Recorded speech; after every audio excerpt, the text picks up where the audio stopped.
What's up? Welcome back to another episode of 3 The Hard Way.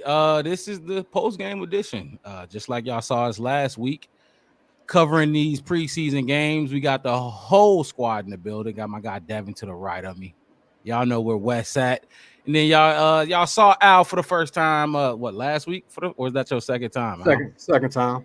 Saw Al for the second time last week, but we all in the building, the whole crew here to break down this Chicago Bears preseason game. We took what was the score of that game? I don't like to pay attention to the scores too much. 27-3 victory. The Chicago Bears took another one. We 3-0 in the preseason. We're gonna break all that down and a lot more right after this. You seem to focus on what they didn't have. I focused on what they. No, you said 4 was not enough. You focused on what they did not have.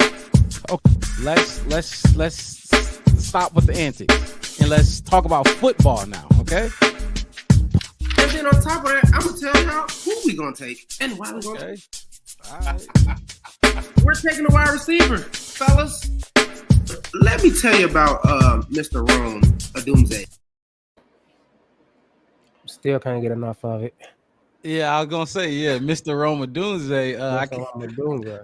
I think one of y'all gonna bring it up. We'll see who brings it up first. Try not to duplicate our answers on for the first segment, but we're gonna jump right into it. The Chicago Bears just won. What you say? What was it? Devin? 27-3. 27-3. We are now 3-0 on the preseason. I like to not focus too much on the score in preseasons, but just so much. I feel like preseason is more of a eye test thing. You know what I mean? The numbers really. I mean, you could take it with a grain of salt. I'm gonna put them up at the bottom. Y'all see them going across the bottom of your screen for basically the starters. We'll talk about the backups numbers as well. But the first segment we're gonna jump into is great and not so great. And this is each person is just gonna talk about a great moment in the game, a great play in the game that we liked, and a not so great moment in the game and a not so great play that we did not like. So that's we're gonna kick it off. Great and not so great. I'll start. My great is a moment, is not a play.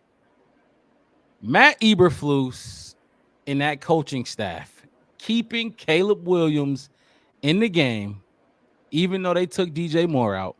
They took other starters out. Y'all seen it. Of course, you're not going to take his Royal Guard out. That's what I like to call the offensive line. You're not going to take them out because they protect him. They go everywhere he go. So they took everybody. Keenan Allen came out the game. DJ Moore came out the game. Some other guy. Defense, they really cleaned house on defense. They all came out the game. But Caleb stayed in the game for a couple more drives, at least a couple more than I thought he'd play. And I thought that was my great moment because y'all know, and we'll get it more into it, but it didn't look good at first. The past Bears coaching staff or Matt Eberflus probably would have taken the entire start, Justin Fields and the entire, Mitchell Trubisky and everybody out. You know what I mean? And even if it didn't look good, they were going to take him out. No, he didn't do that today. He saw Caleb Williams and the offense wasn't in sync. So he's like, fuck it. Let's keep going. Let's see it again. They adapted to what was going on. You can game plan and scheme all you want throughout the week, but when those live bullets start to fly, you got to adapt to what's going on. And they probably plan to play in for a quarter. I think we got them for the whole first half. So pretty much. That's my great moment of this game. Do y'all want to do great and not so great in one, or y'all want to do all the greats and then do all the not so greats? It don't matter to me. I can jump. Go ahead. You can do your not so great. Bet. And then my not so great moment of the game, and they kind of go hand in hand. Like I said, the offense was struggling. Not so great moment was the first 3 possessions that the Bears had, Caleb Williams and the Bears, 3 and outs. Mm-hmm. It made me a little bit sick to my stomach just because I'm traumatized from the 3 and outs. You know what I mean? I didn't like to see that at all. Now, you see the title of the episode, Slow Start, Great Finish. We'll talk about that great finish. But for right now, those first 3 drives being 3 and outs did not sit well with me. That was my not so great moment of the game. Yeah, that it from what we saw last week, I don't think any of us expected 3 straight 3-and-outs. You know what I mean? No. So, I think I had some numbers here. I think Caleb started 0 for 3 or 0 for 4 and ended 6 for 10. So, which the broadcast had those numbers up there as well. So, that's why not so great. The back to back 3-and-outs. Who's next? I'll go. You scared, fellas? Yeah, no, I'll go. I'll start with I don't really have. I mean, obviously, you know what you said wasn't a good look. I think my not so great moments of the game is we still ain't figured out what we're doing with Velus Jones. I mean, he was all over the field. I mean, he was showing some flashes of being a weapon we could use. But even when the announcer said it too, like he's wearing a lot of hats. And if we don't figure out what we're gonna do with him, it's to me it's a waste of touches. Somebody else can get those reps. Somebody else can get those. Ian Willer can run those running back routes. So Tyler Scott can catch some more of those passes, or even what's his name? That was returning balls. Webster, 83? Webster, something like that. Yep. Yeah. Or one of them, and I just was like, we gotta figure out what we're gonna do with him. He's been on my what to do list since all summer long. Like, what are we gonna do with him? He needs to figure it out, and it don't seem like he's growing in any of these positions really either. So that's probably my not so great about the game. I mean, versus how we started slow, which I wasn't as mad as you was started slow. I was getting kind of worried after the third when I'm like, okay, we need to do something. But and obviously my great moments out of the game, we get to seeing my name in the end zone twice. It was beautiful. It was a great. Who is that? Who are you talking about? Dante Pettis, man. I love to see my name, on the screen. I think, like I said, I know a lot of people question him and all that kind of stuff, but I think he's going to be one of those surprise players, man. That's like kind of was before he got hurt, even with Justin. He was that kind of like that player that they forget about, and it showed today. Like and that was my great moments of the game. So. Just to piggyback off that real quick. Dante Pettis is a vet. He's playing like a vet. He's doing vet things. Did he have 1 touchdown? Two touchdowns?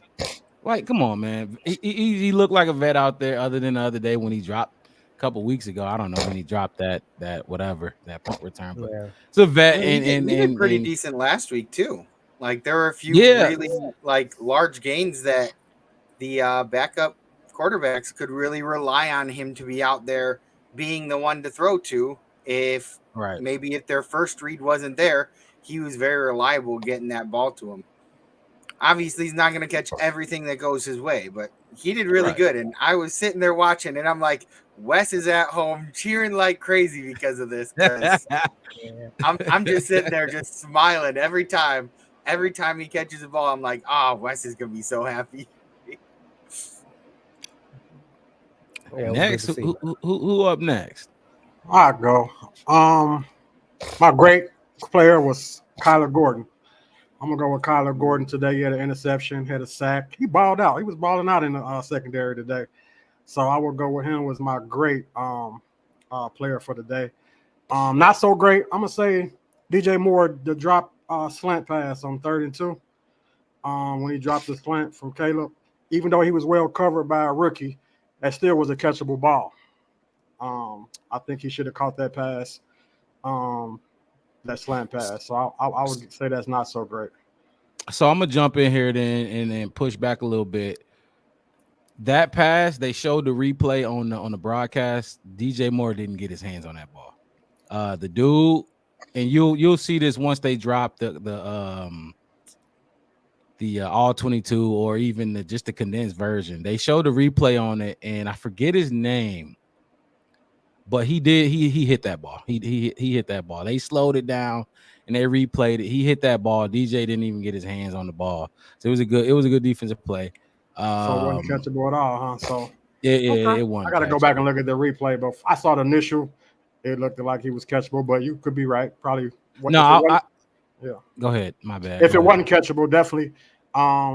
Maybe I should have a backup, Dan. Since let me come back with another one. Come back with a backup, just because I did see that replay and he did hit it. Like I wouldn't, I ain't even. He did hit that pass. You can't blame DJ for a good coverage for one play. Well, I can blame a vet on a good coverage if it's a rookie cornerback. I definitely can't blame a $100 million guy. I can't do that. I definitely can't. But she'll get some separation on. You got to make that play as a slant. But not so great. Let me go. Another not so great. I can't pick on the offensive line today. I can't really pick on them, so I can't. That would have been my other not so great. The defense ball. I don't really have a not so great other not so great moment. Not a scrambling from Caleb. I would like to see less scrambling, but even that turned into something great. So I don't really. You didn't like his pocket work, huh? I like his scrambling because it's different than Justin's scrambling. Like, as Bears fans, we kind of are conditioned to kind of like think that as soon as they start scrambling, they're running. But he scrambles away to get himself into a better position to throw, maybe be at a better angle so that he can get the ball to somebody else. And I love seeing that type of a play, because that type of scrambling to me is very beneficial to like getting those big yardage plays. Whereas without running the risk of injury that like Justin, when he made a lot of really great plays when he was scrambling, but you can only do that for so long. Like eventually you're going to start taking those hits and stuff like that. And I feel like this is a different type of scrambling, and like I'd like to see him be able to stay in the pocket there, but sometimes you just got to get out. Like you can't let yourself get sacked and stuff like that. And he did what he needed to do, in my opinion. Well, let me push on you a little bit, Devin. One of those scrambling moments when he scrambled up out of there. Did you see the blocking from the offensive line? He had a pocket. He didn't even have to do no reverse and spin out and get up out of there. The line was blocking outstanding. He could have just jumped back up into the pocket and made the play. I understand, your mental clock is a little different in a quarterback's head, so sometimes you just got to improvise. It turned out to be a good play on his end, but we got to give credit where credit is due. Offensive line gave him enough time and created a pocket where he didn't have to scramble. Not knocking the scramble because it worked out, but let's credit the O-line because we've been down on him every week. Oh my God! Me, I really look. We don't get into that. Yeah, but that was this is your not so great, right? Al. I'm a piggyback off the first 3 and out. That's probably will be my not so great. The 3 and out.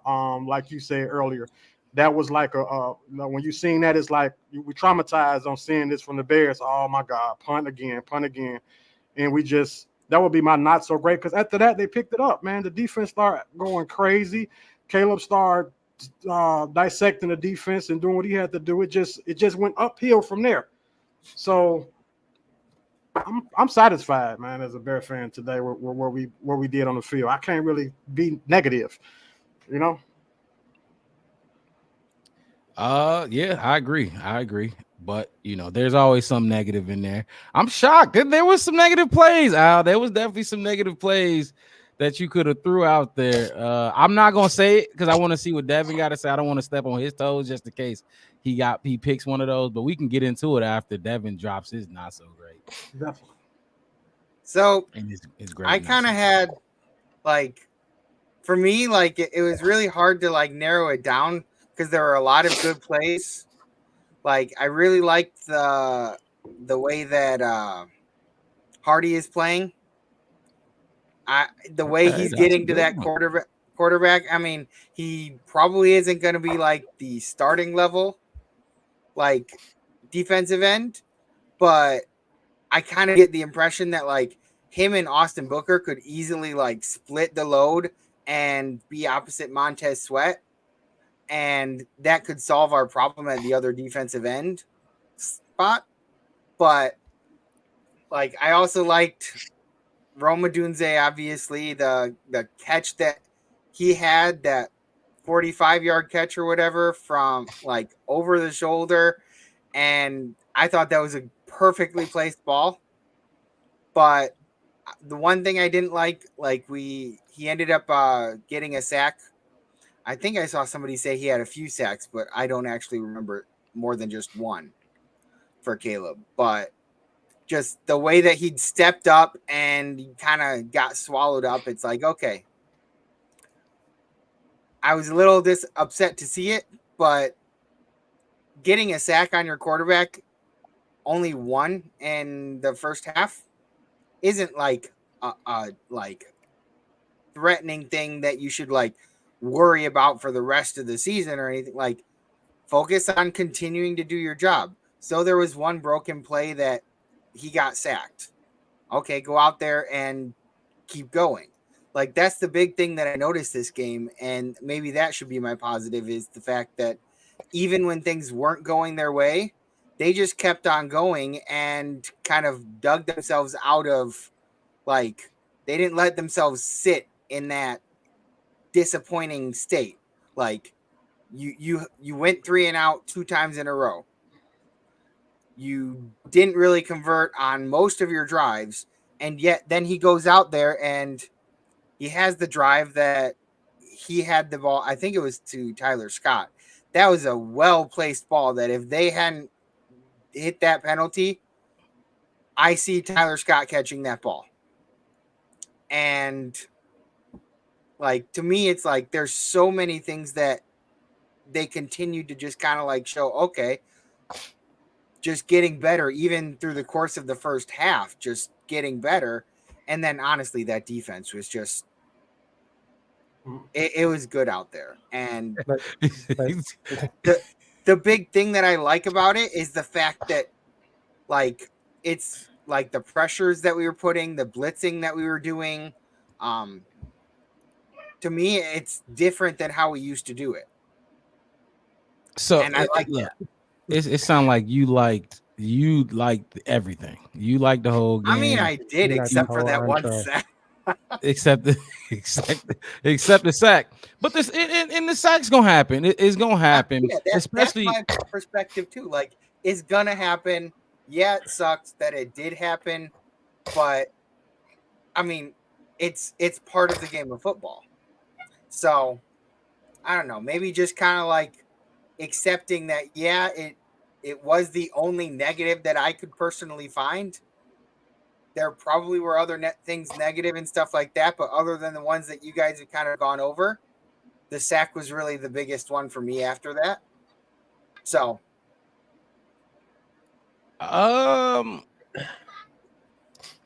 another negative that we ain't bring up yet that I thought would have been in a not so great was what we talked about in the green room just before we got on.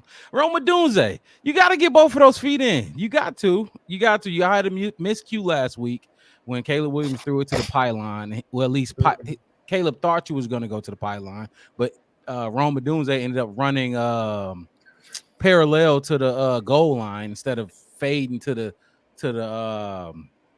pylon. And Caleb talked about it last week in his press conference. But Rome, you got to get the feet in. That's another miscue that y'all had. You got to get them both in. I thought somebody would mention that in their not so great, because that would have been a passing touchdown for Caleb. And it didn't happen. But Devin, another one, Devin, you just touched on the pass interference call on Tyler Scott. It was a good thing for us, but trust me, we all wanted to see if Tyler Scott was going to bring that ball in. We saw what he did to Justin last year on some of those deep passes, and he didn't bring it in. We needed to see if Tyler Scott was going to be able to bring that in, because that ball was beautiful. Next step. Exactly. That ball was really good. I would have liked to have seen what would have happened if he hadn't been tripped up. That would have been so cool.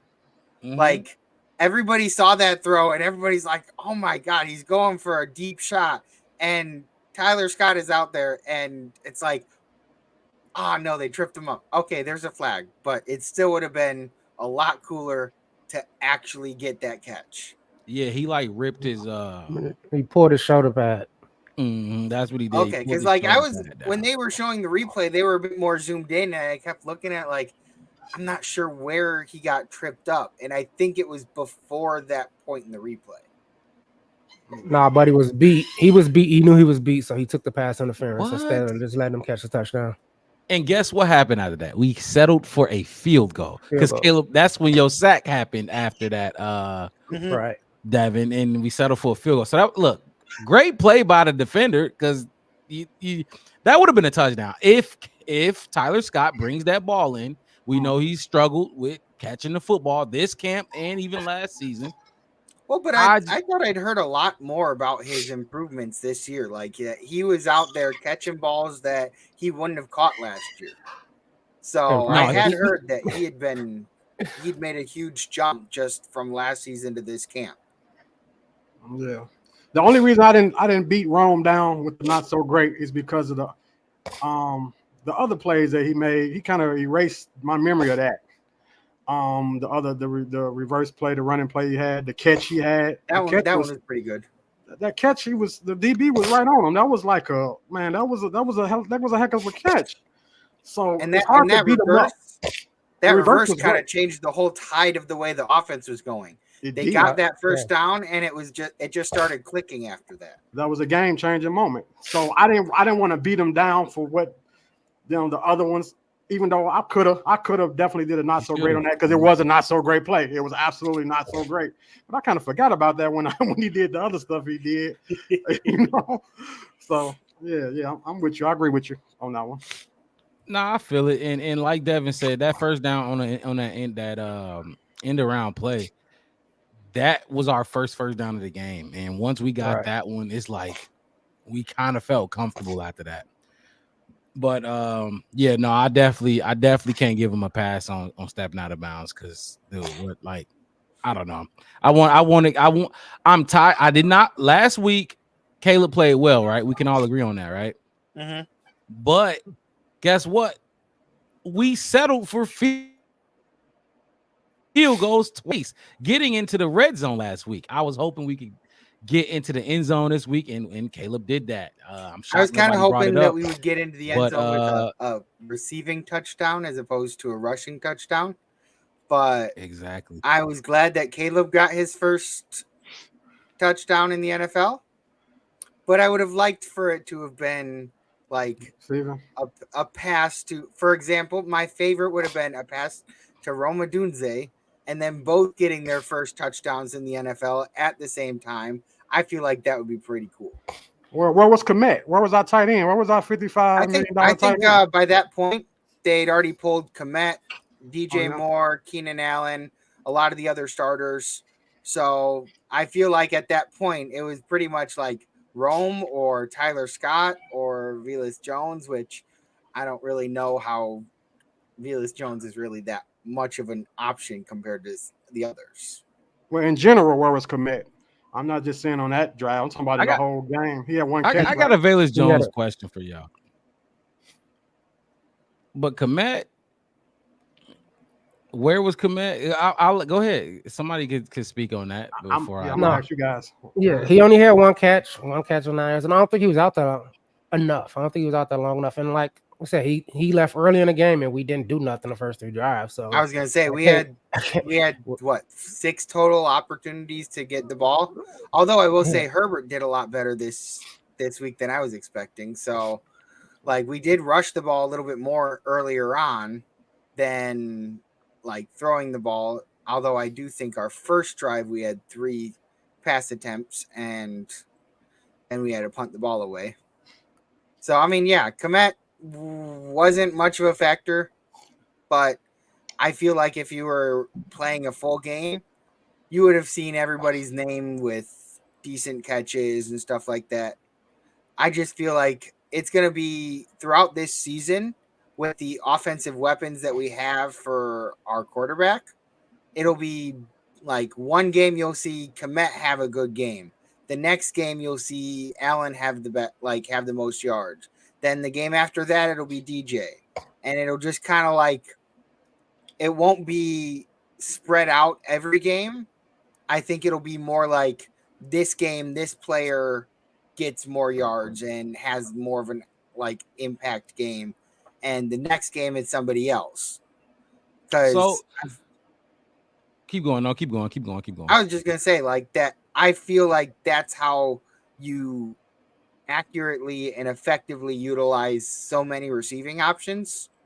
Because that was my concern during the beginning of the offseason was, or when after we got Keenan Allen and we were talking about drafting Roma Dunze, I was sitting there like, those are a lot of people to get them their one yards. football. And so is everyone going to be okay getting like 75, 100 yards per game, or are people going to be upset that they're not able to get 150, 200, 250 yards, stuff like that?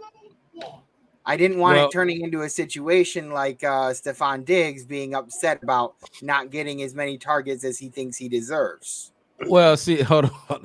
First of all, I think I work with a Bills fan, a diehard Bills fan, and he tried to bag on Stephon Diggs. I know this is off topic, but I just want to. Stephon Diggs deserves every target. Give him the target. Who else is giving targets to in Buffalo? Give me the ball. I don't want to sit here every year. On a team like this, you can't really have a Stephon Diggs type of mentality of somebody who believes they deserve every target. Yeah, that not with the weapons we got. Caleb, we're all hoping, and honestly, look, I didn't think this. So y'all remember when Wes and Devin, we did the draft talk, the whole draft preparation together. I didn't think that giving Justin, and this is not a knock on Justin. I know it's like a thing to like bring up Justin, but he was our most recent quarterback, so it's gonna happen. And Mitch too. This happened with Mitch too. We all compared Justin to Mitch when Justin was our starter.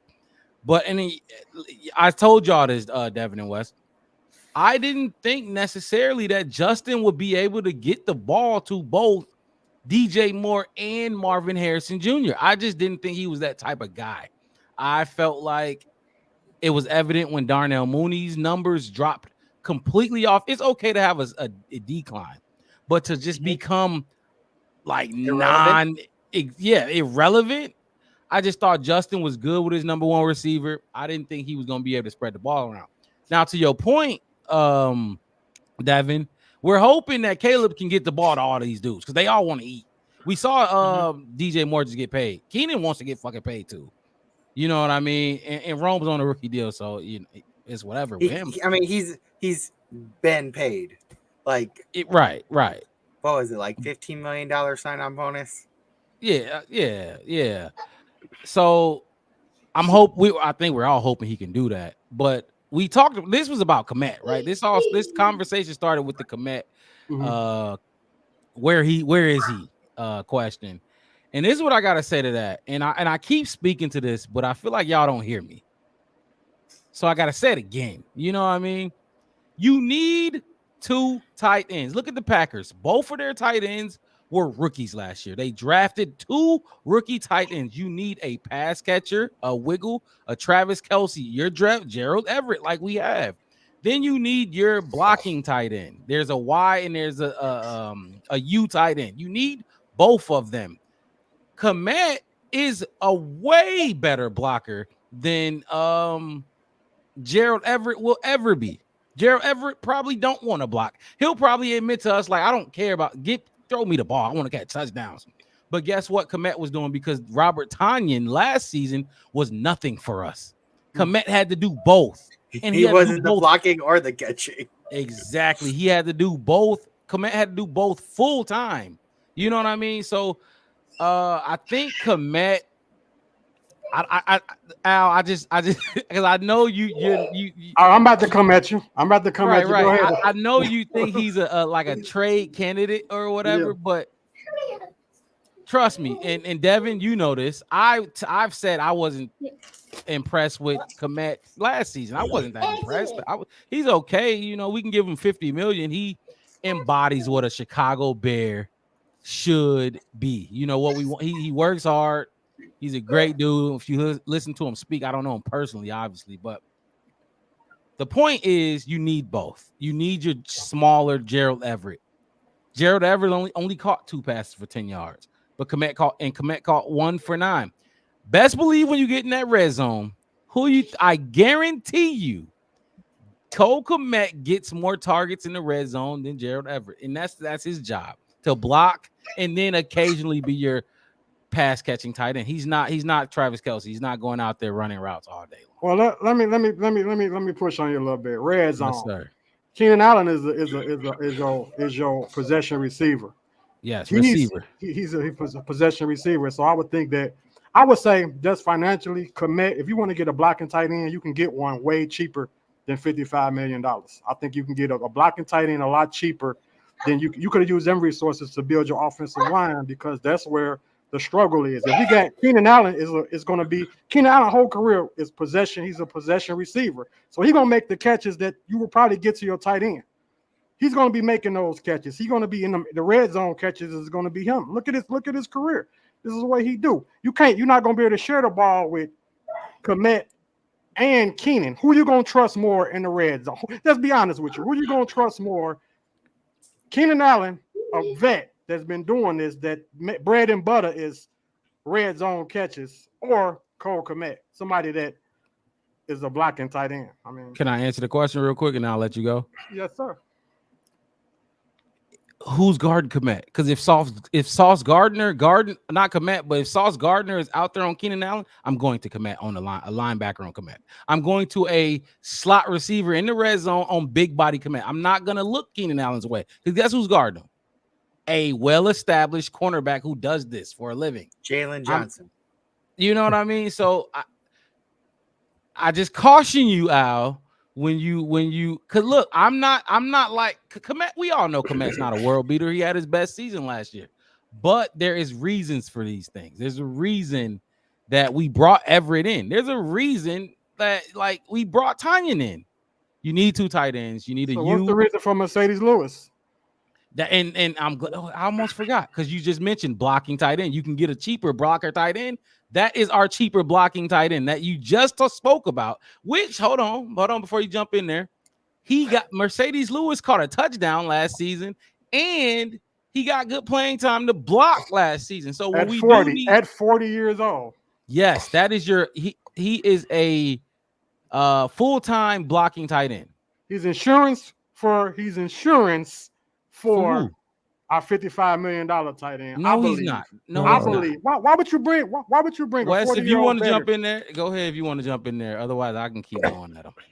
It's the same. I mean, it's football. It's football. It's a depth chart for a reason. We got first, second, and third stringers for a reason. Cole Kmet can't play every down. He can't block every down. He can't catch every down. So you gotta have. They seen that. Okay, Cole Kmet blocking. That's good. We need somebody that can do that when he's not on the field. I.e. Mercedes Lewis. When we do need somebody down in the red zone to catch the ball and Cole Kmet's not there, or God forbid he ain't playing that game or something, now you got Everett. That's the same thing when you were just talking about Keenan Allen. Just your example of Sauce Gardner or whoever, that number one cornerback or something like that. That's what is DJ being guarded by the number one? Okay, Keenan Allen is a great second option. If they got 2 shutdown corners, guess what? You got a very good third in Roma Dunze, or you can throw it to your tight end that's catch, Cole Kmet or Everett. It's all about having, we said it all summer, weapons. We got weapons. We stacked. We ready for what and to bring up what you were talking about last year, the reason what's his name? We just talked about Onion. Went to Atlanta. No, he went to Atlanta. Mooney. Mooney declined because Mooney was still coming back off that injury. And he really wasn't himself he was before that either. I'm gonna stare down the guy who's being productive. I tried to get his other guy. I tried to give Tyler Scott the ball. He just wasn't cutting it. I tried to give ball to Velus Jones. He wasn't cutting it. So what am I supposed to do? Just keep, what people who don't look ready? We can't, we didn't have that much. So now that we do, I don't see a problem with moving the ball around. It's basically all the Bears got to do is go in games to see what the defense wants. Who you want it, just like you said, Devin. Who's gonna get it today? Who's gonna get paid today? You gonna let Keenan go for 200 yards, 2 touchdowns? You gonna let DJ go for 225, 2 touchdowns? You know what I mean? Like, that's what the Bears is built for. So I don't see it as no overkill or no insurance policy. It's a well-built offense. So far. Well, I look at it. I beg to differ. I think that it's an offensive coordinator job to create mismatch. So we got a running back in Swift. Yeah. Swift is a pass catcher. Everybody's not going to be out there. You can't have everybody out there in the package. I think that I will have a Rome. I would have Keenan. I will have DJ, and I will have Swift out there on the packages if you want to have guys out there in certain packages. I don't think that the tight end that we paying all this money to is deserving of the money he's getting, or he's going to be a factor. I don't think he's going to be a big factor when it comes to wins or losses. I mean, he was serviceable at the time that we paid him because we didn't have everything we got now. But now that we got everything that we got now, it's no really, he got his money before we had the full package in there right now. He was Justin's escape target because Justin couldn't read. He couldn't go through his progression, so the tight end was his safe. It was his safe outlet. But now you got a quarterback that look like he can read through his progressions. Then wide receiver's going to be getting that ball. His receiver's going to be getting that ball. The tight end is not going to be getting the ball. I don't think as much as the tight end got the ball under Justin, because this guy can actually read the defense to get his. He said he wants 3,000-yard receivers. That's what they were saying. That's what DJ Moore was talking about. He said, I think we can get 3,000-yard receivers. I thought you get 3,000-yard receivers. The tight end is not going to be a factor. He's not. I don't see it. Okay. So are you faulting Kmet because we have 3 wide receivers? Because if that's the case, you're forgetting Cole Kmet blocks too. I'm sure I can guarantee he's a better blocker than all 3 of those dudes you just named. We need blocking. We saw Chase Claypool not blocking. Like receivers don't block. You need blocking.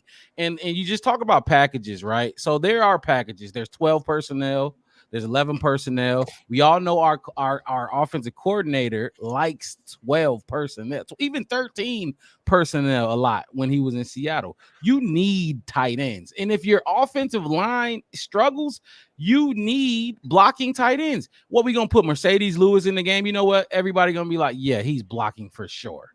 I don't even got to worry about Mercedes Lewis. He's blocking for sure. Guess what? When Cole Kmet is on the field, I don't know if he's going to chip me and get out for a route.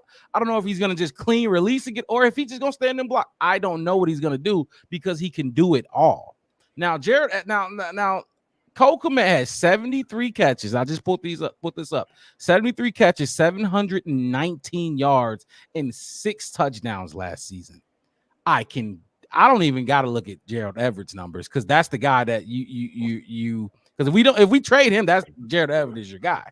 First of all, he ain't blocking nobody. He's not. That's not his thing. Second, I guarantee you his numbers weren't even like that in where was he at? Not San Diego, but with the Chargers, LA. right? LA Chargers. And he was the number 1 tight end in LA, wasn't he? Who was the other tight end there?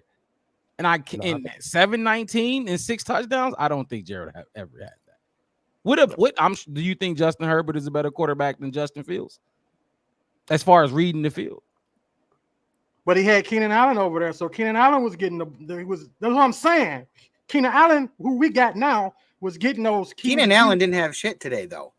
We had DJ Moore. He said in the well, Chargers. But you were bringing up like where was Kmet? Well, where was Keenan Allen? Keenan Allen didn't do shit today either. Basically, Mark was saying was over the Chargers. He was saying that the tight end didn't get as many yards as Kmet had in Chicago.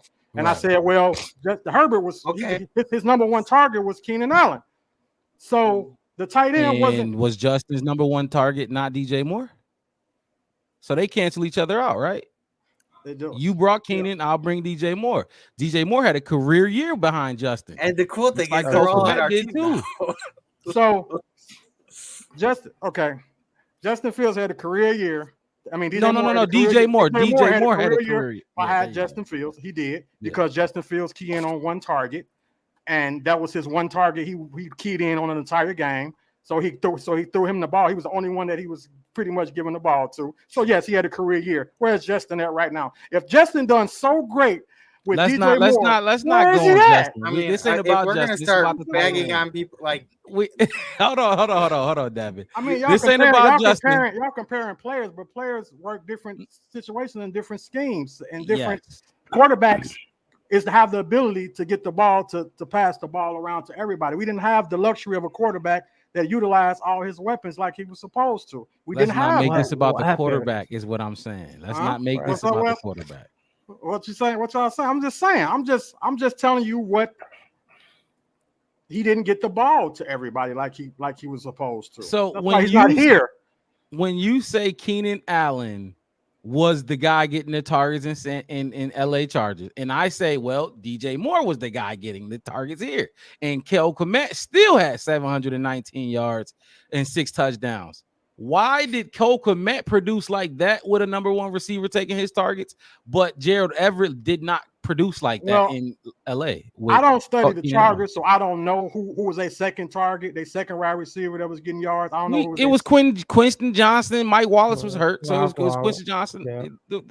Yeah. So he utilizes receivers pretty much. Did he spread the ball? I don't know. I don't watch them, so I don't know if he spread the ball around to his different. I just know Keenan Allen is being. Unfortunately, if you're trying to bring them up as a reason to defend your stance, and you don't watch them, to me, my stance is Cole Kmet is nothing. He's not somebody that we're gonna be like if he. And goes my tomorrow, stance is that is completely false. We're gonna be like, oh my God, Cole Kmet. I mean, what he getting $55 million to block or what? What is he? You say you're blocking tight end, right? So he getting all that money to be a blocker. So he has 719 yards, though. That's what I'm saying. That's a lot of not blocking. Well, we will see. We'll see this year when we got more receivers. We got more receivers that can catch the ball.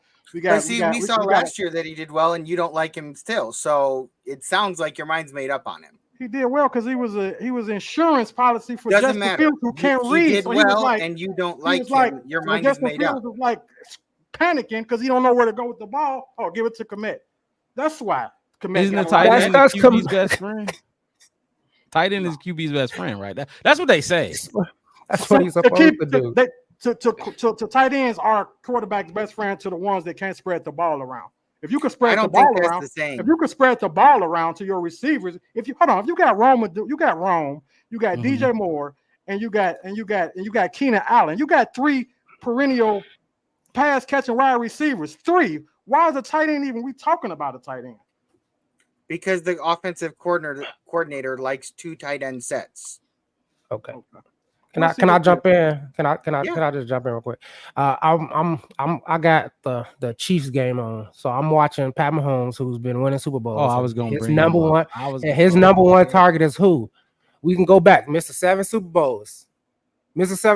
Who was his favorite or number 1 target at all times? That when he left the team, he called him and said, "Hey, we going to Florida together, bro." Kelsey is all his. I'm saying that. Stop it, man. Kelsey is a Pro Bowler. Kmet is not. What?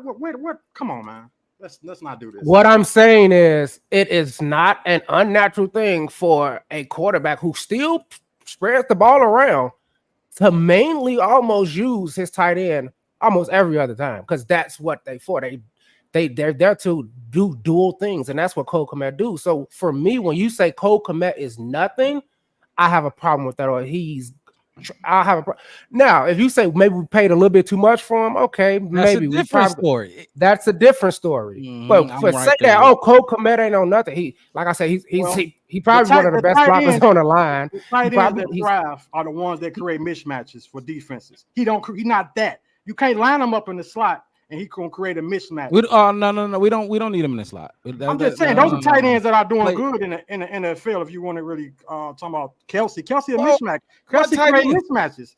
You can. I wish you would put a DB or somebody on him. I wish you would put a slot corner on Kmet in the red zone. Just jump ball. You're too big. Your body too big. I wish you would put him on him. I'm going to Cole Kmet every time. Hey, I got 73 reasons from last season why he is a mismatch. He caught 73 passes for almost 700 something yards. That sounds like somebody can't stick him.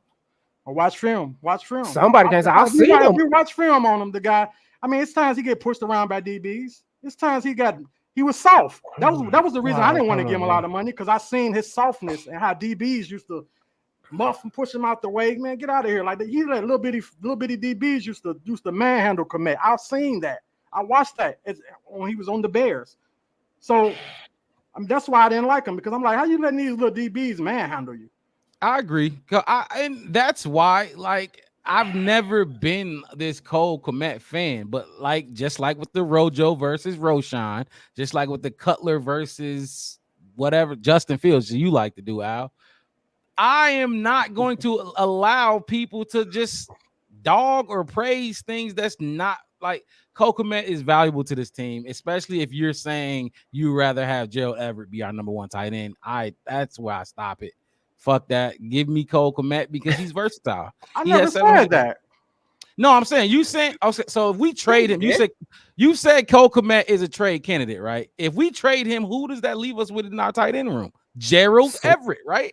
Hey, Mercedes Lewis, if you want to block, you just want to block in tight end. If you want to, I need a versatile. I need somebody that can do both. And when I want my pass catcher, guess who my pass catching tight end is? Who? Gerald Everett. That's why I brought him in. That's why I replaced him with Robert Tonyan, because Robert Tonyan ain't blocking nobody. He was supposed to catch the ball, and he couldn't even do that. We saw him dropping passes. He couldn't even do that. You know what I mean? So, like I said, it's this simple. And it's not even about who's right and who's wrong in football. It's a fact. You need two types of tight ends. And if you don't, the Packers wouldn't have drafted two rookie tight ends in the same draft. You need a big body blocker who can also pass catch from time to time. Then you need your versatile slot, Mike Gesicki, Gerald Everett types, to, like you said, Aaron Hernandez types. Y'all, Aaron Hernandez was my dude. And you mentioned, you referenced the Patriots. That's my second favorite team. Gronk and Aaron Hernandez, they revolutionized the double tight end sets. Double tight, one on each side. They were so unstoppable. They were so unstoppable. So you do need to, whether Cole Kmet is the guy or not, you're going to, if you're going to replace Cole Kmet or get rid of him, you're going to have to bring another guy in to do his job. He has a job. That's what I'm saying. We need to have a U tight end and a Y tight end. Pass catcher and a blocker type. We need them. I mean, that's your opinion on how you would build your team as a Mr. Jim. But I mean, me personally, look around the league though. Even Travis Kelce has a tight end behind him that catches touchdown from time to time, but he's a bigger body who blocks more than Travis Kelce does. Travis Kelce is a pass catching guy. Gerald Everett is a pass catching guy. Cole Kmet does both, and we saw that last year. You know what I mean?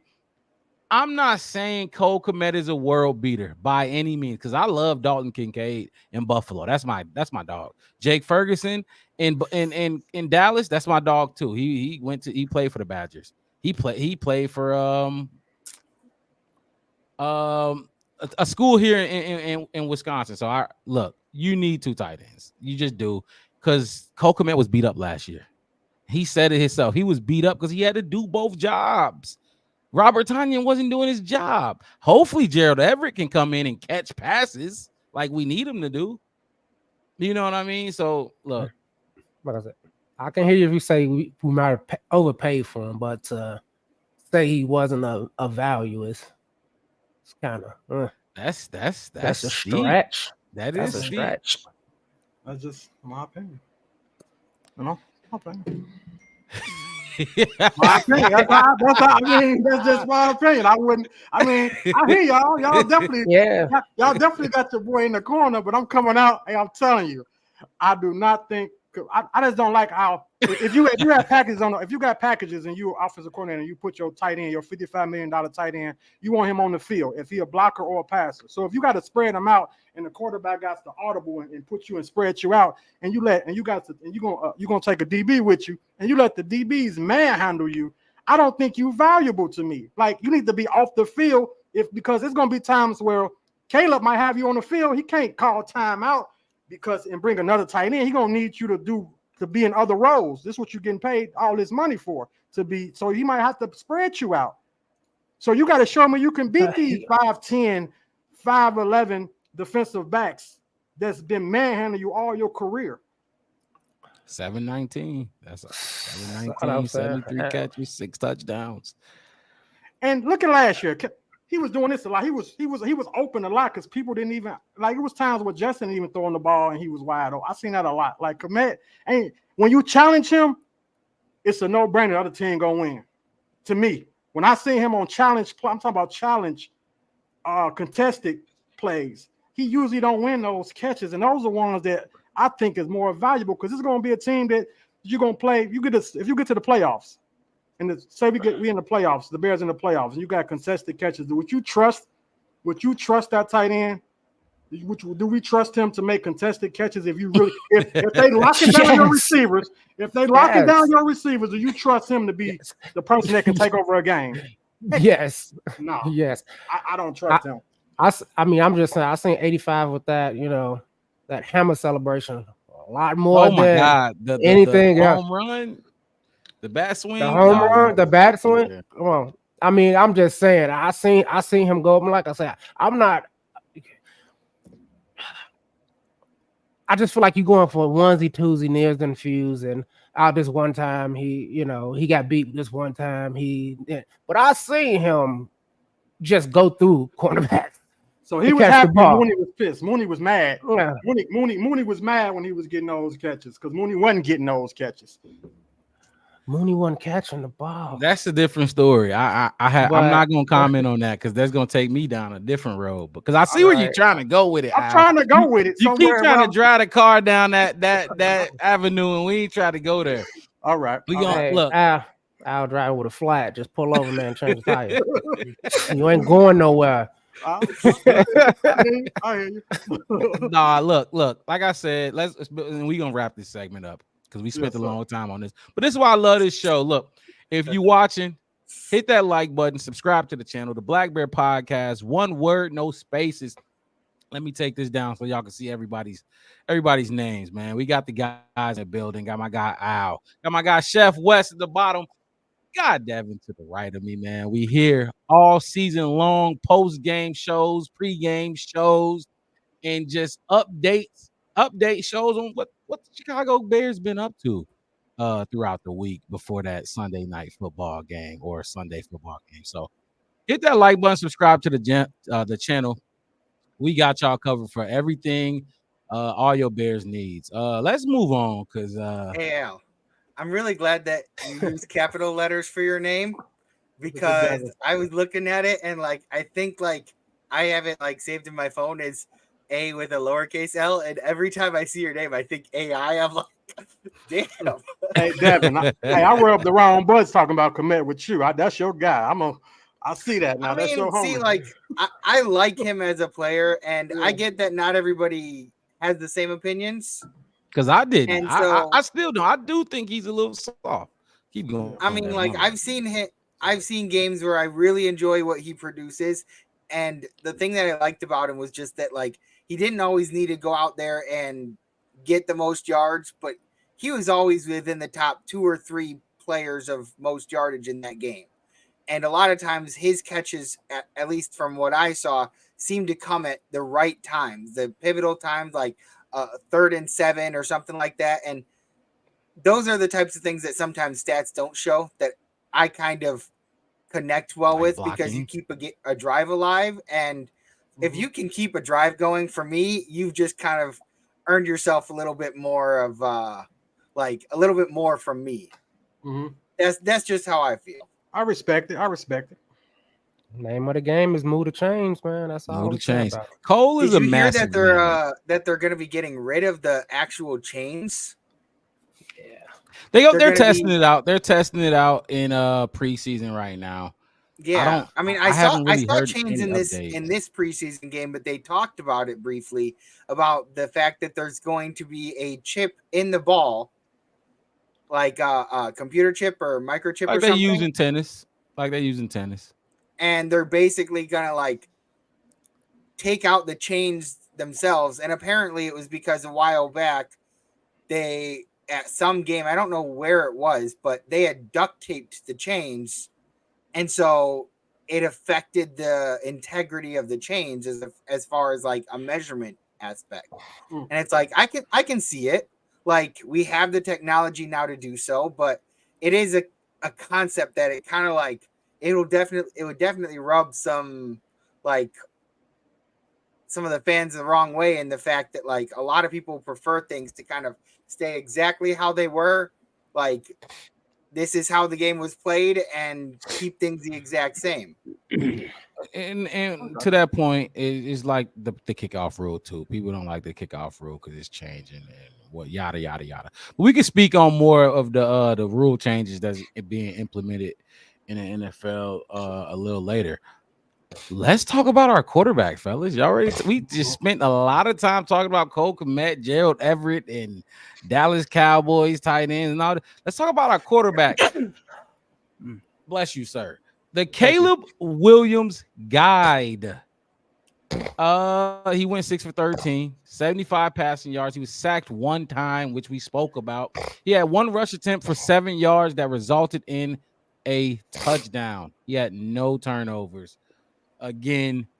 And let's talk about Caleb Williams' performance.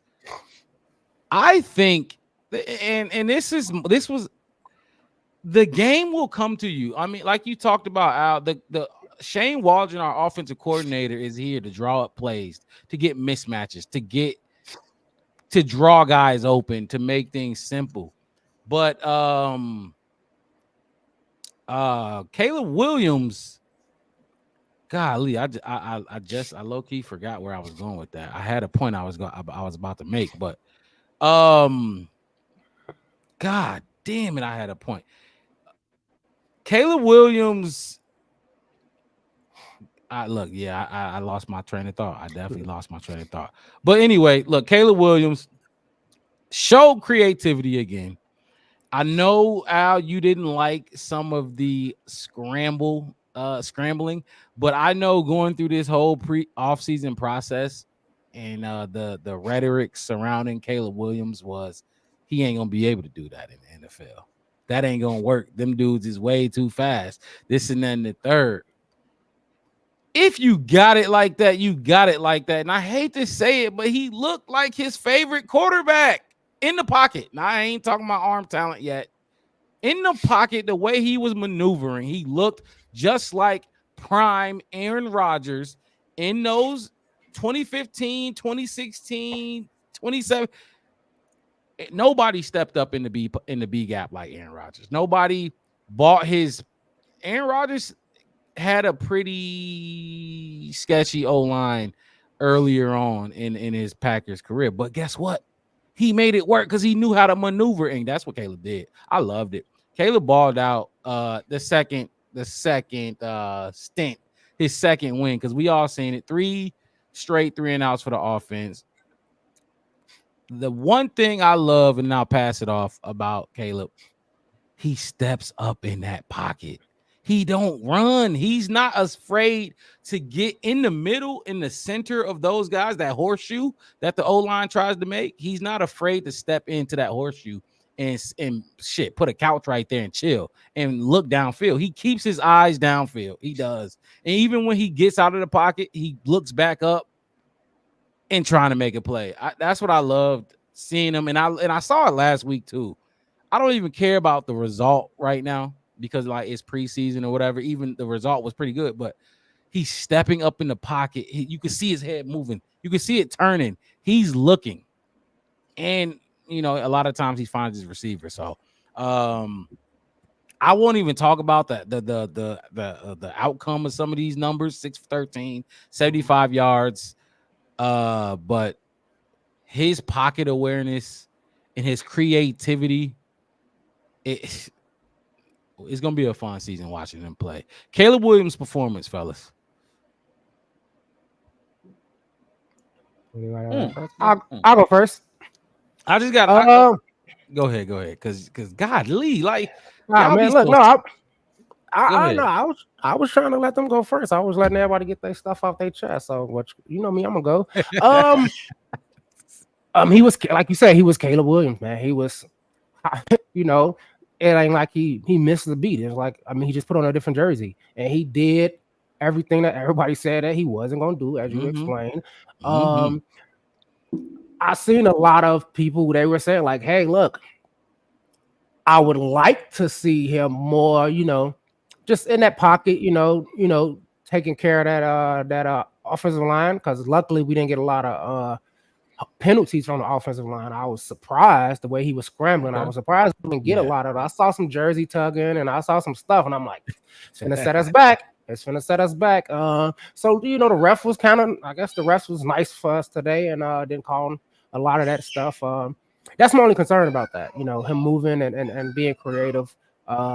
Is us having a let's just say not so great offensive line right now. They did look good today. Don't get me wrong. I tip my hat to them. They handled their business today. I ain't gonna lie, but I don't know if that's gonna be a week in and week out thing. So that's my only thing. But you love to see it. It was exciting. It was exactly what you wanted your number one overall pick to do, to come in, to do it in Soldier Field, to invent those plays and look those guys open and move around and get in some of those, get those corners tired of covering.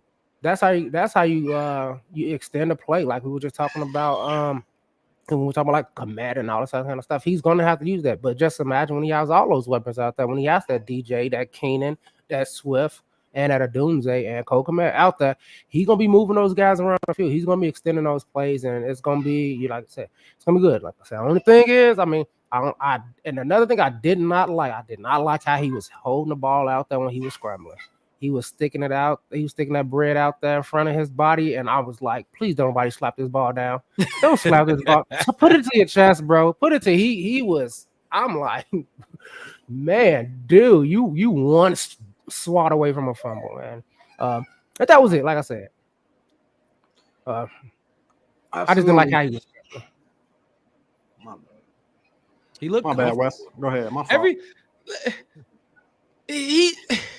He looked, everything he did, even if it was unorthodox, he just looked comfortable. It looked natural. You know what I mean? It didn't look like he was frantic, even when he was boom, boom, boom in the pocket. You know what I mean? So thoughts on you can be too comfortable. You can get too comfortable. And before that was my thing with Justin. I ain't gonna lie. Justin, I feel like Justin came into the league knowing that, like, okay, getting rattled is a thing. So he, like, his whole thing was, I'm not going to get rattled or flustered or move too quick in the pocket. But you do have to have that sense of urgency when you're in the pocket. You got to have that urgency is a bit different than being rattled. Yeah. But some people kind of take them hand in hand. Justin was comfortable, like, sometimes, and that's a good thing to a certain extent. But he didn't look rattled in the pocket. He always felt like he played like he had an Ohio State O-line behind him, and that just wasn't the case. Caleb, he's moving, but I don't know. It just looks like he's been doing that same shit for years. Go ahead, fellas. Caleb Williams' performance. Caleb Williams, man. I'm gonna say this. I wasn't sold on Caleb Williams when we drafted him. So he turned me into a believer, because I didn't like the pick when we did it. I was down. I was bad on Caleb, and it's probably because of the past quarterbacks that we done went through. So I kind of was like, I don't know, man. I had trauma behind other quarterbacks, and I was like, I didn't really like Caleb, but he changed my mind. He changed my mind after seeing how he played, after seeing how he man, like how he can he can chew bubble gum and tie a shoe at the same time. Like he can turn his head, look down, get back up, and still know where everybody is supposed to be at. He don't look confused, so he still can able to get the ball out there to where it's supposed to go, compared to pass who take off and run or take the sack or do some boneheaded fumble, and the other team take the ball down and scoring position, just do something that's just like totally just like, why is we doing this type of stuff?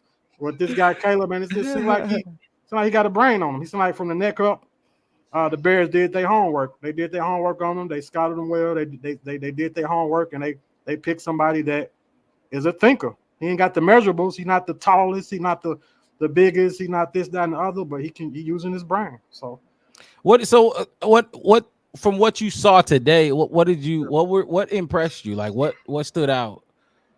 I mean, his progression, his field vision, his able to still look downfield when things seem like it's breaking down. He's still upfield. He's still going through progressions the whole time. He's moving around like his head on a swivel. So he looking at he not going. If you open, you getting the ball. If you're open, he not missing no open receivers. That's not finna happen because he moving around. He look at you like driving the car. Look in your rearview mirror. Look in your side mirror. That's how he be doing.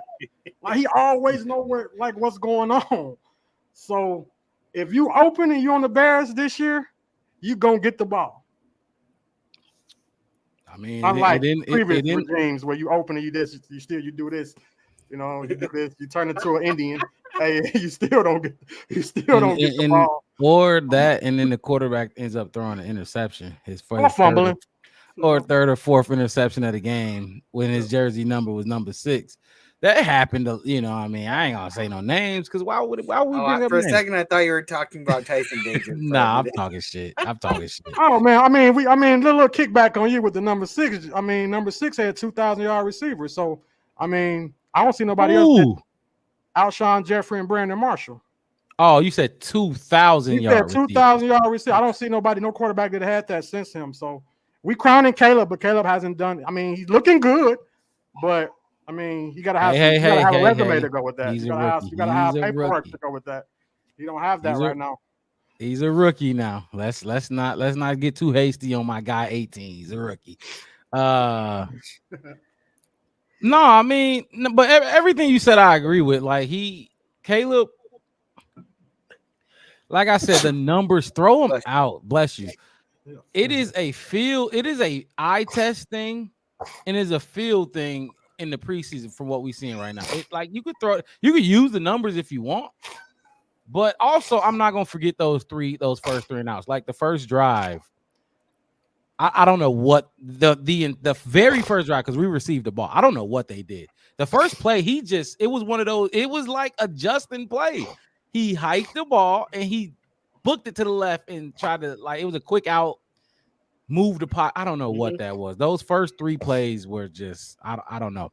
I'll let Wes or Devin, or no, Wes, you went. Go ahead, Devin. So one of the things that I liked was just his ability to keep plays alive. Sometimes like Al was saying, sometimes he scrambled without actually needing to, but a lot of the times when he did that, it still did what it needed to. Like he got the first down or got some yardage out of it. So something positive came from it. Now, one of the things like what Wes was saying, that ball protection when he is doing some of that scrambling, holding the ball out there, maybe that's something they'll coach up and kind of get him to tuck it in. But it might be a situation where that's one of the things that makes him effective is when he's out there scrambling around, he still has the ball out there. So when he sees something, he can throw it out right away. If he has it tucked in, it's another second or so that he might have to take it out to cock it back and throw. And that extra second may be where he is worried about maybe a player getting in between or something like that, or the coverage window closing or something like that. He may keep it out there for his own kind of peace of mind that as soon as he sees a guy open, he can let it fly. And maybe that's what it is. But I agree with Wes too, that it was definitely kind of scary, kind of that whole trauma effect thing of seeing players that hold the ball out there, and next thing you know, they're fumbling the ball, and you're like, why the hell did you do that? So I don't know, it happens. And as Bears fans, I think we are so conditioned to think that the worst thing that can happen is going to happen. So we kind of keep letting it affect our viewing of the game. And after a while, I think we'll get to that point with this team we have right now. I feel like we'll be able to start to heal some of that trauma, but the scars might still be there where we might always get a little worried. But if they can continue to play at a high level and not make the mistakes that so many of us have come to expect, then maybe, hopefully in the future, we can move past this trauma. But I don't know about that. So I guess what I'm trying to get out of y'all fellas is we all know what it used to look like, and we know what it looks like now. And I think we can all agree it feels different. Like, forget what it looked like. It just feels different. So what I guess what I'm trying to get out of y'all is like, why? Like, why does it feel when we see Caleb? Why is it different? Why, for you personally, why does it look different from what we've seen in the past? And you could talk about Justin all you want, and you could talk about Mitch, Jay Cutler. Like, but why does Caleb look and feel? Why is his aura different from those dudes that we've watched here in the past? His confidence. I think he got confidence. His leadership. I think he just got different aura. He got a different vibe about himself than Justin Williams. You know, you got some quarterbacks that's soft and quiet. You got some that's a little more offensive, can take control of what they got going on. I think he just got a little more leadership than the past quarterbacks that we probably had. His leadership ability is on point. How he command, like how he go and just get the guys command, like he command the offense, he take over, like he know he in charge. He know that it go through him. It go through me. If I don't get it right, I ain't finna blame nobody else. I'm the man. He want to hold that. He want to hold that image as being the man.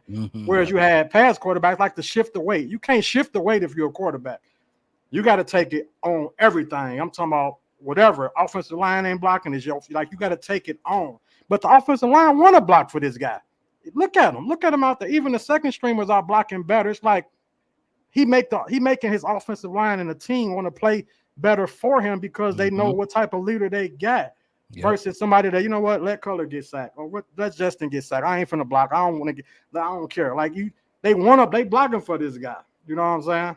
So I know, you know, guys that been on the field and played. You know how it is when you on the field and you're a corner and you want to play for your linebacker or your other safety or your defensive lineman. You want to be out there with the brothers and you want to make sure you do your job and it just seems like that's what it is. If you got good leaders, it's contagious.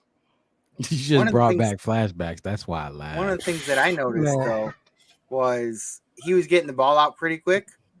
Yes. And I feel like the offensive line can really appreciate that. Like, yes, they know that, okay, they have to basically stop these guys until he gets the ball off. If he's getting the ball out quick, it makes their job easier.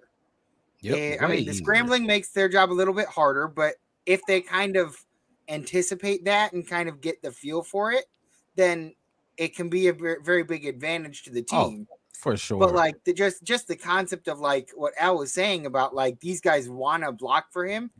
Think about like you work harder for the people that you work with that make your job easier.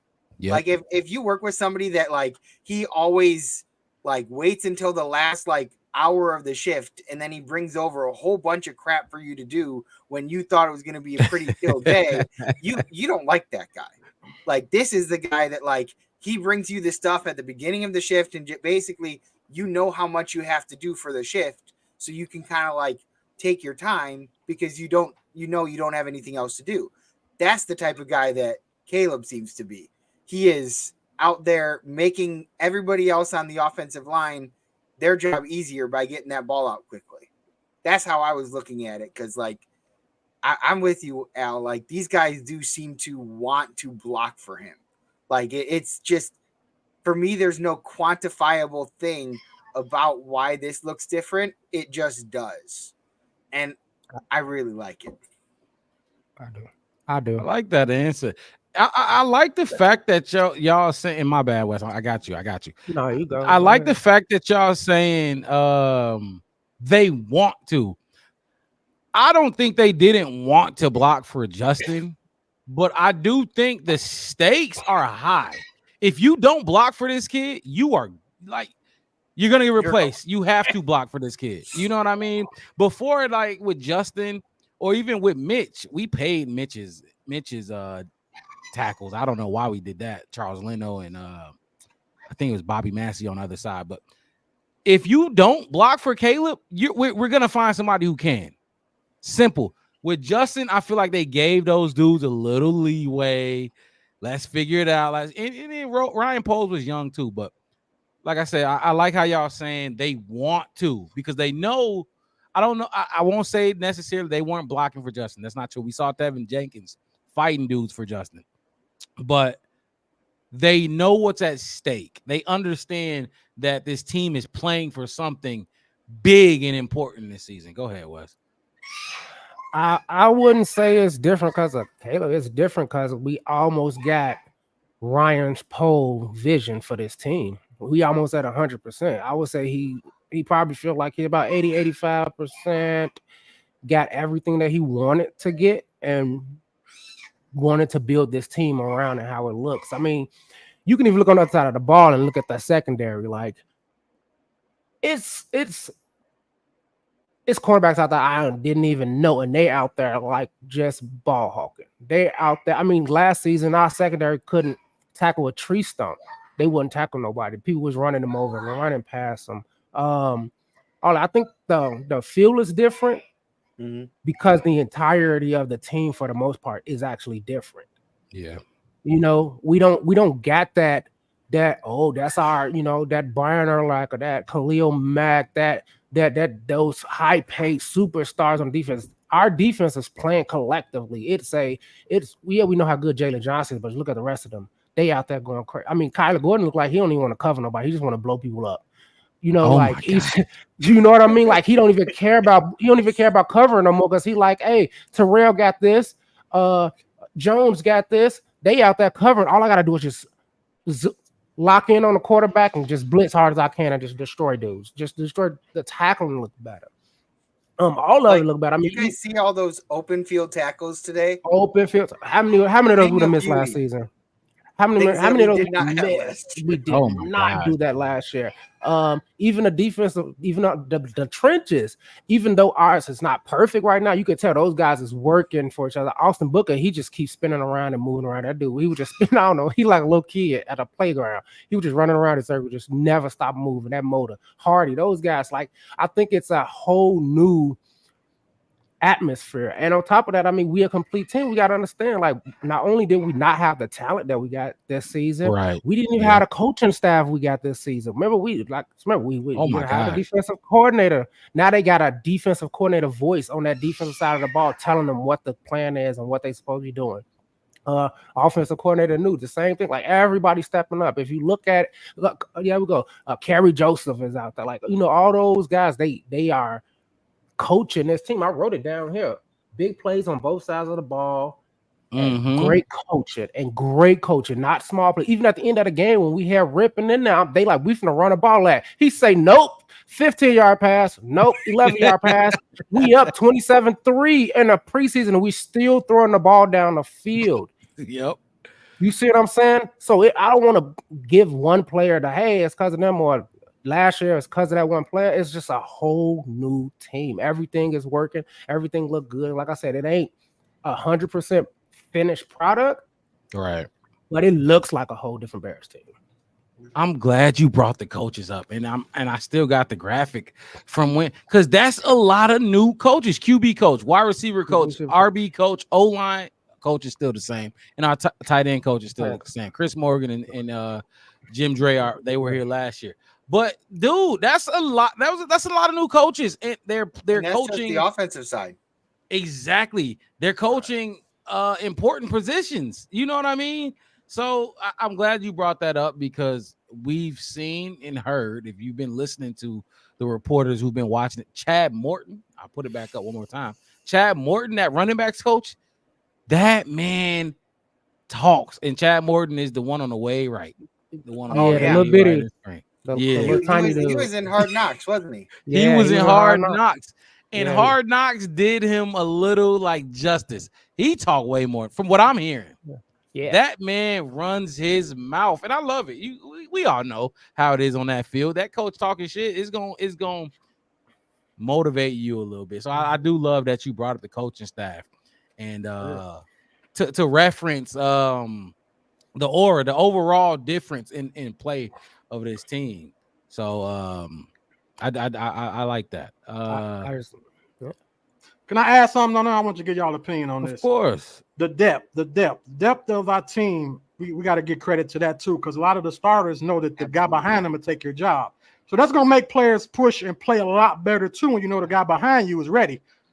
So let's give it to like I agree with Wes. He was saying overall team, pose. This is DNA. So we got to get credit where credit is due. The backups is his DNA too. He drafted those guys as well, and them guys look like they can come take some of the starters' job.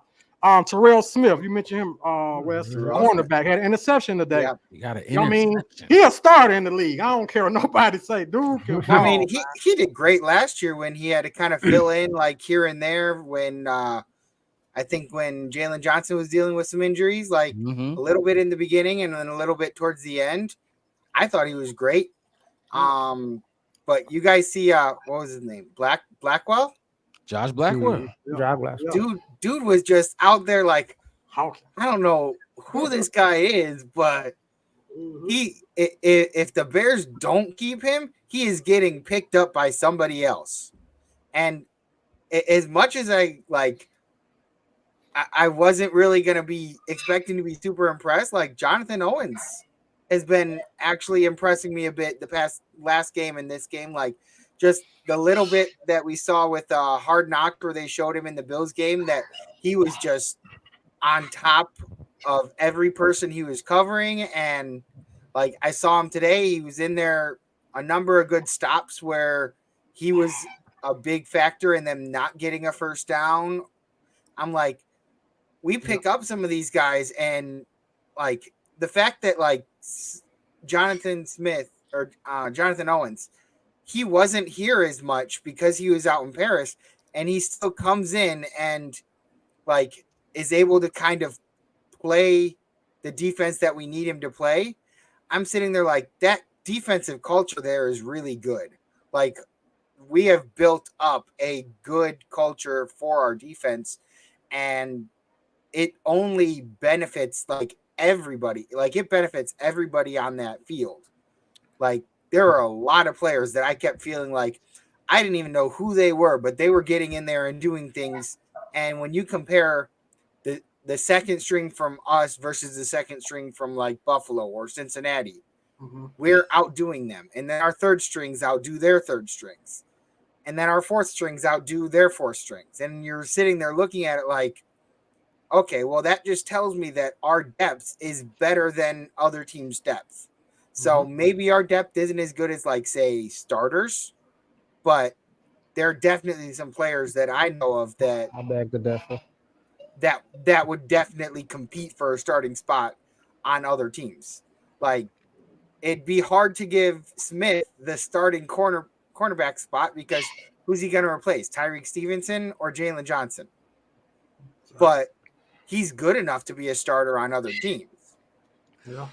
So I want to bring this back. I want to reel it in a little bit, just a little bit, and then because we can move on, we can finish up this but I want to just stick to Caleb Williams right now, okay, as much as we can. But we can wrap this up if we have nothing else to say about Caleb Williams' game. I feel like we kind of glossed over those first three and out possessions. If I don't know, look, you go back and watch the film on some of the on this all 22 of this game. Caleb Williams, some of those first three, DJ Moore was open. He was open. One thing I wasn't too happy about was the pass where they ended up calling the I think it was like 3rd and long. They ended up calling the was it a screen pass? It was the one where Keenan Allen and him seemed to be miscommunicating because he threw it to a spot where he thought Keenan was going to be, and Keenan went a different way. And because of that, they called it intentional grounding. Oh, I know what you're talking about. But for me, like, that's something that, like, okay, you see that and you know that was most likely a mistake on Caleb because of how you know that the type of route runner that Keenan is. And so it's like, okay, but they do need to be, sometimes I feel like they might need to work a little bit more on getting on that same page. Right. Because of the fact that it's probably been tough for Caleb to really throw the ball to Keenan very much because it sounds like Jalen Johnson covers him a lot in practice. So it's like, okay, you don't want to throw towards Jalen Johnson normally anyways. Right. So he might not get as many reps with Keenan as he would with like any of the other receivers, because he might not target Keenan as much when he's being covered by Jalen, because Jalen covers so well. Yeah, I don't know why. And now that I forgot about that play too. I don't know why he threw that, because you can't. It definitely was a miscue, because you can't do that. Like Caleb was well inside the pocket when he threw that. But see, for me, like those types of plays are great to get out of the way in preseason. Yeah, practice and preseason. You don't want to see that in a regular season game, but in a preseason game, you look at it as a learning opportunity moving forward. Okay, what made you think that he was going that way, Caleb? And then Caleb gives what he did that caused him to throw it over that way, and they kind of sit there and look at, okay, this is where he's going, like this is where he's going this way instead of that way, and you get better at it, right? They talked about that on. I'm sure they talked about that on the sideline at that moment. You know what I mean? That's go over to the sideline. The receivers get together. Rome, Keenan, whoever. I think I even saw him sitting on the sideline. Keenan sitting right next to Caleb, and there was somebody talking to him. So that's probably what they were talking about. And we've been chopping it up a little bit. I ain't been able to get to some of these comments. I've been popping them up, but I ain't been able to give out shout outs. Did see a couple people in the chat that I have not seen in the chat, and this is one of them. Lola R. She I'm assuming she. If you're not, just let me know. Say, hey y'all. Hey, look. Appreciate you tuning in to the Black Bear Podcast. Much love for show. We haven't seen you in the chat, so just stick with us, and we can get a little entertaining. You might have missed us a little bit ago. We was going at each other a little bit, but it get a little entertaining. Appreciate you being in the chat. We all are the Chicago Bears, so you know what you're gonna get with us. Devin, I don't know why. Like I said, it had to be a miscue because he was well in the pocket. He was in the pocket like big time when he threw that ball out of bounds like that. So, and that was a for sure. No, I don't think anybody argued with that intentional grounding call. So no. I mean, it sucks that it happened, but it was very clear that that's where he was. But the reason as to why it happened is it seemed like there was a bit of a miscommunication between the two of them. Right. And look, our quarterback played the first half. He probably played, I want to say he played 5 drives in the first half. So look, I think it was 5. If y'all got anything else y'all want to dump off, if y'all took some notes y'all want to dump out on Caleb Williams before we move on, that would be great.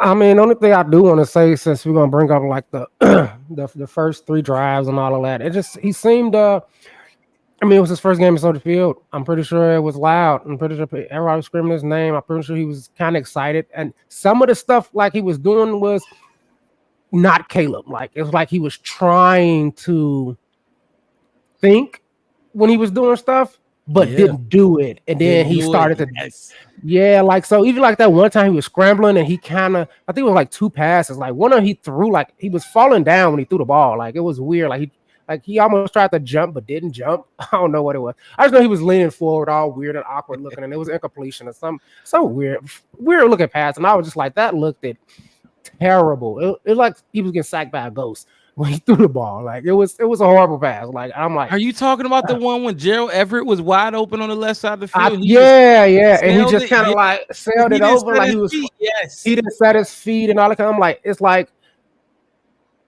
And that's why I really wasn't going like pound on him too much about it. It was just like, okay. Because once he kind of got, and probably like I said, they sat on the side and said, hey, calm down, dude. You Caleb Williams. You can do this. Don't worry about that. It's all right. It's all right. We gonna do this. You're gonna be fine.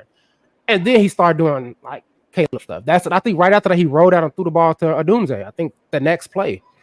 Yeah. When he caught the 45 yard, I think he literally rolled out right after that and kind of started. It's kind of like I don't know, self-confidence. He kind of got that down and he saw how he threw that spiral. He had that little jump pass and he was like, I know he felt good. I know he felt good after that. And he was like, okay, I can do this. I think I can do this. And I think after that, everything seemed a lot easier. And then I think even the coaching staff was like, okay, let's kind of open it up as they, we want to talk about Justin, how they didn't open up the playbook, and they kind of opened it up, started using Velus Jones a lot as a weapon, and you know what I mean, moving them around and doing all that. And like I said, the blocking was good too, a little better after that. So yeah, I think he was just a little bit too jittery, man. I think he was just too excited in the beginning. So and that's all I was Soldier Field for the first time. I mean, I get being a little over excited and maybe a little bit nervous. I mean, confidence and nervousness kind of like usually don't go hand in hand, but like you can still have them both. Like you can be confident in your skills and abilities while also knowing that you're you're going in front of your home crowd for the first time. Like, right. It's got to have some nerves. So hell yeah. Shake it off. Move on. We'll play the Chiefs next week. Well, Thursday, I guess. Caleb probably won't play though. We'll see, and he might, and I want to talk about that, but I want to talk about that a little bit later in the show. So, okay. The fact that you speak on the nervousness, DJ Moore and Cole Kmet on Cole Kmet's new podcast. Cole Kmet got his own podcast, whatever. So he had DJ Moore on. They talked about the drops they both had last week. And another thing they talked about was Caleb being nervous last week in his first real game, or not real game, but NFL game. And they say, yeah, he looked like he was nervous over in the corner, chilling or whatever. DJ Moore said he looked like he was getting in his zone. Cole Kmet was like, yeah, he looked like he was a little nervous. But to your point, Devin, when you get to Soldier Field in front of your home crowd and you see, it's a little different. It's definitely different. It's a little different than Buffalo. Yeah, he's probably nervous all over again. You know what I mean? So, but look, after that, y'all know how it go. After that whistle blow, after that, all bets is off. It's time to play some football. So, y'all fellas ready to wrap up the Caleb Williams segment, or y'all got? I want to make a comment, especially like the expectations that like every fan around the whole world, a Chicago Bears fan, expecting. Mm-hmm. Our expectations is high, man. We so used to getting disappointed. We expecting the quarterback to come in and don't make no mistakes. So I got to start telling myself I got to extend some type of grace to Caleb. Yes. You know what I'm saying? That he's also new learning phase, new offense. He's gonna make some mistakes here and there. So we just Chicago fans is brutal. They'll boo you. They don't care if you're a rookie or not. They will get down on you if yes. They feel like you ain't fitting the bill. They'll boo you. So he in a tough market, man. Dude, I ain't lived in Chicago since I was 7 years old. I'm 28 now. And I'm y'all see how I'm hard on these players. Imagine if you're in the heart of you like y'all. I mean, at least you in the city of Chicago. So yeah, it's when those fans, us fans, we like, come on now, we need to see it, and I don't mind it at all. Be hard on these players, because first of all, let's get one thing straight: these dudes are millionaires. Not all of them, but a lot of them, a good amount of them are millionaires. I'm not about to hold your hand. Do your fucking job. You get paid what we 50 million for Cole Kmet? You get paid 50 million. Go do your job. 25.5 million signing bonus for Caleb Williams. Exactly. I'm not ever going to feel sorry for these players in any way, shape, or form. You get paid to go do your job. Go do your job. So as Bears fans and New York fans, those New York fans is the same way. Hold these players accountable. Hold them accountable, because we the ones who paying their checks. Mm-hmm. You know what I mean? So I'm glad you brought that up too, Al. So anything else on Caleb Williams' day? 6 for 13, 75 passing yards. He was sacked one time. He was not sacked at all last week. He had one carry for 7 yards, and it resulted in a rushing touchdown. Caleb Williams guide. Anything else on Caleb Williams' performance and how he performed today? All right, well, that's cool, because before we wrap that up, let's give him a grade. Grade Caleb Williams' performance. We'll each go around and just give a grade. A brief explanation on why we get that grade. It don't got to be too long, because we all just kind of like spilled the beans on how we felt about his performance. So Great Caleb Williams performance. I can go first if y'all like. I'm gonna give it a C plus, and because, like I said, those first 3 and outs, like this is like stuff like this is crazy, but it's crazy because this happened with Justin too. It happened with Justin too. Y'all remember those days, the Tyson Bagent talk from these dudes like him. But like, hey, Judah Tribe, appreciate you joining the chat. Look, the Black Bear Podcast, hit the like button and subscribe to the channel because we here and we gonna put your comments on the screen and we gonna talk to you. And I hope you ready to stand on what you're saying because QB1 Tyson Bagent is crazy. But look, I give him a C plus. Like I said, I didn't forget about those. I didn't forget about those. I'm not putting that one up. I didn't forget about the first three and outs. That happened. You know what I mean? Mhm. A lot of people probably gonna praise Caleb. Yeah, and you should because he played well. But I'm not forgetting that y'all went 3 and out 3 times in a row because if that was a real game, you know how much stress, and I was a defensive player, you know how much stress that's putting on the defense just in those 3. Like, come on now, we gotta have some points or something, you know, in those drives. So I'm gonna give him a C plus. Caleb Williams, y'all could take it away from me. I'm gonna give him a D. I'm gonna give him a D based off the fact that this Bengals team that he practiced with him throughout the week. So it should have been a little more like the 3 and outs. That probably shouldn't have happened based off the fact that you're familiar. You didn't practice with these guys, so you should have been a little more scoring drives. Yeah, and can I cut you off real quick? Just real quick, just to add another context. That their starters didn't play. So go ahead. It's even worse. So, you know, the starters didn't play, so that means it definitely shouldn't have been like the 3 and out. The 3 and outs definitely shouldn't have not come about if you playing against a non-starter starters. That's a playoff team. So I'm gonna give him a D based off that, the sack, the stuff that he's supposed to be doing as a quarterback, progressions, and stuff like that. That's what he's supposed to be doing. So I'm not gonna crown him every week for doing things that he's actually supposed to be doing as a quarterback. But I'm gonna get down on him on the stuff that I'm not. I mean, Wes, you're shaking your head down there. I'm not going to crown somebody that's supposed to be going through. That's somebody that's supposed to be going through progressions. Somebody that's supposed to be doing like this is. We as Bear fans, we've had so many failed marriages with quarterbacks that when a quarterback come in and doing what he's supposed to do, it's like, I mean, this is what he's supposed to be doing. This is what ain't that the quarterback position? Dropping back, reading the defense, going through your progression. That's what other teams' quarterbacks does. I mean, that's what you're supposed to do. I mean, am I wrong or not? I mean, look. Before Wes, I'll speak on it. Before you go, I mean, go ahead. I'm reading the comments too. Just saying, am I wrong about? Go ahead, Wes, and I'm gonna address the. Okay. I'm gonna jump in there. That's like telling somebody you ain't gonna get them full credit when they got the right answer. That's how you pass the test. You got to get the right answer. So saying like I ain't gonna crown him because he did what he's supposed to do. Well, if he didn't do it, then you would have gave him an F. I said so that's why every week for doing the stuff that he's really supposed to be doing. Like I'm not gonna. That's what I'm saying. So if he got a perfect QBR every week, gonna say, well, he threw 2 penalties, so I can't no. You got to give him credit for what credit is due. Get him at his credit.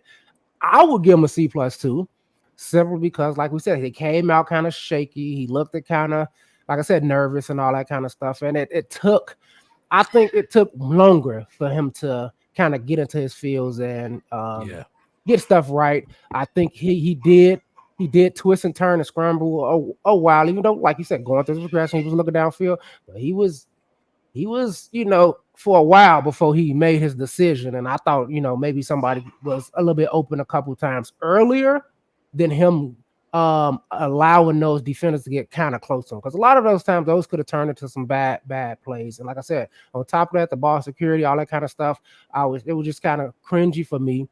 But I'll give him a C+. He made stuff happen. So he did. He drove the team down the field. Like I said, a lot of everything else was good, man. Like his handoffs was looking good after a while. You know, his poise was getting there. So you know, he started answering some more of the questions right at the end of the test, so he can pass. But you know, I'm just gonna go C plus. I gotta let him go. Yeah, so I want to finish my thought because I was still grading the man. Okay. So I'm gonna finish my thought. You didn't get your grade out? I mean, I did, but I was still. What was your grade? Oh, you said D. I gave him a D based off Go the ahead, fact continue. that. I mean, I gave him a D. Gosh. I think he played. I think playing the second string of a team that you practice with all week. I think you playing the second stringers. Look how our second stringers performed against our second stringers took off. So our first string should have took off on their second. Their backup defenders. I believe we should have did more against the second string. I just want to be, I like to be factually correct. You know, they practiced one time Thursday. That's it. It wasn't all week. It was one time on Thursday. And what was the reports from Chicago Bears on that? No. The reports was Caleb Williams was looking like the second coming of Jesus. Both teams dominated. I just wanted to put that out there. I'm not trying to combat you or anything. I just want to. You said all week, and then I don't want people getting in the chat like, "Well, that's not what happened." You know, so he looked like a superstar in practice one day, and he came out and today and had the 3 and outs. So, right. I mean, where was the Caleb from practice? Right. That's what I'm saying, because he was throwing touchdowns to everybody in practice. I seen the reports just like you guys seen them. So right. I mean, I'm gonna give him a D because it was the second streamers. D is tough, but you're the teacher, so I can quibble with that a little bit. The D, that is tough. But I gave him a C plus. Wes gave him a C plus. Let me jump through some of these comments real quick. Devin, gather your thoughts. It's D is insane. Damn. But let me jump in some of these comments. He said, this dude, right? First of all, have y'all been seeing what this dude been talking about right now? Yeah. He said he can't throw over the middle, and these coordinators would watch that Notre Dame game and knows Utah games to see how to mess him up. And he actually kind of sound like you, Al. I ain't gonna lie. That kind of sounds like something. Because I kind of agree with that, what he's saying. But this ain't Notre Dame, and this ain't USC. He got way better weapons than he had. Way better weapons than he had at USC. And he has a NFL offensive line. I ain't gonna say it's the best in the NFL, but he didn't have a good O-line in USC. Let me just keep going. He said Tyson Bagent, no sacks last year, also was the least sack QB. The man threw 4 interceptions in a tie game, or he turned the ball over 4 times, 3 interceptions against the Saints last year. Chill out. Lola says so dramatic. And if any of y'all want to jump in on any of these comments, jump in. Y'all know how we do. Speak your mind whenever you got something on your chest. So dramatic, like, bro, get the ball out and stop dancing. Oh my God. So look, this is I gotta come because this Judah dude said the same thing. And Al, you kind of said the same thing too. When you're in the pocket, right, and you hike the ball and you're in the pocket, if there's no one open, what are you gonna do? Sit there? No, the defense get paid too. That D-line get paid millions of dollars too. I'm going to move because if I sit there and just sit there, eventually my pass protection will break down. First of all, you're not controlling these dudes for 10 seconds or whatever. I'm telling you, if you have an issue with him scrambling, look at the play. If that play lasted 10 seconds, there's no way in hell he's sitting in that pocket for 10 seconds. The guys weren't open. Move around, and it's called a scramble drill. And then they'll get open once you run the scramble drill. You can't sit in the pocket that long. I don't care if it's clean or not. You sit in there, and you don't get rattled, but all QBs know, bro, at some point you have to move because you're going to get got. You have to move. You can't just – what quarterback sit in the pocket for 7 seconds? It ain't going to happen. You sitting there for your 3, your 2, your 3, your 4, but then you got to move because if you don't move, you can't shake. You can't run the scramble drill. It's scramble drill for a reason. Yeah. Just want to touch on that. You have to move. Let me ask you a question, Mark. So in the past – I would grade quarterbacks second preseason game. I would give quarterbacks a good grade, but because it's so much, I don't want to grade him high, and it's only the second game. It's like the second date. We don't even know really what we like. I'm a Bear fan. I've been through all the quarterbacks. Until that man get on the field against Tennessee when it count week 1 and put together a consistent game wins, these preseason stuff, it shows us as Bear fans hope because we used to nothing, but it really don't mean nothing until he play against defenses that are scheming to his weaknesses. No defense is scheming towards his weaknesses right now. I completely agree with that, and I'm gonna address that. Let me get through these comments real quick, just to get them out there, and then I'm gonna keep that thought. He said Tyson Bagent offseason worked his tail off, worked his face off. Caleb went to Italy. Look, first of all, look, Judah, if you put this Tyson Bagent shit in the chat, I'm not going to address it. Yeah, I'm not going to address it no more. The fellas can let me know if y'all want to address him with or them with this Tyson Bagent talk, because I'm not. You could talk about Caleb and whatever else, but I'm not about to do this Caleb Williams thing. Says likes to pay the narrative. Like, what narrative? You're talking about a dude. Tyson Bagent was Division II for anyway. He said, don't trust them or those biased content created. Yeah. Lola. Dang, Judah, why are you going in on my mans like that? Yeah. Said Lola also said, yeah, Tyson earned my respect today, Wes. I mean, Tyson earned my respect last season when he stepped in for Justin for 4 games and won 2 of them. I saw it. It's all about the eye test. The numbers matter too, but when you can see it. Tyson can run an offense. He ain't got the most physical attributes out there, but he can run an offense. Yeah, okay. So what I'll start doing, because it is a lot of comments in here, I'll just pop them up and then I'll address you, Al. You do gotta see it, Al. You do gotta see it. But when you're talking football and doing what we do, you have to go off what you have to go off, right? All we have to go off of with Caleb is what we've seen in the preseason. Yeah, we could talk about his USC or the Notre Dame game, but once he enters this NFL, you could talk about that, but it's a lot of busts that was dogs in college and ain't do shit in the NFL. So I mean, I would tread lightly when people talk about that sometimes. You pick and choose your battles. But as far as Caleb and like not like, because Al, I feel like you don't want to like completely like buy in or whatever, but I'm not gonna marry him on the second date. That's pretty much what I'm saying. I felt for this with Justin when he had good preseason and he did excellent. Then in the season game comes, I looked at like I've been going through this for over a decade. So I'm not trying to down Caleb, but I'm just saying until I see it when it matters, when it counts, when you face adversity. He haven't faced no adversity yet.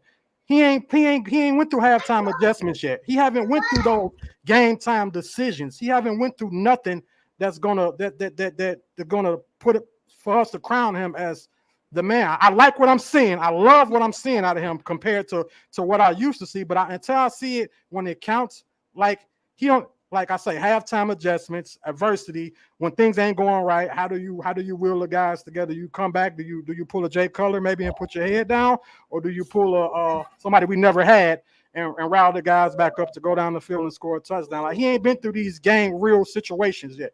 Right now he's just doing scripted plays to get his timing and his confidence over his players. He's not doing nothing that's going to count when he played Green Bay twice, when he played Minnesota twice. When they scheme, when they disguise in coverage on one side of the field to the other side, you think they in cover 2, they come up, they cover another whole different. He ain't seen that yet. So exactly. So and he hasn't had a chance to see that yet, right? So until then, on something that he hasn't been able to do yet. Exactly. So like, it seems like you're faulting him because he's a rookie. It's not his fault, him, bro. I'm not doing. I'm just saying I'm not finna marry. I'm not marrying. Finna marry the man at the second preseason game. I like what I'm seeing. We're gonna go on another date, but I'm not finna. See, I don't know about you, but if I give somebody that I go on a date with a D, they ain't getting another date. If I grade them, a D date is bad, Al. That's a good. A D date is bad, Al. That's a D. Yeah, you giving a second chance on a D date? It ain't an F, is it? I'm gonna give him a second. Hey, the date. Sometimes people can do things. I mean, he did things right on the day. He did things right on the day. Maybe I'm being a critical judgment based off my past previous dates with others. So maybe I'm being a little harsh on the grading scale with him because I'm just like that. I'm conditioned to grade like that now. I'm going to grade hard. I don't care. I'm not falling for another 4 years of what I've been through for the past 20. I'm not going for it. No. But okay. So when you say 4 years, what it looks like this year, it definitely is not going to look the same in year 4. You know what I mean? What I'm trying to say is what we have to go off of is what we have to go off of. That's all we've seen. You know what I mean? So yeah, we can say let's wait and see when Ryan Poles get 6 years under his belt as the Bears GM and see how this team look. But we can't wait. We're not waiting 6 years. That's not the business we're in. That's not what we're doing. What we have is what Ryan Poles has done over the last 3 years and what Caleb has done over these last 2 NFL preseason We're going to know about week 5, bro. We're going to know about week 5 what type of quarterback we got. Yes, and I think we all agreed on that on one of our episodes. We all said it's probably going to take till week 4, week 5 for this offense to get the clicking. But guess what? We do have NFL data now. We have preseason data that we can go off of. All of us can say the same thing about this entire. Let's forget Caleb. We can all say, well, I don't know. The Bears got to do it first. I got to see it first. You know what I mean?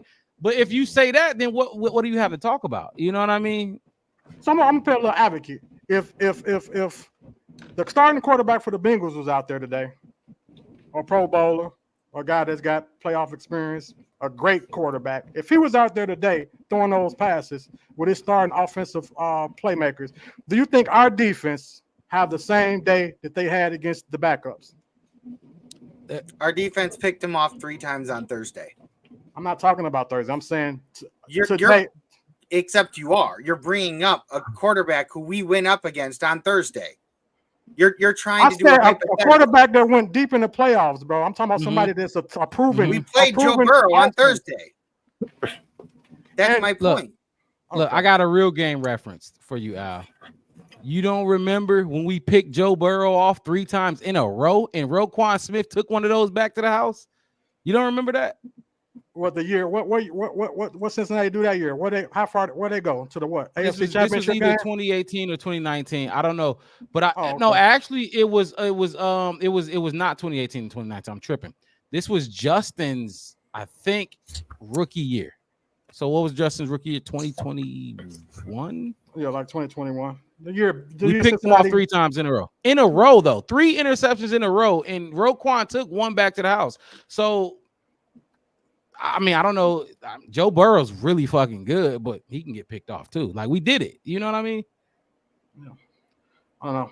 I'm just like I say. Until I see Caleb in real game time situations and real live. I'm telling you, got to go talk to the media for real after a loss or a win. When they're gonna beat you down, when they're gonna take you through that Chicago gauntlet. Like you ain't facing that right now until we see that, because we know there's gonna be some ups and downs. I want to see what type of how he performed, because he had the knack about in college when they lost, he ran into the stands and jumped in the stands with his mom and started crying. You bet not do that in Chicago. You bet not do that in Chicago. You bet not do that. So I'm saying I got to see Caleb. I got to see him. I got to see more. Caleb cried that day because he knew there was no chance of him making the playoffs. They were done. Doesn't matter, though. You're a football player. You run into this. You go look for. Can I go ahead and give my grade now? Who does that? Because I kind of want to give my grade at some point. Because go ahead. I mean, we got to. How we do with these segments. We stay on our segments long, and like I said, say what you mean what you say, and if you got something on your chest, get it off, because we talking football. That's what we do. So go ahead, Devin. You trust me. You aren't gonna run out of time, Devin. No, I'm just trying to say that as content creators, which is what a podcast is, we have to give grades and stuff like that. Like, I mean, like we can only go off of what we've seen. We can't sit there and just say, oh, well, I need to wait till I give a grade. If you're asked to give a grade on what you've seen, which is what we've been doing today. And I gave him a B-. It wasn't a great game, but he did things that I thought were really good. And I really like to see somebody that can rally behind the fact that they didn't have a great way to start and they still figured out a way to keep going. But for me, the biggest part was the fact that, like, Al kept bringing up that, like, oh, we've already seen the defense of the Bengals. Well, the Bengals already saw Caleb Williams on Thursday too. So it's kind of like a wash, the whole concept of like, we've already seen them, they've already seen us, which is kind of the whole point of the joint practice. Like both teams get a chance. Devin, just because we definitely can debate Al's statement, but since you did give your grade, just B-, correct? Your grade? Yeah. See, go ahead and why B-? We can get back to Al for us in a second because I do like the conversation we having, but you got the floor. B- for you, and why for what you seen? Why you gave him a B-? Honestly, for me, the biggest thing was that he got the ball out quickly. That's something that we haven't seen for a while from Chicago, and it's something that they regularly brought up was a big issue because of how long it was taking us to get the ball out. He got it out quickly. It wasn't always on target. It wasn't always where it was supposed to be, but that changed throughout the course of the game. Towards the tail end of the first half, he started hitting the people that he needed to hit. The balls were placed where they needed to be in a spot that not only were they easier to catch, but also a lot harder for the defense to get to.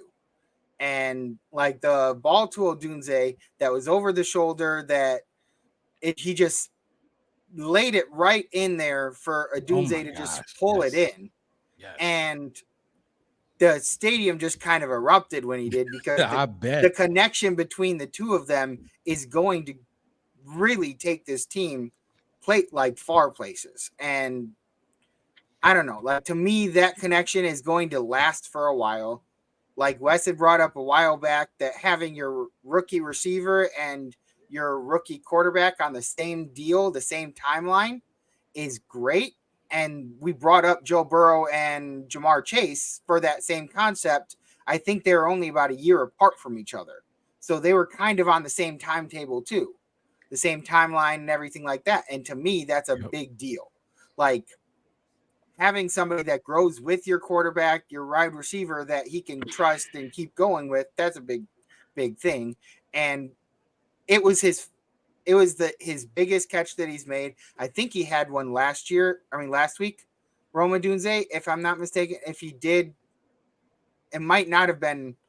I know it was at least targeted a couple times, but this was his biggest catch. It sucks that he wasn't able to get that catch at the back of the end zone. Like definitely. To me, that's not on Caleb. He threw it to where the guy was open, and if he catches that, like to me, it's it would even bump it up to a straight B if that touchdown were added and everything like that. But then the very next play, he goes and he rolls out to the left, and then he's directing traffic, sees nothing is there exactly where he wants it to be, and follows I think it was offensive lineman that was out there running in front of him. Tevin and Jenkins. He just kind of jumped past him. And it's like, okay, those types of plays to me are very impressive to watch. And I'm just looking at it as in this specific game, this is how I would grade it. And he did what he was supposed to do in the fact that he got himself the touchdown, which was something that he was criticized for last week. He went down 2 times into the red zone and couldn't get a touchdown out of it, had to settle for field goals. He got a touchdown this week. So, I mean, I thought he played well last week, but he didn't get his touchdown. He didn't play as well this week, but he did get his touchdown. I give him a B-. It's not a great grade. I'm kind of at that point where it's on the fence of a C+ or a B-, but just a little bit closer to a B-. So I felt like he played pretty well. And look, I can't. I mean, I could push back a little bit, but look, the B-, it sounds like the eye test. And like I said, the eye test, it sounds like, Devin, you saw what you saw, regardless of the numbers or the outcome. You saw what you saw, and it looked good. And I said it, the preseason, fuck the numbers. It's the eye test. You have to see the movements, the manner, like the way Caleb moves in the pocket, like the way Darnell Wright, once the ball is snapped, the way he snaps back in position and starts block. Like, it's all about the eye test in preseason. And it sounds like that's what you waited on. And so a B-, I can't argue with that. Yeah, but I just want. Okay, go ahead, Wes. No, go. No, I just really want to throw out the. Well, we all saw Hard Knocks. Yeah, we saw that great college coach Nick Saban sit down with Matt Eberflus and tell him, this is what you're gonna have to do with this kid. Don't worry, because it's what we expect. It's what we say. Like you said, we're gonna be harsh on him because we fans.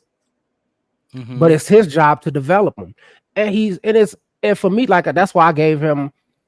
Like I said, I would have went B2. It's just the start of it was kind of, like I said before, it was too rough, and then some of the stuff he just didn't look like himself. But at the end of the day, he did do exactly what everybody else was just praising him about, showing his leadership skills and showing how he can shake stuff off, and how the first 3 drives was terrible, but then in the next 5, he was, you know what I mean? He was making plays. He was doing stuff. They thought what Ryan Poe said we sent Justin away for. Is you the reason we winning? Like, it looks like Caleb can be the reason that we're winning. And, like the Roma Dunze touchdown, we can blame, drop passes and people not being in the right. So I saw Everett, like, not really in the right spot. It was kind of a low pass, but I thought he could get it and make something out of it, but he kind of just caught it and gave up on him. I think that was like one of his only other catches. A lot of stuff that wasn't on Caleb. You know what I mean? Like, but then you saw Caleb those last few drives. And yes, I know everybody want to go down. We want him to throw touchdowns. We want him to have passing yards and all that kind of stuff. You understand? Like, every quarterback don't go down and score. Yeah, of course he do too. But every quarterback don't go down and score a touchdown every time. If you move the chains, if you make good decisions, you get down there. Yeah, you get in the red zone. Sometimes you get 3. Sometimes you're gonna get 3. We can't. I'm not gonna be like, be okay with walking away with 3 points, because how many games have we seen decided by 3 points or less? Right. And then on top of that, it was for me. It was like you said, Mark. It was it's like he started to look like Caleb at the end of it. So, like I said, it's like a test. He started off rough, got a couple of answers wrong in the beginning, but he finished the test off and he got a lot of stuff right. He was doing a lot of stuff that was good, and a lot of stuff that's what we wanted to. That's what we wanted. Yep. You know what I mean? So that's up. And you can't tell me, like, remember, like, and I'll pop back up again. You cannot tell me that if the dude 6 for 13. He's not throwing 13 passes. He's going to be upwards 25, maybe even 30. And in some shootouts, he may even get up to 40, like CJ Stroud did. You cannot tell me you didn't see the guy getting comfortable as the game went on. Imagine if he threw 25, 30 passes. I guarantee you one of those at least 2 of those would have been a touchdown. He was getting comfortable. Once you get a feel for your opponent and their tendencies, things change. The game changes. Yes, he started slow, and I criticized him for that. But I'd have liked to have seen what he would have done after that drive where he scored the touchdown, because at that point your confidence is kind of sky high.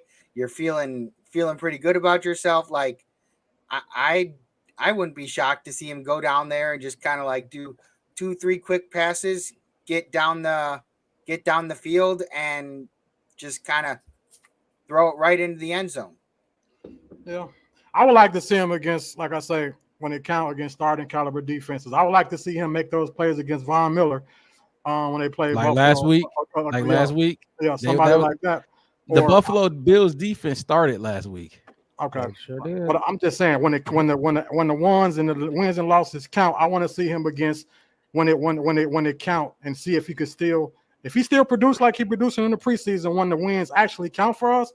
Then I'm gonna get him. I'm gonna crown the man. But right now he's doing everything that I want to see a quarterback do. But I can't say that. I can't just like. I'm not going to give him an A or a B grade. I can't. I'm not going to do that, man. There was no A's. Devin did give him a B minus. I'm going to give him that. That's his grade. That's his opinion. Right. Cool. But me personally, like I said, I need to see starter. I need to see him play against starters. When he played Green Bay, starting defense. When he played Minnesota, starting defense. When he played Harrison Smith at safety in Minnesota. But he played Buffalo's starting defense last week, and he played even better last week than he did this week, is what I'm saying. Look, the wins and losses don't count. You understand? Like the preseason don't count. Then why are you giving a grade at all? If they don't count. Because that's what we get. Because the creator said, let's give a grade off of what content that we have now. So we got a grade. I'm just saying, for me, I want to see it when it count. I'm not a big preseason guy. I'm not a big preseason guy anyway. So what if we get to week 11 and half of Green Bay's starters are injured or out or are not playing or count COVID, and we have to play against mostly twos? You gonna give them a bad grade then? That's a good point. You play who in front of you. And I don't know, bro. Come on. That is a good point. Injuries. How you gonna get mad?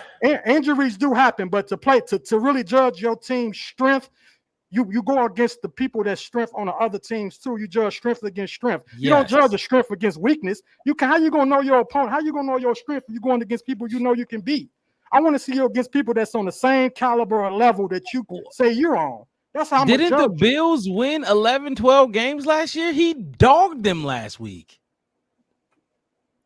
They didn't. Buffalo didn't sit their starters last week. So we go okay. So let's have this. No. Because I think you're saying we're drawing conclusions for the season. We're speaking on what we saw today and last week. What we haven't seen him play the Packers. So how can we? So look. Remember, and I put this in the group chat. Remember, I said celebrate now because if the shit goes terrible, at least you got to have some joy at some point, right? We don't know what the future holds. We all want to know what it's going to look like at week 12. We all want to know what he going to look like but we don't know yet. So we can't I'm a little rough on Caleb based off how he played. Now, y'all don't watch college. Y'all only watch NFL. That's cool. But I watched him in previous years. And so I'm judging him based off what I've seen for the past 4 years. The Notre Dame game? Over the past 2 games. The Utah? Utah and Notre Dame? But he won a Heisman. Because who else? Nobody else stopped him. And even Notre Dame was the best team. Other than that, Utah just beat him. Otherwise, he balled out against everybody he played. What game, Al? I'll play look, we can go to what game? I'll dive into the college. Pull it up. You gotta have it on the dome piece, man. I mean, I don't have to have it on my dome piece because USC is not my team. I'm just going off what I've seen from some of his college performances. Like he wasn't like I didn't want to draft the guy. I'm just being honest. I wasn't a big drafter. I didn't want him. I didn't want him. Jaden Daniels, right? I didn't either. I didn't either at first, but it's too late. Yeah, and that's the thing. See, Wes, I was gonna get to that, but I don't think whether you wanted him or not, that's not the point. That's not the conversation we're having. We're having the conversation of the D grade and how you want to wait. And like I don't get that because we're gonna get there. You know what I mean? Like at some we all want to like know what it's gonna look like in week 12, but guess what? It ain't week 12. You know what I mean? It's not. We got the Houston, Texas, September. That's gonna be another test. Those are games that I'm gonna love to see him against the starting Stingley. You got Derek Stingley, the number 1 corner in the NFL, sticking. He is not the number 1 corner in the NFL. Oh my God! In my opinion, that's my opinion. It's all this. That's no. But some things you got to bring facts. You can't just. That's like me saying Jack Sanborn is the number 1 linebacker on his team. I want to see you go against Jack Sanborn ain't the number 1 linebacker on his team. Derek Stingley is what? What would you put him at? What? He ain't better than Sauce Gardner. He ain't better than Jalen Johnson.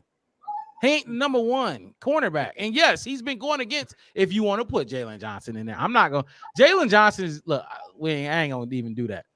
If we all respect Jalen Johnson, he has been playing against Jalen Johnson all summer long, right? Derek Stingley ain't the best cornerback in the NFL. Not yet, at least. I'm not even. I'm gonna go back to my argument was that I'm not sold on Caleb, and I'm gonna stick to that until I see more of body of work to him. I like what I'm seeing based off what I got to judge. I got to judge it off Justin Fields, Jay Cutler, no, you don't. Rex Grossman. I got to judge them off these guys. So if I'm judging, you don't. No, you don't. No, you don't. Why you gotta judge it on Justin? He not Justin Fields. He not Jay Cutler. The same way everybody. So you might as well. We bring up previous quarterbacks and say.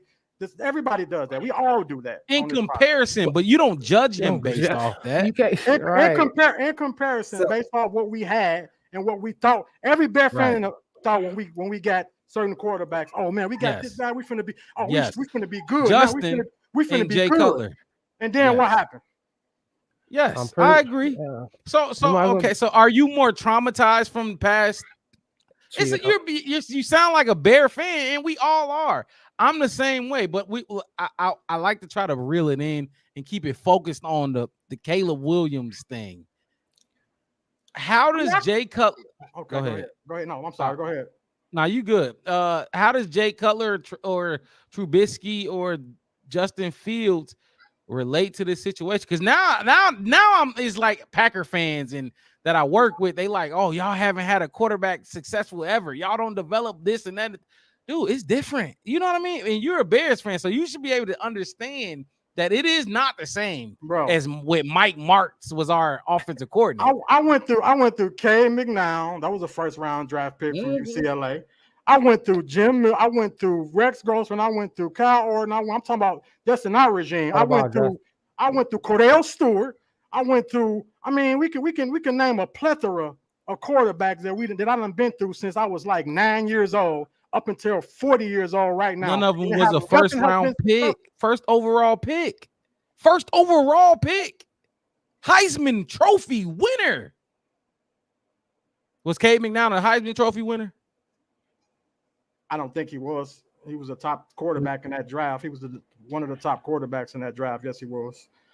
So they got him. Then you go and Rex Grossman was a top draft. He was a good quarterback at Florida. Then you go with Jay Cutler, the trade. He put up numbers in Denver. Then you go with we got quarter. Then you go with Justin Fields. This dude was a outstanding beast at Ohio State. So then you go get him. So I got bad, bitter taste in my mouth from all. I'm talking about since I was 9 years old until 40. I haven't had one quarterback that I can say on this podcast right now that is like, bro, he took us to the promised land. I can't. So I'm not saying that I'm saying Caleb is not that guy, but until I see a collective body of work of beating quality teams consistently, especially Green Bay, I want you to beat Green Bay more than I agree with that. I agree. You got to beat the team up north. I don't care what Justin did. His downfall, like fuck what he is, whatever. He couldn't read the defense. He didn't beat the team up north. And Devin and West, I keep saying, I've said that multiple times. He didn't beat the team up north. I'm living up north. I'm here. I weigh that beating that team up north bigger than anything. I always said I don't care if we go 2-15, 2-14. You better beat that fucking team up north. You know what I mean? So I understand that. Me more than anybody. I live here. But what I'm saying is reel it in. He's only played 2 preseason games. Exactly. That's my argument. So what? He only played 2 preseason games. Should we just stop grading altogether then? Because I mean, if we're going to criticize somebody for situations they haven't yet been put in, like give them a bad grade because of people that we've disliked from the past, that'd be like you go into school and you getting F on the test that you know you did really well on, just because your older brother went through and the teacher didn't like your older brother. Man, look, when you're in class for the whole day. He haven't yet to play a full game. So until he play a full 4 quarters, I can't really judge him. I go to a class for an hour and then I go to another class. Until he played 4 quarters Come out of halftime. If you down half, just put scenarios. You down halftime, you come back in, you got halftime adjustments, you got things you got to do. I want to see him in 4 quarters put We together all a do. full game.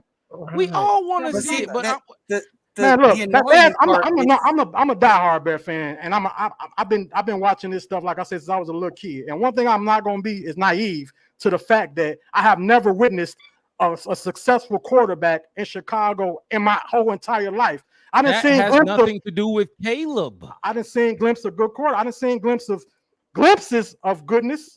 Justin Fields didn't get booed out of Chicago in the beginning. Okay, look. And Al, we've been in the chat going back and forth about.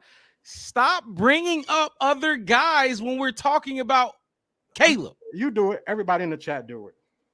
You can but you're saying you just said I watched this and I watched that. Yes, that's not the reason. We're talking about Caleb's 13 passes. His 13 passes have nothing to do with Jay Cutler. His 13 passes have nothing to do with Justin. Me being a critic of him is, I'm just gonna be a critic until he shut me, until he proved me otherwise. That's all I'm gonna say. Until he proved me otherwise, I'm gonna be a critic of him. I got a right as a Bear fan to be a critic. Yes.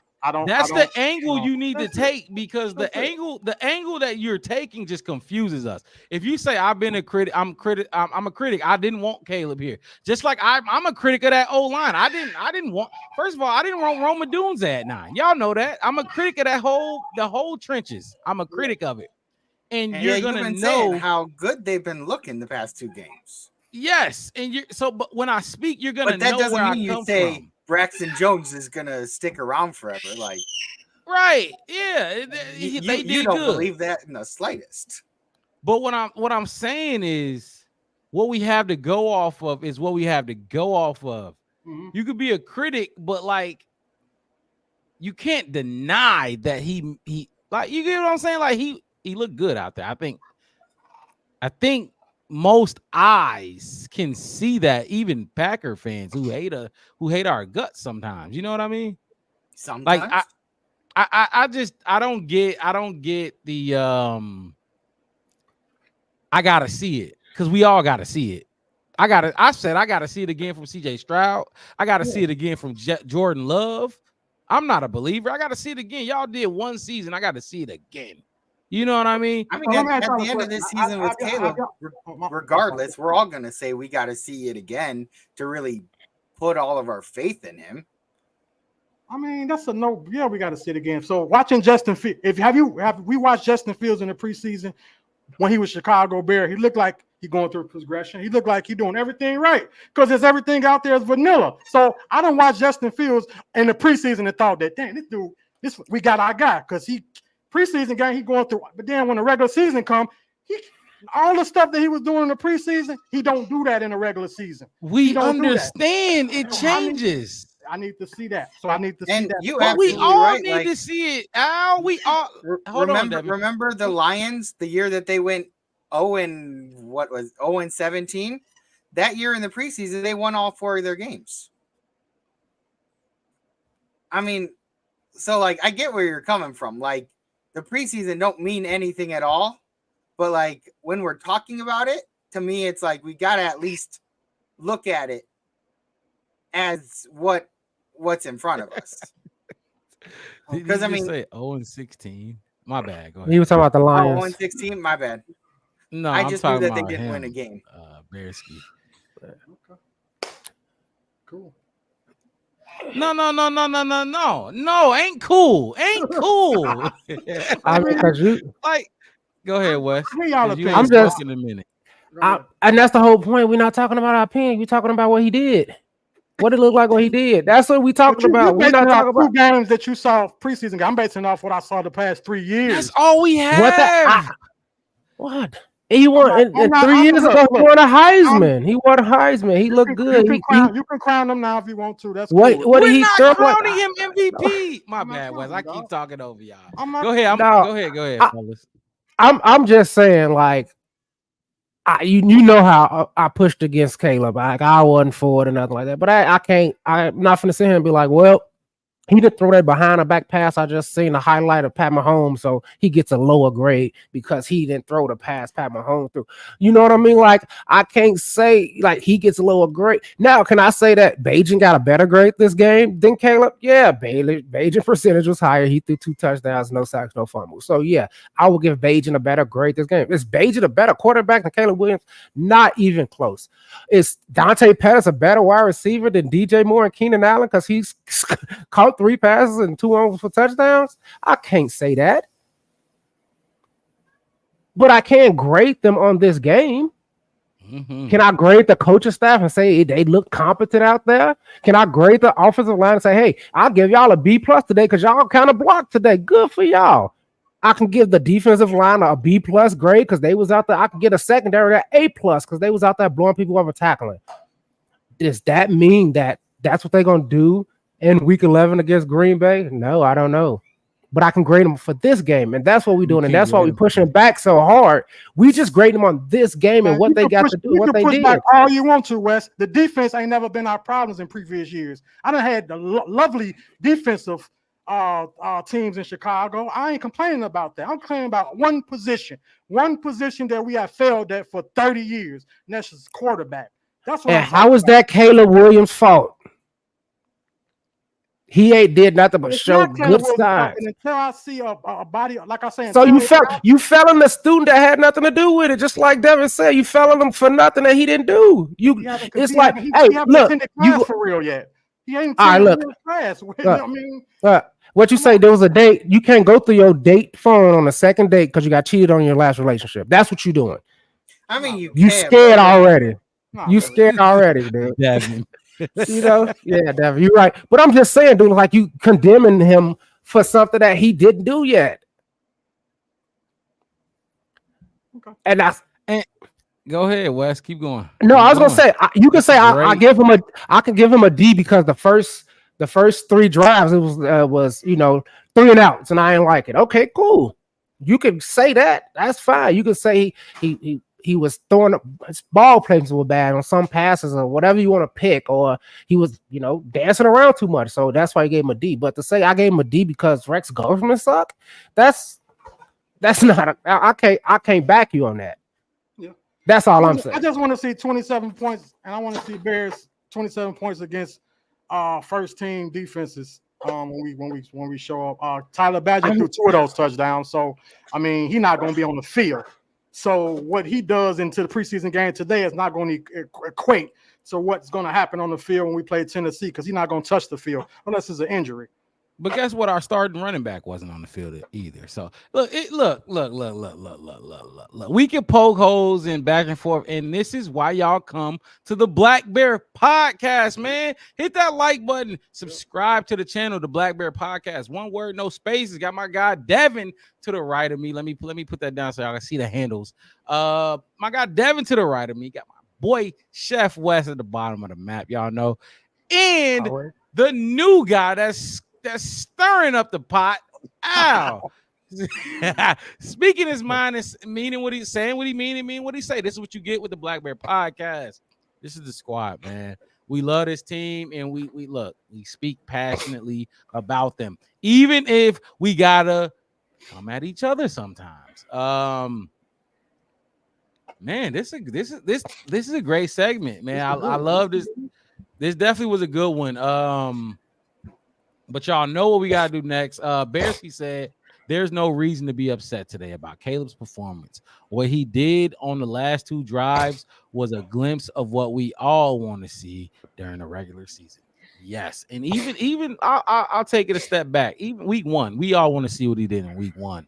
Preseason week 2 for the Bears. Week 1 for everybody else. See, the way he was playing in week 1, well, week 2, I guess, against the Bills, I just honestly wish they would have just kind of left him in there, because I would have liked to have seen him just kind of see what else, like with him playing that well. It would have been nice to see, like, going through, continuing to play, see if like he can maintain it. But I guess we'll have to wait for week 1 of the regular season for something of like the that. regular season, because and the thing is, we just we went in on Al. and rightfully so, because shit. I mean, if you, like I said, I always say, if you feel a way, speak it. But guess what? There's a lot of fans that think how Al thinks. I sent the image in the chat the other day. Like, a lot of Bears fans are trying to emotional hedge. Like, they don't want to get too excited because they have been hurt before. You've been let down before, and that's rightfully so. I would never fault a Bears fan or even anybody in the relationship world who got their heart broke and they scared to jump out there again. Yeah. I'm jumping out there face first, especially for Caleb. Well, I've been hurt about somebody that was probably considered better than Caleb, and that was my man Justin Fields. He hurt a lot. He hurt a lot of people. I'm talking about coming from college to coming to NFL. The knack on him was high. Justin's college was not better than Caleb's. Come on, Al, you the college guy. You're a college dude. Caleb never got to Did he go to a national championship? That's a team thing, though. That's a team thing. You talk about team accolades. We talk about Caleb and Justin. It's going to be a team accolade to go to the Super Bowl. It's going to be a team accolade to go. It's going to be the same type right, but when you judging these dudes, like just like Justin, a lot of people like to fault Justin for his win-loss record. That's not win-loss is not. Yeah, you can use it, but don't try to condemn a player for their win-loss record like this is NBA or like LeBron just taking over a team 1v5 and going crazy. No, it's 11 guys, and you need all 11 guys to contribute to that. Okay, unless you who. Aaron Rodgers or somebody, you don't probably don't need 11. You think Aaron Rodgers so Devontae Adams ain't nobody? I'm just saying. Clay Matthews wasn't nobody, huh? Clay was a punk. AJ Hawk, all them do. Greg Jennings, Jordy. No, I can go. Look, like I said, I'm in Wisconsin. I ain't even finna do that. I'm gonna sound like a fanboy. So you getting yeah, I know, right? I was gonna say, like, you were already good now. You're just gonna run down the list. When you named more than 2 people, I was like, oh shit. There's not a team that I know more than the Packers. I hate them. But that's let's really move on. Sad that you're a Bears fan and that the Packers are what you know more. No. Whoa. You said there's not a team I know more than the Packers. No, more than like other teams, like outside of, you know what I mean? Like I don't I know the Packers. I know the Packers more than I know the Vikings, more than I know the Lions, all that. But look, I'm ready to watch these press conferences. But if y'all got anything else y'all want to touch on real quick before we we got Coach up first. We're gonna save Caleb for second. So we got Coach up first. Y'all boys ready to listen to them? Sure. Yeah, we can listen to them, my guy. At least we ain't Minnesota. At least we're in Minnesota. We don't have to wait till next year to see our rookie play. Oh, knock on wood, please, Wes. Knock on wood. I'll talk to you mid-season, Wes. I'm gonna see. Hopefully, we do good. I'm on the same team as y'all, so I want the Bears to do great. But yeah, we'll see. All right. Well, wow, a lot of undertone in that. Al, god damn. A lot of undertone, but hey, let's listen to our head coach Matt Eberflus speak. I probably should have had this getting ready while we was talking, but the conversations are so interesting that we have on this channel. Well, I've been right a lot, Al. But how about we talk about something that we can all agree on? What about how do you guys like that defensive play today? Like the way the defense played today, I thought it was absolutely great. Defense as a whole body of work. I mean, they brought up the fact that in our 2 preseason games, I'm trying, or the last 2 preseason games, absolutely 0 touchdowns allowed. No touchdowns. And when they were getting close, we picked it off. Has it been 0? 0. Yeah, they got 2 field goals last week and 1 field goal this week.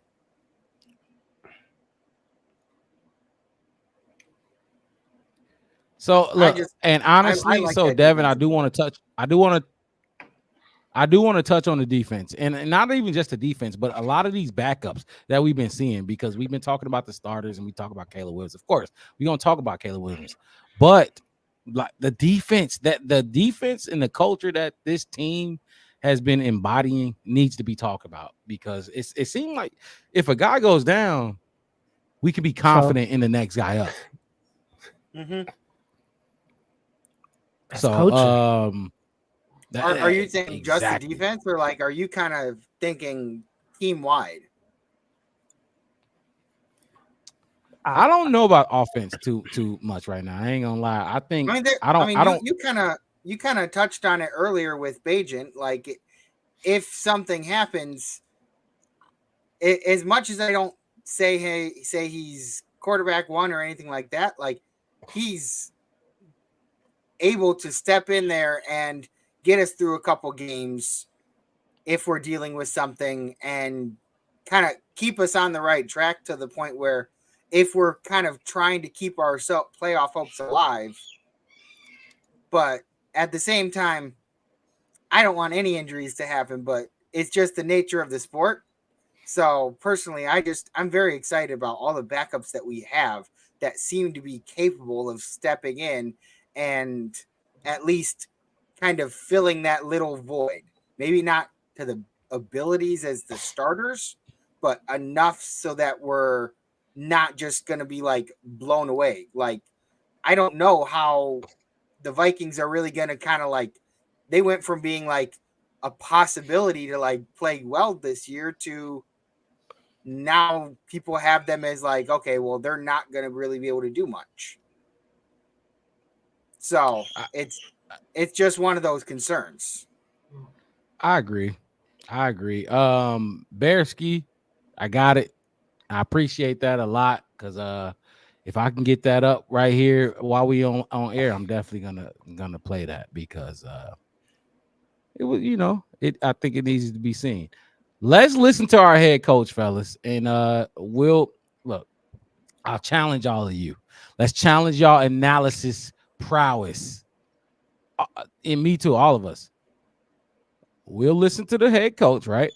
Take one thing, find one thing that you hear him say, and just one takeaway from his press conference, and then speak about it once we get back. Just one thing. I challenge everybody to do it. Obviously, if you couldn't figure something out and it was boring, it's okay. But I challenge everybody to show our analysis prowess to analyze. So let's see. Here we go. Head coach Matt Eberflus after preseason game number 3. So I'll start off by saying that it was a good day, a good learning experience for really everybody. I thought that defense got 3 turnovers. We scored 3 times off of those, a touchdown and 2 field goals, and I thought that was really good complementary football.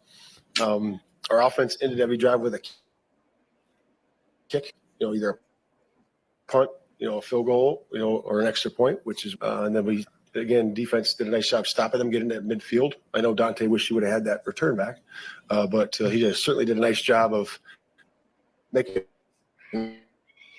up for it. He had a couple nice routes and a couple nice touchdowns, and I thought they connected really well.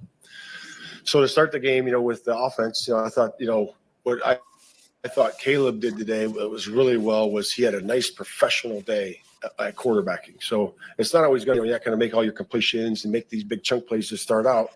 And so I saw operation that was good before the snap, in and out of the huddle, really good communicating. Cadence was good. I thought his flow of the game was really nice. I also thought that, his disposition when he had a little adversity on the sideline was excellent. Him working with the players, body language, demeanor never changed. He was always in there just, working to the next one. And then finally we got the reverse to Rome. We got a big pass and those things. He got the DPI and the one red zone kind of stalled out there from self-inflicted wounds during that one. But, we did get it down there. We ended up scoring and it was good. But overall, I thought it was a good day. A lot of learning. We'll look at the tape and we'll get better from this. We got a short week coming up, so it was good to get those guys in there for those amount of plays. What's your view of the rollout, the deep balls in Rome? When marketers fail to differentiate their customers, the results can be scary. Yeah, so that was running away from me. So I've seen him do that a few times in practice. Obviously, very, very talented running, throwing on the move and rolling to his left, right? So it was really good. And Rome did a nice job of tracking the ball. It was no doubt it was a catch and did a really nice job. This is it for him in terms of preseason snaps. Well, I'll ask you, is he going to play Thursday, number one? But if he's not, this is it. What have you learned about Caleb in these preseason game settings? Yeah, to answer your first one, we'll look at the tape and we'll just talk as a group. The players are off tomorrow, so we got the whole day to be able to really digest this performance from every level, including the quarterback. And then we'll just look at each other and say, yeah, this is good, or we'll have to, flow into the next one. And we'll see where that is. In terms of what I learned from him is what I've said all along. He always rises to the challenge, and we'll challenge him again this week to improve on basically everything of quarterbacking that he needs to. And he's done that. He's done a really good job of that. And so we'll just look at it like that. Did you adjust your plan to play him longer so we could finish with some momentum today? No, that was the range that we had. So, we don't go into it and say, hey, we're going to play a quarter, or two quarter, whatever, quarter and a half. That doesn't work. So, how you do it is you say, hey, we're going to have a range of series and a range of number of plays. And then, like I said the other day at the presser, that's how you see the ebb and flow of the game. And guys are able to play until we say, okay, hey, that's good as a group. And again, I ultimately make that decision, but we like to do it that way. We saw Ryan Poles looking at the turf for a couple hours before the game started. Did you have any role in taking a look at it, and what did you make of it? Because it seemed a little beat up. Yeah, so the turf, our guys do a great job of putting the turf down. The thing with this time was it was put down a little bit later because of the concerts and everything like that, and hadn't been down that long. But it was, in terms of its safety, in terms of its play, in terms of what it was on the field, it was fine. It was good. Because the NFL obviously tests that. It was up to their standards. And again, once it ends up, being in there for a couple more weeks before the first game, it'll look beautiful. When you called a lot of blitzes, or a good amount of blitzes today, and, you came. What was the percentage? Come on, Pat. Preseason. But do you know what the percentage was? I don't know. Look at it. You came in with a reputation as a defensive coordinator, like to get the quarterback to perform. Well, how have you evolved in the last couple of years in terms of bringing the extra guy to the point to where you've got a guy in Kyler who's really comfortable doing it? Yeah, we've had a couple of guys that's been good at it in the system. One of them's in the Hall of Fame, but I would just say that bringing that nickel slot pressure is a good thing. We've always done that. Guys have seen that forever, and it's nothing new. We feel really good about what Kyler can bring. He has a really, really wide range set. In terms of his skills. He's really good, in man, good in zone, good into all the things we do that way, and he's good at pressuring. So we like sending him, and he's good at it. Even though your backups are playing the kind of defense, how important are the takeaways to create the kind of culture you're looking for? Yeah, that's big. That's what we do. We like to stop the run, take the ball away. Set short fields for our offense, and we're just trying to play complementary football, getting those distances that we like. I don't think we did a good enough job on third down today. I thought we need to do a better job with that. But we should be getting off the field more than we did today. So we'll look at that with a critical eye. And but overall, the run defense was solid. What's the lesson with Caleb on the grounding penalty on the first drive? The deep back? Yeah, so that's has to be under duress. I talked to the officials about that because I thought the pocket was pretty clean the entire time. And I think one of our slot receivers got jammed up and supposed to be coming out on that one. And so I did talk to him about it. I didn't think it was under duress. Can you speak on Tyson Bagent's his performance in the third quarter, really electrified the fans, changed the pace of the game? Can you talk about that? Yeah, Bagent's always done that. We've seen him play in games last year, did a wonderful job for us coming in there, and he's a good player. He really is, and understands the offense really well, picks up things really well, can chunk a lot of information. He's a really good rhythm passer. He really can throw on time. You saw that one, in cut right there. And then the seam ball. That's you have to have a little touch there and be able to place it in the right spot, and did a really nice job with that. So he's got all the angles, all the speeds that you need, and he's a talent. How to evaluate offensive lines without seeing the tape of Nate Davis? How would you evaluate his day based on what you saw? Yeah, I would have to look. Because it's so hard to look at sometimes, unless you see something. A guy jump off sides, or you see a guy get beat right away. It's hard to evaluate those inside players. The pocket looked pretty clean for the most part today, and our guys have been doing a good job with that. You mentioned Rome on the end around. What do you guys like about him with the ball in his hands? Just the speed. He's really fast. He's got really good speed. He's got a couple of different gears, and he's becoming a really good route runner. So and he can track the deep ball. That's what he does. That's what he did in college. That's what he's doing here. So we're excited about him. Couple more. You talked about Caleb keeping a level head kind of when things weren't going well and when they were. Yep. What is your interaction with him on the sideline? And in what ways do you see kind of how his body language is influencing others when he's over there? And do you watch for that as a head coach? Yeah. So we meet, a few times a week. We meet before the game. We talk about all those things that I talked about on the onset of this interview here, and he holds true to that. Because that's being a quarterback. You're supposed to be. Yeah, you have to be the leader, and he demonstrated that today by the way his demeanor was and the way he had poise and the way he came back. And eventually things are going to crack, and he did a nice job with that today. But we're always having conversations with that. I went back there one time and talked to him, just the interaction. Hey, we're going to get this next one going, and we did. But it's been good. Matt, what are you seeing from Caleb in terms of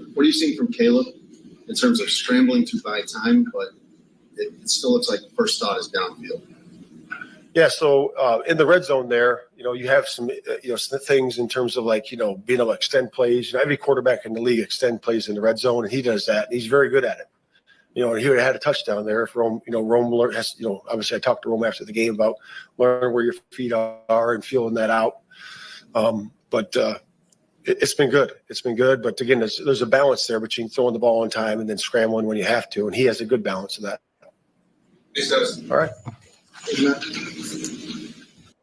So I got a question for y'all, fellas, because that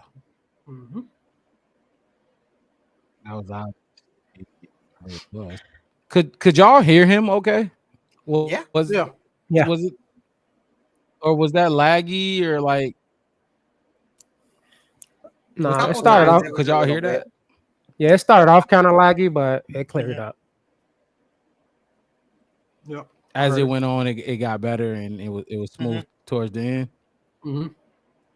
Okay, I'm just it's preseason. That's why we doing this. Getting That's these why bugs out. I wanted exactly so I could get a better way because Bearski's giving me some tips on how to do these pressers during the season. But the majority of that clip, was it fine? Or was it get rid of that shit? Stop doing that. It was good. I mean, it was fine, if you were just listening, but if you were trying to watch him, he was moving kind of different than what he was talking about. But I mean, I was focusing on just kind of using my ears. Same for everybody. Yep. Okay, for sure. But we heard him, and obviously, if Bearski's got a better way to do something, that if he has some recommendations, obviously we'll love to chat with him about that. Kind of hear those recommendations out, and then we can kind of test them out ourselves and see which one we like better, right? Yes, and yeah, I'm in the middle of that as we speak. But so we were able to hear him. And at least I hope everybody was able to get something from that. If not, it's okay, whatever. But takeaways from Matt Eberflus speaking on his team's performance. I can go first. I had a few takeaways that I wrote down, but I'll pick. It sounded like he said Caleb might play Thursday. Did y'all catch that too? Sound like he said Caleb might play Thursday. He said they have a short week, and I was kind of not sure if he meant that they were gonna play their starters or if he just kind of was indicating that the team itself has a short week. But I was kind of waiting for some type of admission that we aren't going to or we are going to, and it kind of felt like he didn't really give a definitive answer, unless you guys heard something different. It definitely wasn't definitive, and he definitely left room for to get out of it. He gonna do that every week, but it sounded like they were at least thinking about it, which I could be being very naive and reading into it too much. But I think if they weren't satisfied with this week completely, which they weren't, they couldn't have been because they went past their he lied. He also lied. I had that as in my notes as well. He lied and said that they have a range. Yeah, that they don't put a cap on it. Yes, you do. You tell us, and then you went every past single team out there puts a cap on it. Exactly. Now they and may you not went past necessarily your be range. truthful about their cap, but every team has one. And he went over it, which was my great moment of today. They went past it because they didn't like what they saw. So I wonder if they get together and see if they actually liked what they saw, or they like, okay, he was 6 for 13 and did what he did, but no, I got to see more before week 1 against the Titans. That was my takeaway. We only got one more preseason game though, right? Yes, yeah, one one preseason against game. the Chiefs coming up. Like, so if you don't play him in it, then it's going to be a couple, like at least 2. I don't quote me on this, but at least 2. If he doesn't play in that Chiefs game, it'll be at least 3 weeks before we see him take another snap. Yeah, because the game against the Titans, I think, is September 8th. Yeah, so feels like a long time from now, but it is. So that was my takeaway. That we might see Caleb Williams on Thursday. So and I mean I had a couple other ones, but I won't steal them from everybody if we had some. So takeaways from what Matt Eberflus had to say. He endorsed his quarterbacks. I like the way he came out with Caleb, said he's professional. That was his overall description of how his day was. He said he was professionalism throughout the plays, attitude on the sideline, just everything from the top to the bottom. He called him a professional. So I like how he endorsed him. He also endorsed Bagent. They asked him about Bagent. He's lit up. When they asked him about him, his whole vibe changed. He turned like real happy to talk about Bagent for some reason, but rightfully so. He threw 2 touchdowns. He looked good as a backup. So I just like how he equally endorsed both his quarterbacks. He praised both of them.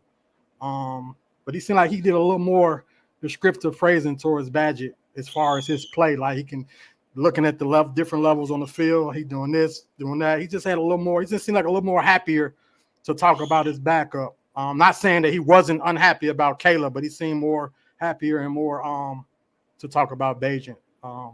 That's what I got. Bagent played well today, so I mean, I can see it. Like if I were him and I had one player that played okay and another player that played well, I would get more excited about the player that played well too.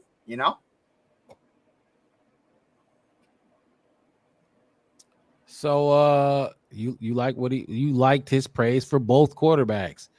You caught that. Takeaways from Matt Eberflus presser.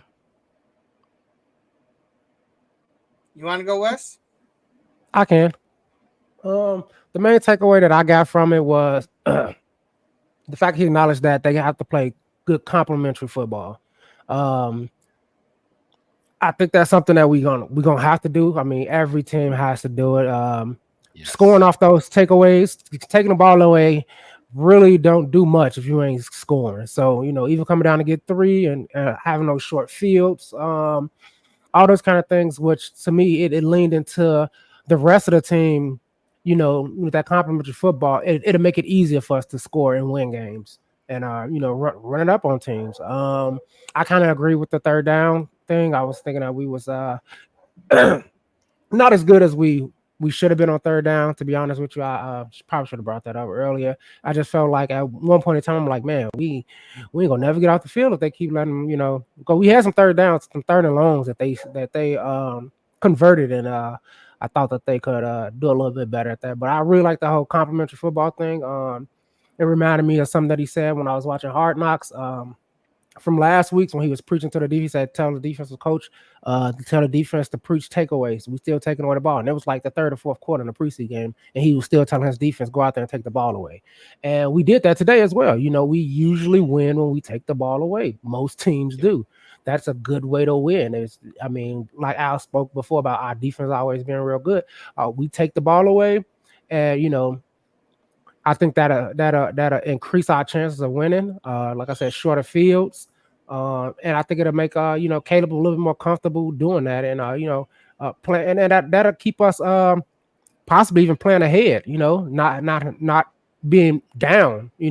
A number of scores, trying to fight back and do miraculous things just to get back in games. If we having that complimentary football and taking the ball away, that's what I took from it.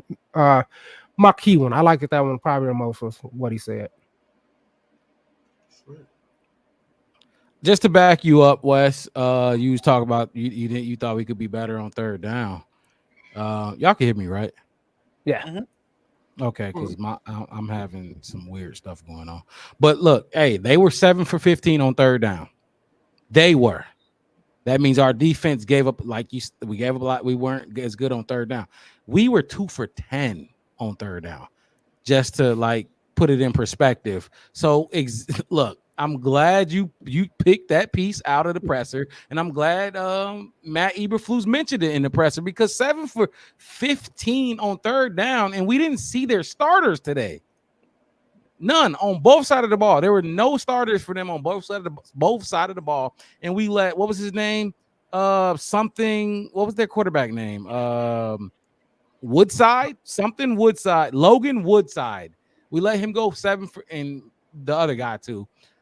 7 I was gonna say the Rocky Lombardi guy. Yeah, and Lombardi was the other guy. That's unacceptable. I'm really glad you and Coach brought this up, because I haven't listened to the presser until now. 7 for 15 is unacceptable for a defense y'all touting to be top 5. Now, granted, they weren't all against them, but still, if we're gonna talk about this defense as a whole, and we're deep and we got backups, we just got done praising the backups and how comfortable we feel putting them in. If somebody goes down, you can't have 7 for 15. Granted, 3 points total, but still, a good team, 7 for 15 is going to amount to more than 3 points. Yep. Yeah. Next guy on their takeaways from Matt Eberflus presser. So I was kind of I like that he talked about the takeaways, because again, that's kind of it kind of shows where most of the time his mindset is still. It shows that he is still very defense first mentality, as opposed as far as where his priorities are. But I also like the fact that he was praising at one point he was praising Pettis, but he talked about the mistake that Pettis had made earlier on, and saying that he kind of made up for it with his good receptions and his couple of touchdowns and stuff. And so I like that he's able to look at it and still acknowledge the things that somebody did well, but point out their shortcomings for the game. Because if you just point out somebody's shortcomings instead of pointing, and then sometimes they kind of get to that point where it's okay, well then I just completely sucked. But you want to help kind of remind them that okay, this is what you did well, so keep doing what you did well, and this is the one area you need to focus on fixing. Get that taken care of, and you'll be doing a lot better. And I kind of like that type of mentality, especially from a head coach, because they're not, we talked about the running backs coach and how vocal and stuff he is. And it's when you talk about position coaches, they can give you all the shit they want. And they showed the same thing in Hard Knocks too, is him talking and talking and talking. Then he'll come by and say actually, that was a pretty great route. You just messed up just a little bit on this. And I really like seeing that, because it's you get through to people more, I think, when they feel like you're on their side. And sometimes with some personalities, I feel like you get people that all they do is yell at everybody and stuff like that. And sometimes you just get to that point where you think, ain't nothing I can do that'll ever satisfy them. So you just kind of ignore what they say. But if you know that they'll come by and they'll tell you when you did something good, you'll work harder to get that praise, especially because it doesn't come out very often.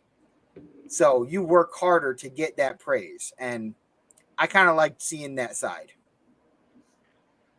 I agree, because look, First of all, the Chad Morton coaches, I loved them in practice. I didn't mind. Yeah, look, you got to coach you can't coach every player the same. But those Chad Morton coaches that get on you and they're going to tell you like it is and be 100 about it. Yeah, I loved them when I was playing. So I definitely can appreciate a motivator as a coach and a teacher as a coach as well. Al, takeaways from Matt Eberflus. I mean, I already did my takeaways with the quarterback's professionalism and then his how he was talking about badging, how he praised the both quarterbacks. That was my takeaways. Yeah. So you liked I just like how he endorsed his quarterbacks. How he, but it seemed like I was mentioning, he endorsed. So he was a little more happier when it was time to talk about Bagent. But I understand why Bagent had a good game, so he probably was a little more to be happy about. You went right after me. I went to the bathroom and I forgot you went right after me, right? Yeah. Mm-hmm. Yes, sir. Yeah, I totally forgot that. My bad. And then Wes, you went too, right? Yeah, I went. Yeah. Okay, so let's hear from our franchise quarterback, whether we want to believe it or not. Franchise quarterback. Let's hear from Caleb Williams, and I saved him for last because I think we all want to hear from Caleb Williams. I challenge everybody with the same challenge. Let's get a takeaway from what the man got to say because he's gonna break. He's probably, from what I've heard from his other press conferences, he's going to break down some of the plays that we've talked about and tell us what he saw on those plays. So, Caleb Williams. Hopefully this one's a little better for the fans out there.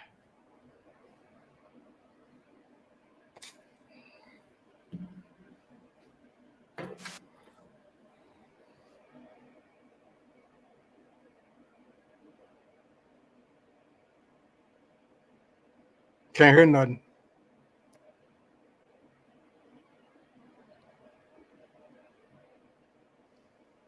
Throwing the ball.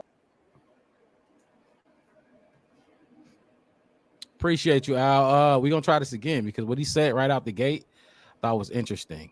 I had it on mute. My bad. Caleb Williams on his performance versus the who was Bengals, the Cincinnati Bengals. Yeah, everybody.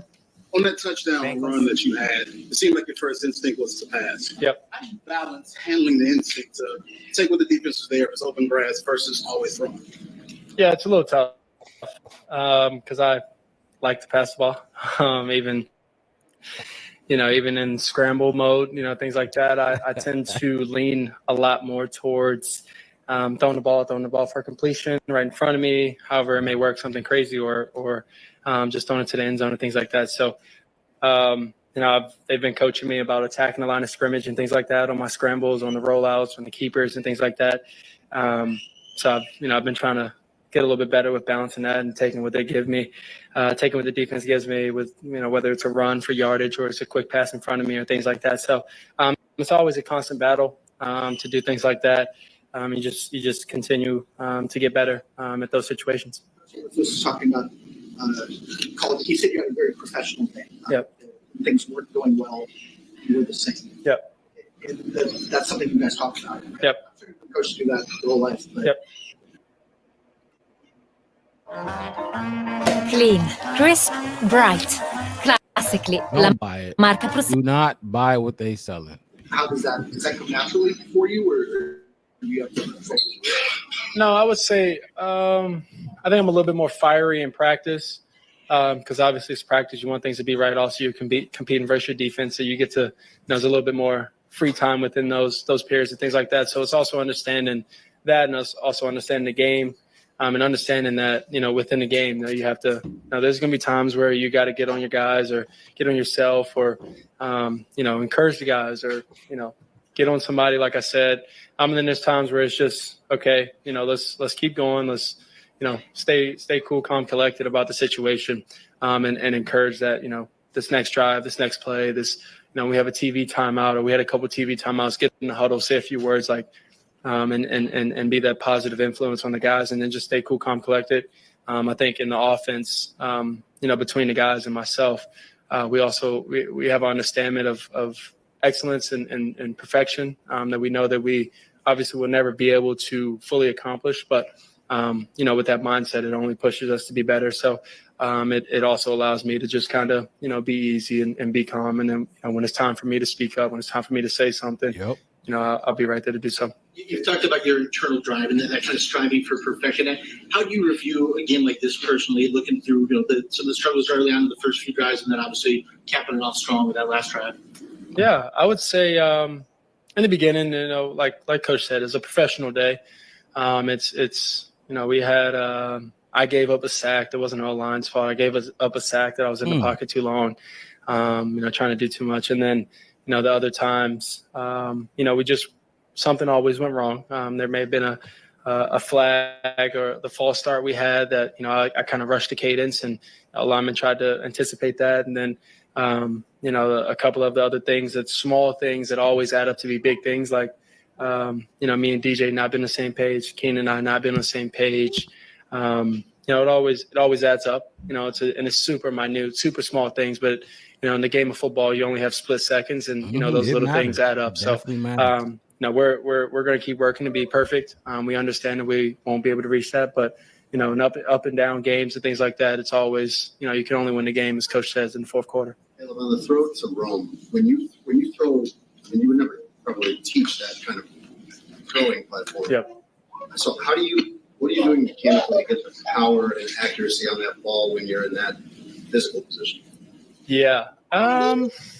It's a good question. It's something that I've worked on in practice. Watching Aaron Rodgers just in a minute. Hold on. And I know he was a Green Bay guy. Sorry, guys. But watching Aaron Rodgers in all his times, these past 19, 20 years, he can do unbelievable things, right, left, running straight, running left, running all these other things. And so just practicing it over time, perfecting it. Obviously, there's going to be times where, I don't put exactly where I want to, but, today it worked out. Rome ran a great route, or Rome had a good exit plan from his route, and, got upfield and then made a marvelous catch, a wonderful catch. And I tried to just give him a shot. Were you able to feel the love that the Bear fans were giving you today? Yeah. For it to be a preseason game and things like that, they showed out. They showed up.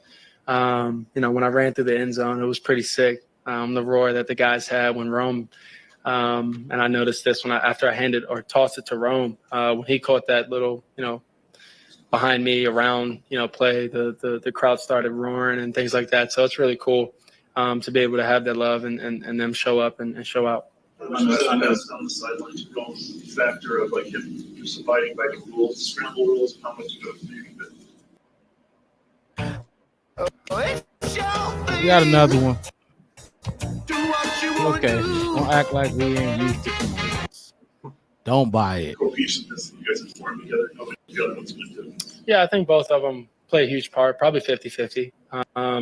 Obviously, he was the deep man on that side, and so he already had the rights to be able to go deep and things like that. My only thing is just stay in range. If you're running a post and you're already 60 yards down the field, it's a little bit tougher to be able to throw on the run 60 yards when you're already down there and things like that. So just stay in range, make it super decisive and detailed for me so that I can see exactly what you're doing.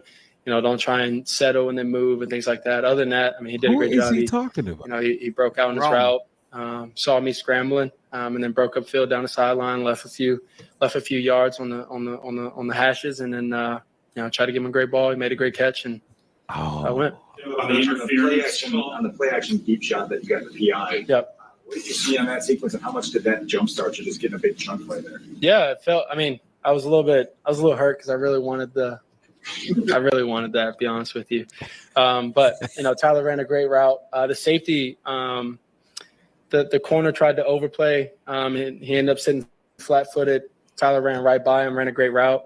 The safety came down on the deep over. And then the backside safety or backside corner tried to, invert and get over top of that. And we teach it to, stay up and don't cross the hash and things like that, because that backside corner would never be able to make that play.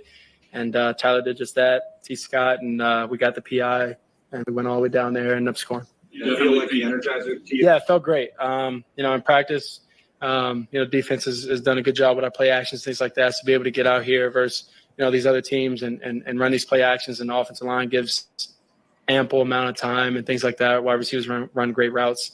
We're gonna start hitting and connecting for these big explosive plays like we talked about. You think Scott does make the catch?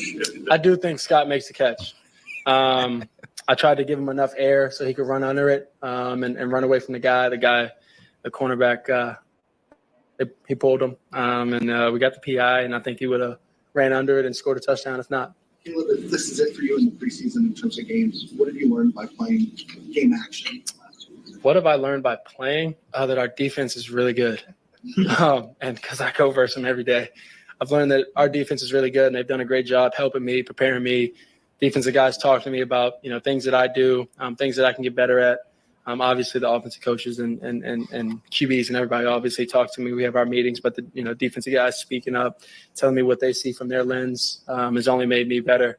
I tell them, and we're all excited that we're going to win a lot of games. We're going to have a lot of fun doing it. See how much production both you and Roan had together today, and him kind of jump-starting things with the end around. What does that tell you about what the two of you can bring to this offense this year? Yeah, we're going to be explosive. We're two rooks, but we're trying to catch up to the old guys as fast as we can. To make sure that we're right there on par with them, to be able to, be efficient, function, go out there and be explosive, be on the same page, and win games. That's ultimately what we're here to do. And having a guy like that was drafted with me, we're only going to keep growing and keep building this connection. Caleb, you guys last year listening to Patrick Mahomes and Tyreek Hill today on social media, but we heard about it or not yet. No. Maybe on the day that you guys didn't start the session, you would have liked. How does that feel to know that you're still putting off that kind of a show display? Sorry, you may have to repeat that. Compared to Patrick Mahomes or Tyreek Hill, how does it feel coming off maybe a day that wasn't as efficient as you guys would like to start? Yeah. It's cool. It's great. I always say, it's respect. But we're not, we weren't our best today. We started out slow. And we can't do that in this, the National Football League. You can't come out here and start slow. So, myself included, we're going to get a lot better. We're going to keep growing. And we're going to have a lot of fun doing it, winning these games, going out there versus these other teams, playing as one. And so, we're excited, but I got to your question. It's respect. It's cool and all, but, I'm Caleb Williams, Patrick Mahomes, Tyreek Hill. Much love to them and things like that. Met them, talked to them both and things like that. But, we're here to win games for Chicago Bears. He talked to them both. That's interesting. Oh man, that was a lot. He said a lot. So I got like 10 things to take away from what he said in that press conference that I thought was interesting. Really. But so if you want to go first, Devin, go ahead and take it away. So the first thing that I really liked his presser was how he kind of like when he was talking about Rome Odunze for a bit, and he was kind of discussing what he saw and kind of like how they look at things as a team, and then same thing with Tyler Scott defensive pass interference call. The way that he was kind of describing, okay, he got past the one guy and the one defender was flat-footed, and then if you don't go too far over the hash marks, then the other guy can't really help out as much. So just the way that he was kind of taking us through his thought process, it really showed how much he thinks about the game and the mental power that goes into his decisions, which is much better than just throwing the ball out there hoping for somebody to catch it. He legitimately knows what he's throwing into most of the time, which it doesn't necessarily mean that he throws amazing throws every single play. It just means that he can read what's going on and anticipate and make his best decision on that situation. Right. I really like that. I also kind of like that he said that, like, he mentioned having fun going out there, because as much as we watch these sports, like, at the end of the day, when you boil it down, like, these guys are getting paid obscene amounts of money to play a game. And I always love when a player comments about having fun, because they're playing a game. Like, yes, there's a lot riding on it and stuff, but it's a game. And if you don't have fun playing it, you're not really, you shouldn't really be in that position if you don't enjoy playing the game anymore. And so I like that he brought that up. Like you said, it's all about having fun and making a lot of fucking money. Yeah, and oh yeah, of course, winning games too. But I think they want to make a lot of money regardless. Anybody else want to take it? Takeaways from Caleb Williams speaking. I'll go first. Yep. I mean, I'll go next. My two, I took a two. I didn't want to take too many. I just figured I'd take these. So I got a bunch of stuff written down, but two things that stood out to me is him, after they asked him about finally planning games and all that kind of stuff. He was like just trying to get better at the ups and downs of the games, because you're not going to always be up. He has to get through some of those downtimes, some of those poor performances, some of those. It's not going to be, pretty all the time. It's football at that, the fact that he wants to get comfortable with that. Get comfortable with, hey, we ain't playing our best football right now, so we should, what should I do? Who should I go talk to? I definitely need to go get in these guys' ears or ask these guys what's going on, kind of thing. That's what I kind of got from that. And then he made one more statement that he said that I really like. He said, with that, going into that ups and downs of the game, he said, it's the NFL or something like that. But he was like, you got to win in the fourth quarter. And that was something that we didn't do last season. Yeah, we did not. Oh my gosh, it's a great point. So something like that's the only time you can win a game is in the fourth quarter. In the fourth quarter, if you win, I mean, if you take over in the fourth quarter, close out games. That's how you win. That's how you win a lot of games. It was good to him say that. They want to have fun and all that kind of stuff too. But I thought that was like the biggest moniker for me when he I have to be good in the fourth quarter. I don't wanna run it. I ain't trying to run out the clocks. I ain't trying to take it safe. It's kind of how we did today. It was the fourth quarter. We was up big, but we were still attacking. And I want to see that in the regular season too. We up 14, but we got 7 minutes, dude. We got 7 whole minutes. And I know ground pound is a good thing, but you got to have, like I said before, complementary football, especially on offense, run, pass. You got to still have that towards the end of the game. And I think we faltered as an offense last year with actually running those plays, because a lot of the times it was like we were trying to get out of the game scotch-free because we up 3. And then, Lord and behold, somebody fumbles or throw a pick or something like that. And then we turn around and we lose by 3. We lose by 4. So I like that he threw that out there, and I think that was my biggest takeaway, was that you got to win in the fourth quarter.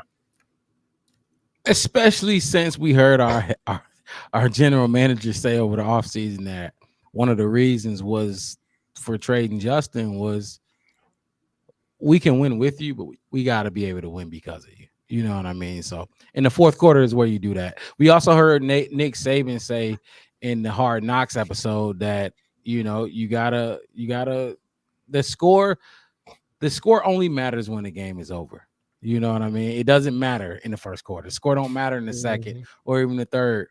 But in that fourth quarter and then when the game is over, that's when we need you to step up. Al, presser takeaways.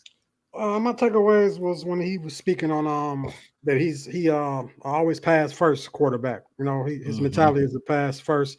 So that kind of go with how when we saw him scramble, even though he was moving he wasn't moving upfield. That was his last. He started going upfield last minute, like when it was like, okay, I can't get it to nobody. Just I got to run now. So I like that. And then he referenced Aaron Rodgers in that same kind of reference in Aaron Rodgers in that sentence when he was talking about how Aaron Rodgers played. And we know Aaron Rodgers from watching the Bears him destroy us. How he was a pass first quarterback, but then if nobody's open, he will take off on you too. So if we getting that. If he referenced himself to Aaron Rodgers, and that's his ideal quarterback that he can say he modeled his game after, then might be in good hands, man. You gonna crown him now? No, I think I have heard him mention. I feel like he has mentioned that before, though. Like I feel like he's mentioned that like he kind of equates his game style a bit more to Aaron Rodgers than say like Patrick Mahomes. And I know that they did bring up the Tyreek Hill tweet that went out during the game that like Caleb Williams kind of reminds him of some like ... and the impression being that it reminds him of Patrick Mahomes. And it's like that. And I liked his response to it too. Like, yeah, that's cool.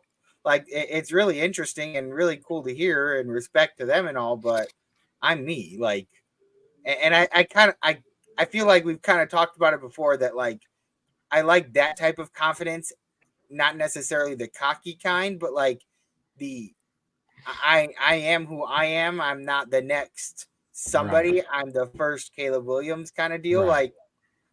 Like be confident in yourself and your abilities as opposed to those of somebody else. Look, you took mine, and I definitely was gonna cite the A-Rod thing because yeah, we heard him mention it. We knew before coming into this game that was his guy, but we ain't hear him mention it after a game, or we ain't hear him reference it when speaking on certain plays. You know what I mean? Like things that he did, like, yeah, you know, I did this and that in the third because I like A-Rod. He didn't say it verbatim like that, obviously. But that's the kind of vibe I got from. But yeah, you took mine, but I got like 10. So another one was that I liked was he spoke about the Rome Odunze. The only catch you see it going across the bottom of the screen, one catch for 45 yards. Caleb felt that could have been a touchdown. He felt that he could have been able to catch that and run with that. But, you know, him and Rome weren't on the same page. And it's kind of sounding like to me that ain't the first time that they haven't been on the same page. They weren't on the same page.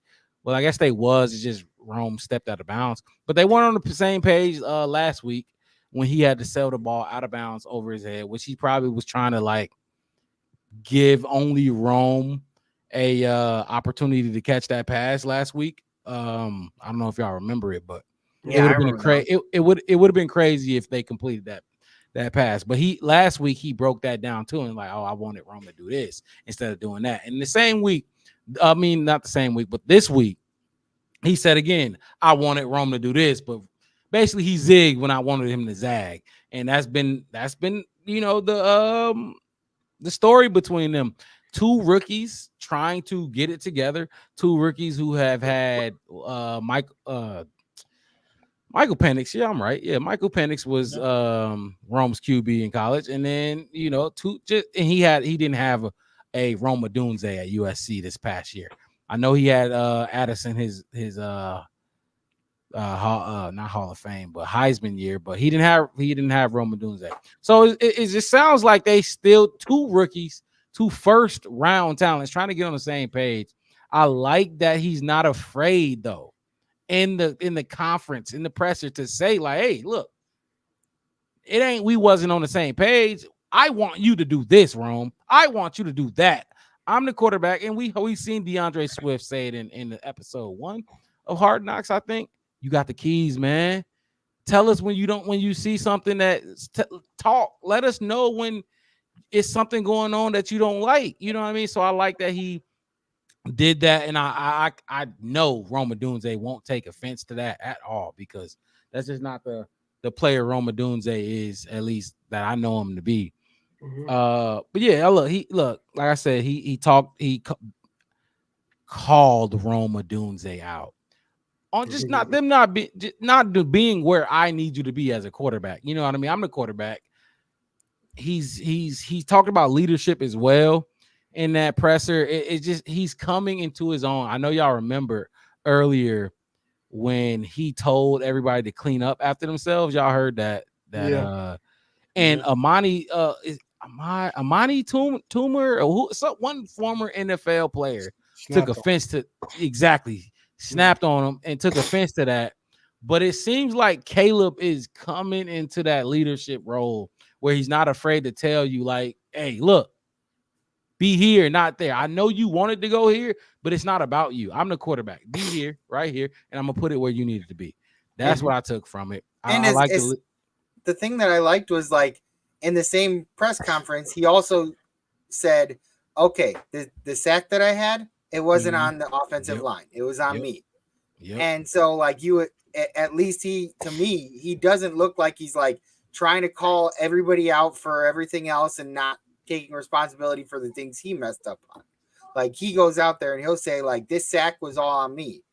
And in the same conference, he talks about the Rome thing. And to me, that means, like, that kind of makes me think that, like, going forward, I can trust him more in the sense that, like, okay, if he comes out there and he says, like, okay, I need to clean up better on this, or if we lose a game or something and he comes out there and he's frustrated or something about, like, a sack that shouldn't have happened, something like that, like, you know he's gonna call the people out, he's gonna get with them and work with them to fix it.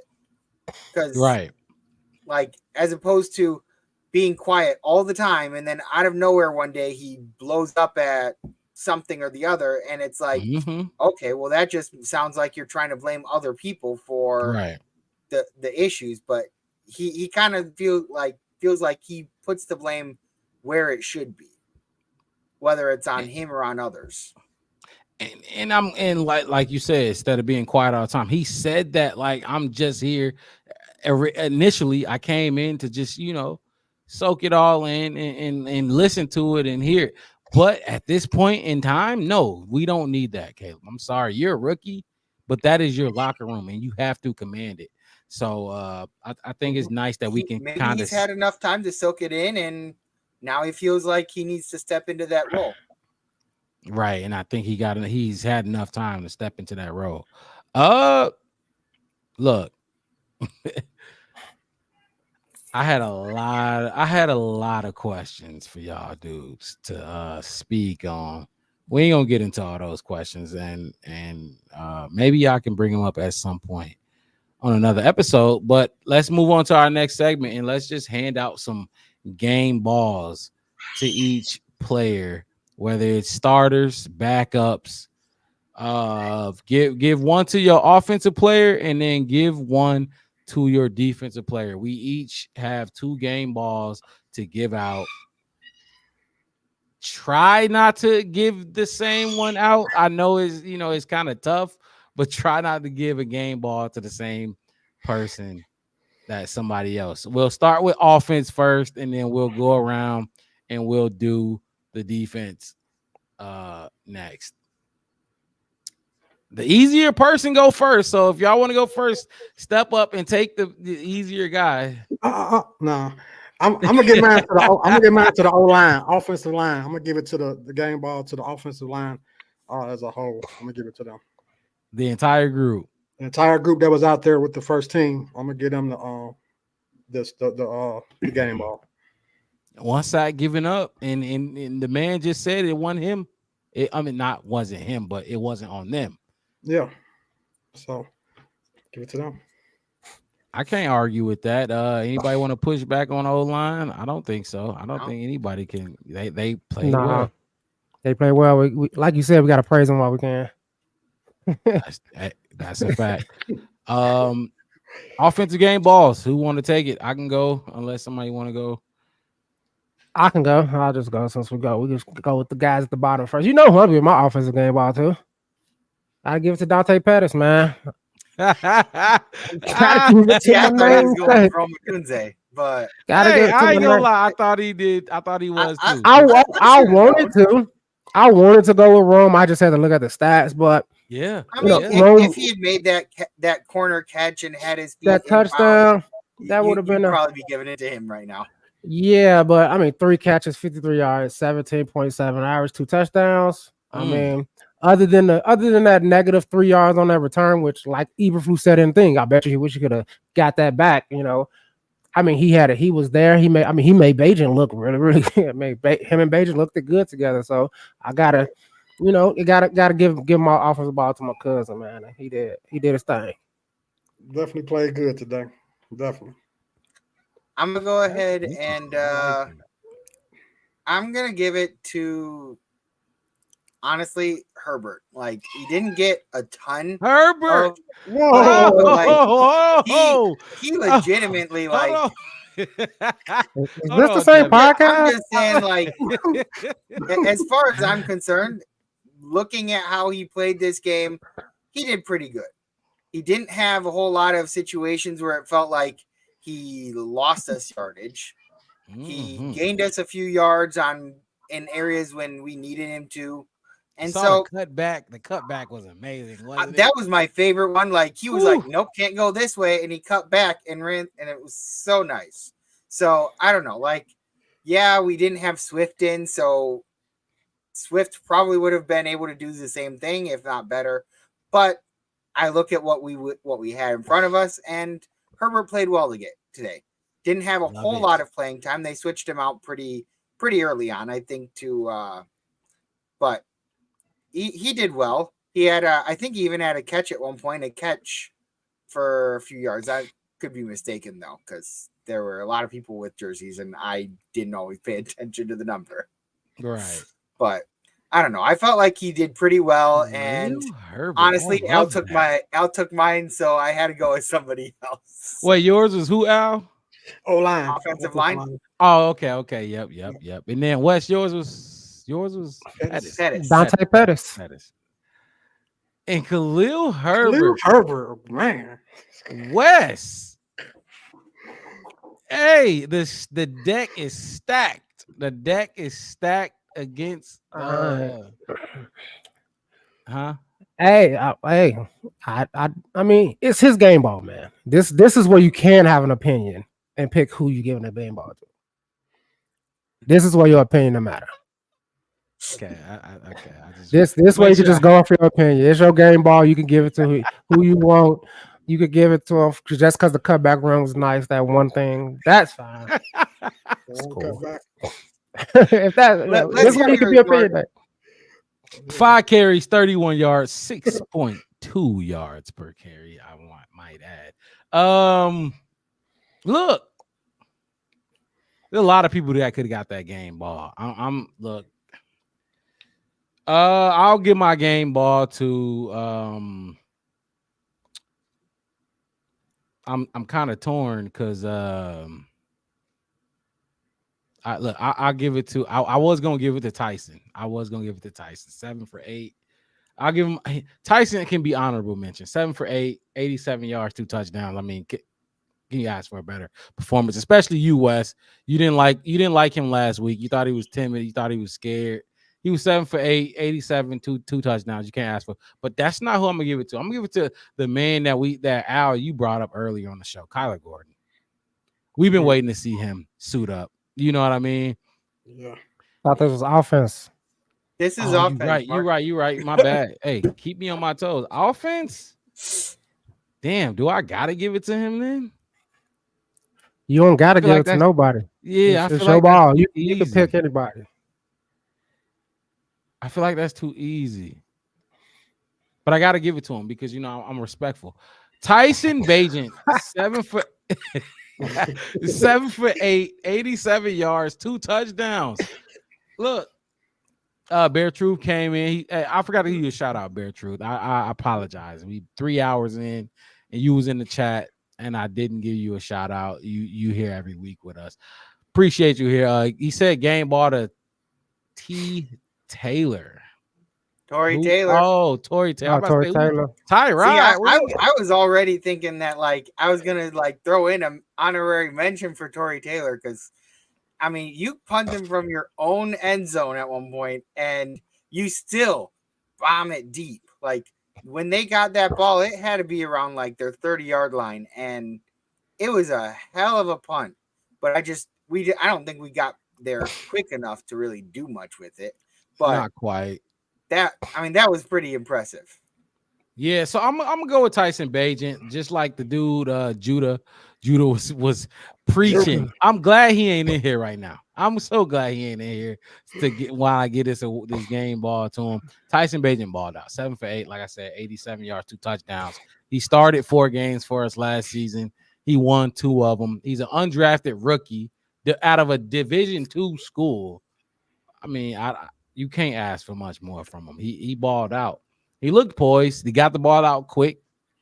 And I get it, second and third stringers, but they rattled Caleb a little bit today too. So my offensive game ball will go to Tyson Bagent. Devin, you gave yours to Khalil Herbert.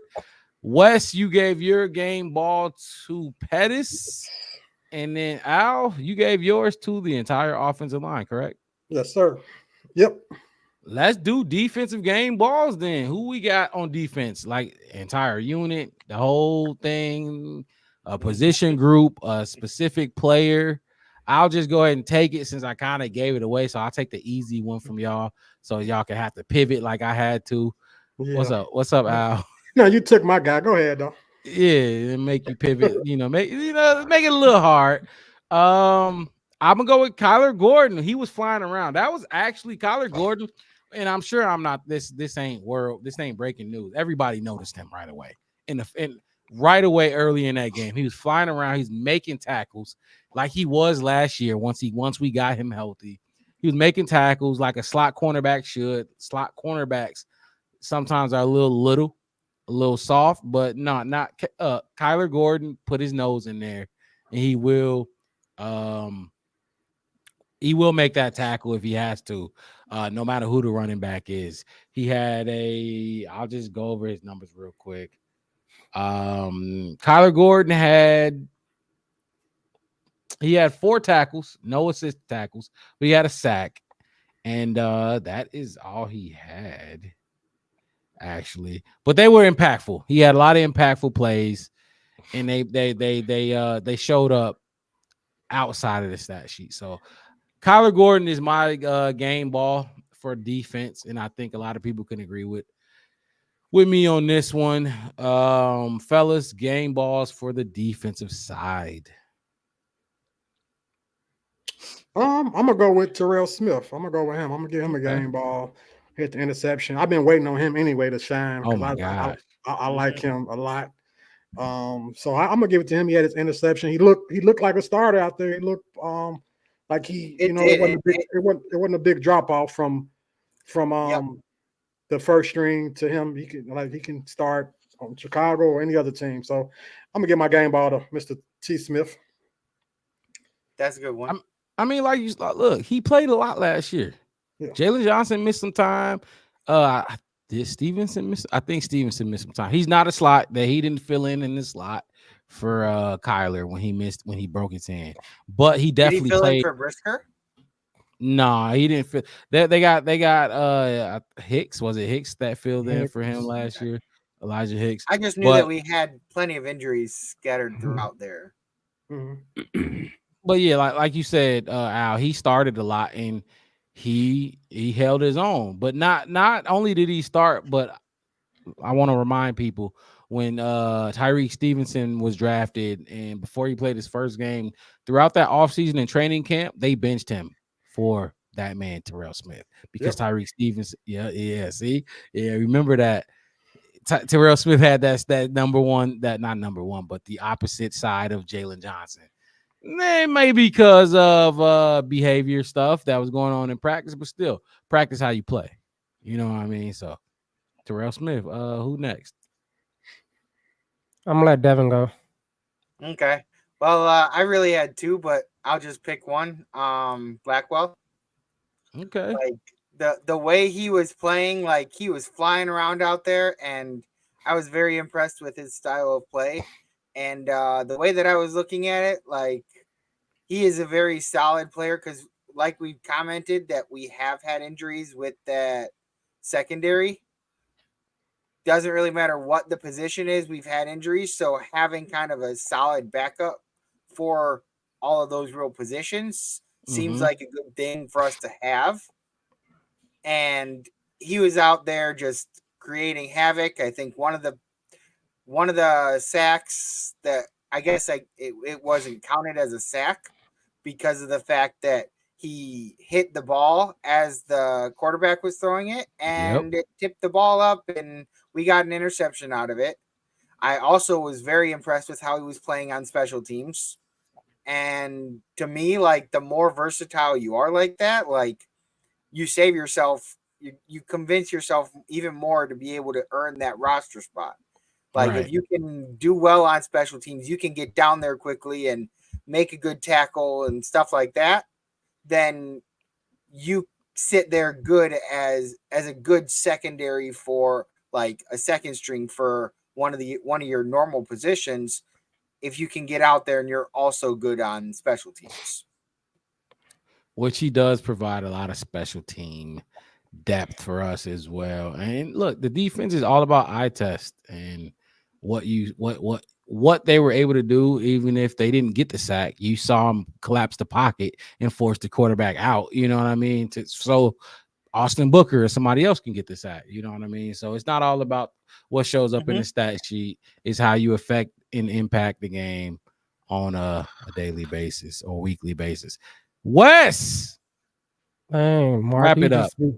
You be yapping a little bit too much. That was a part of my take. I got a cold defensive ball.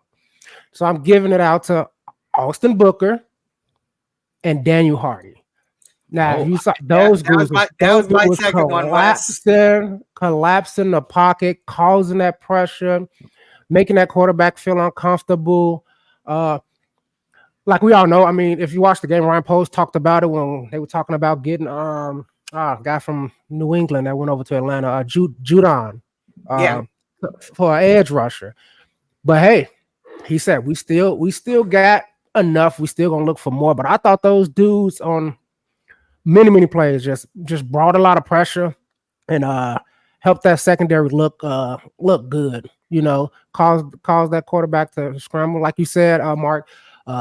It don't show it on Austin Booker's stat line, but I watched him, man, and he was all over the line. He was stunting, he was spinning, he was reaching, he reached between lineman legs to trip people. At one point, wasn't one of his sacks like a 13-yard sack or something, like back near the end zone or whatever, like almost. That was a tackle for I think it was for Hardy. Yeah, Hardy, yeah. Like at one point, they had him back so far that like if he had taken like another step back, it would have been a safety. Yeah, but those dudes, I like how they brought the pressure. And I like I said, defense by committee, man. If we can get those guys bringing that pressure, get Montez Sweat back in and let him do him, and some of those other guys kind of get to it. But I mean, hey, if you double teaming Austin Booker and Brian Hardy, you can't double team Montez Sweat. You can't double team all of them.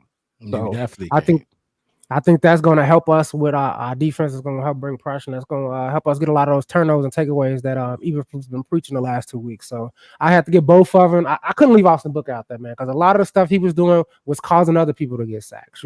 He was opening up that middle, for Kyler them to come shoot straight down because they was coming doubling him on that edge and things like that. And it was just good to see. So that's who my ball go through. That give like honorary ball here to the defensive coordinator there. Like, I don't know about you guys, but I was thrilled to see how many blitzes we were doing and how many times we were like legitimately going after the quarterback, because like there were so many times last season that I just felt like we were letting the quarterback sit back there too long.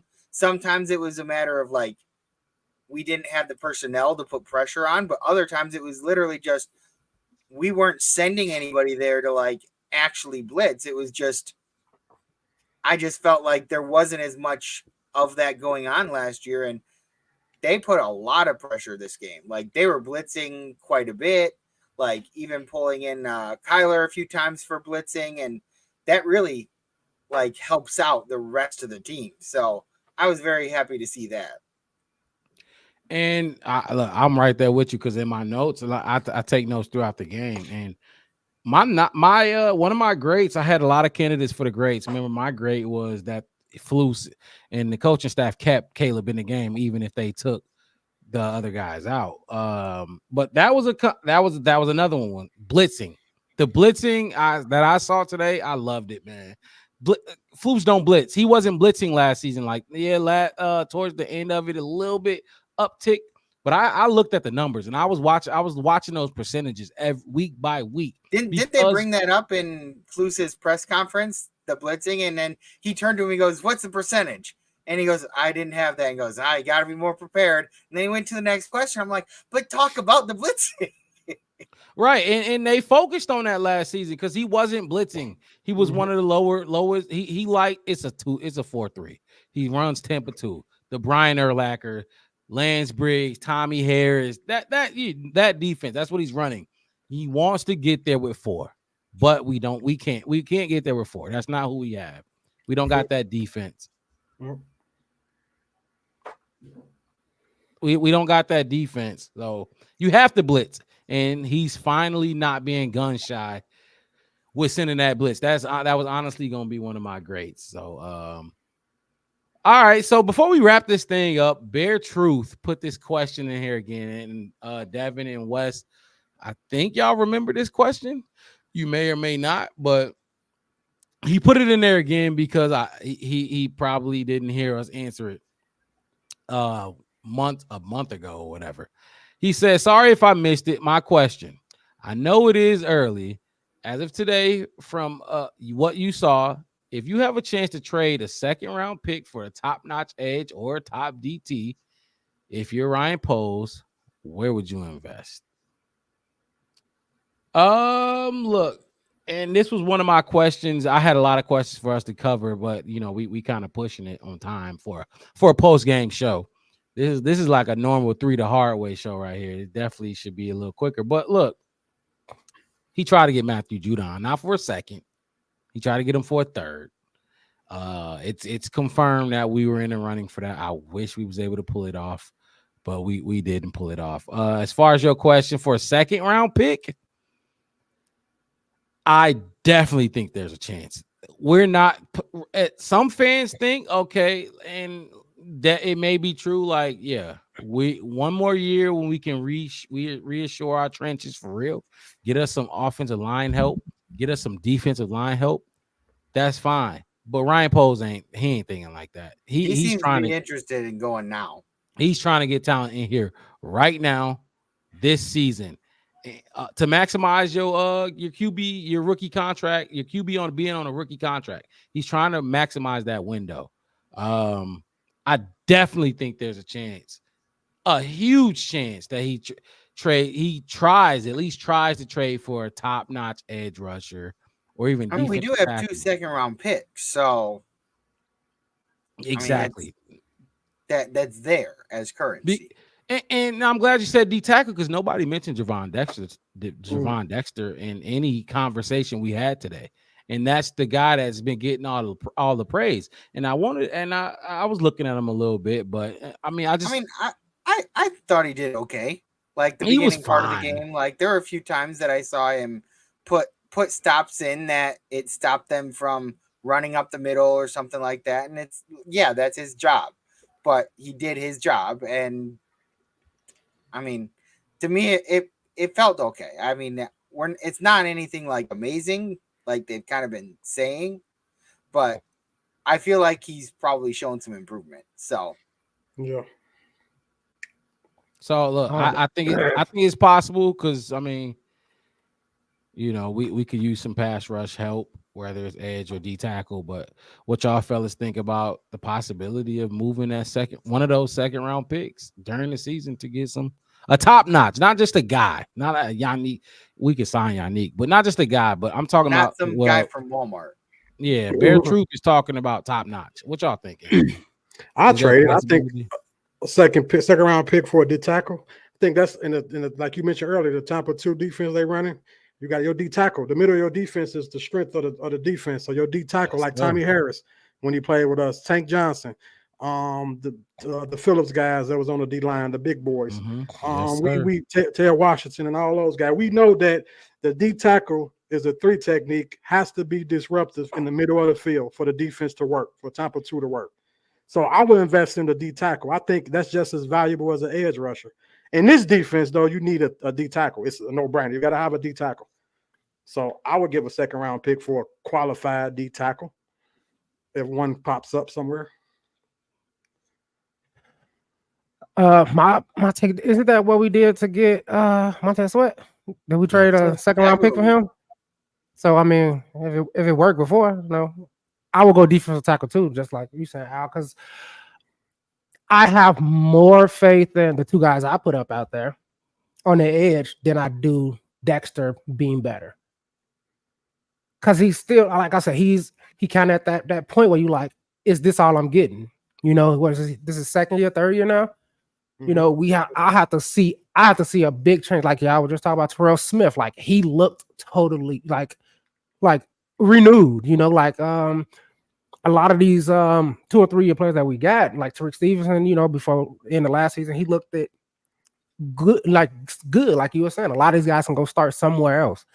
I don't feel that way about Dexter in any shape or form. I think he can get better. I hope he does. But with with Austin Booker, he's a rookie. So what? We still can, like they say now, we can mold him into a top edge rusher. We still have some hope for him to be, that edge rusher, that edge that we need. So if I did, like I said, yes, if we can get a dog, like a dog defensive tackle for a second round pick. Obviously, we got 2, so yeah, I think it'll be a no-brainer. Honestly, I think Poles is thinking about it. He spoke about it during the third quarter when he was in the booth with the 2 commentators about, hey, we fell out that Judon trade. We was really trying, but we're not done looking. We'll see if we can get somebody else, that's worth it. So like I said, it had to be a top notch. Mm-hmm. Like we said, we need that same thing that happened when we got Montez Sweat. Like that dude needs to come in that first week. He puts on that Bears jersey and make a difference. So yeah, that's just my my take on trading away a second round pick for a defensive lineman. My perspective is yes, that I would be open to it as long as one, age is a factor for me, because you don't want to get somebody that's like 33, 32 that has had good years, but like you don't want somebody that you're kind of like that's going to age out before you really start making your like actual dynasty run.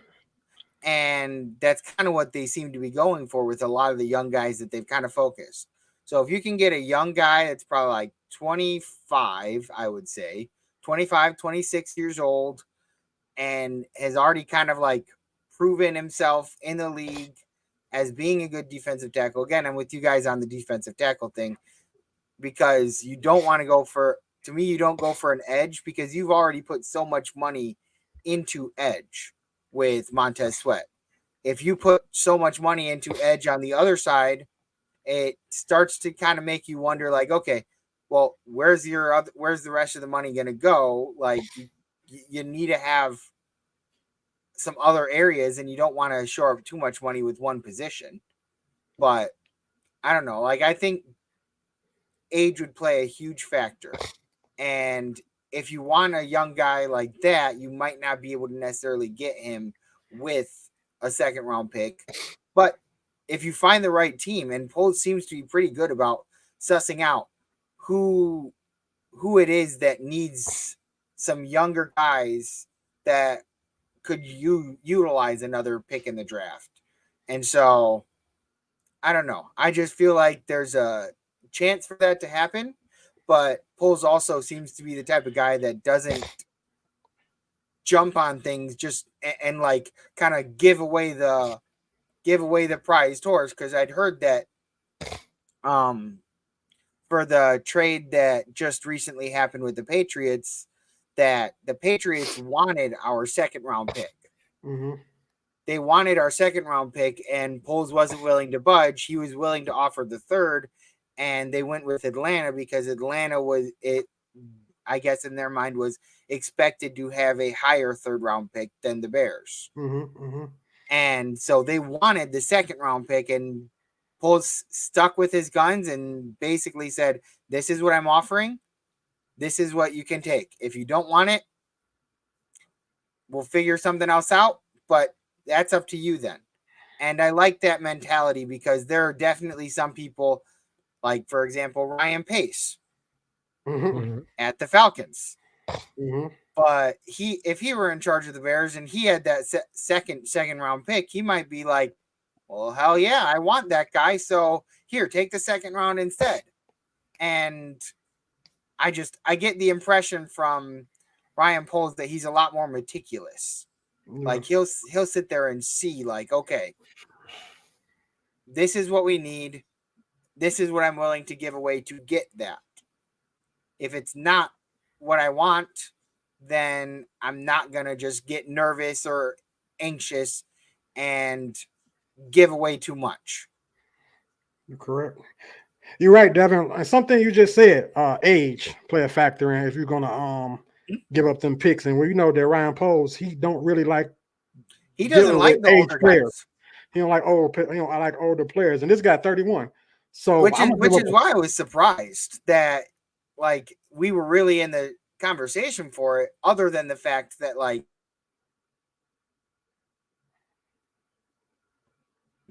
but I was just concerned that like he was gonna want too much money, you know? Like he was gonna want to get paid, and we weren't gonna want to kind of give him this 4-year extension, tie up so much money, and you're giving a second round pick up for a 31-year-old that you might not even re-sign. So I mean, second round pick is a starter. So I mean, he did right by not taking that. That's not a good return on an investment, a second round pick. Now, I give you a third because the Bears expecting their record to be good, so their third round pick might not be that valuable and player wise, and they got 2 seconds. So them 2 seconds is valuable in what they're trying to do. One of the seconds is from Carolina, and I kind of expect the Carolina pick to kind of be a more decent pick. Mm-hmm. Yeah, well, I agree with y'all. Everybody agree that probably D tackle. I think I did read something though too that part of the determining factor of who he got traded to was also the team's willingness to sign a contract extension. As like like that was part of the kind of conversation was how much you'd be willing to offer and stuff like that. And I guess I'm under the impression that the Falcons were willing to offer more for a contract extension. And honestly, that kind of doesn't play into what it seems like the Falcons want to do.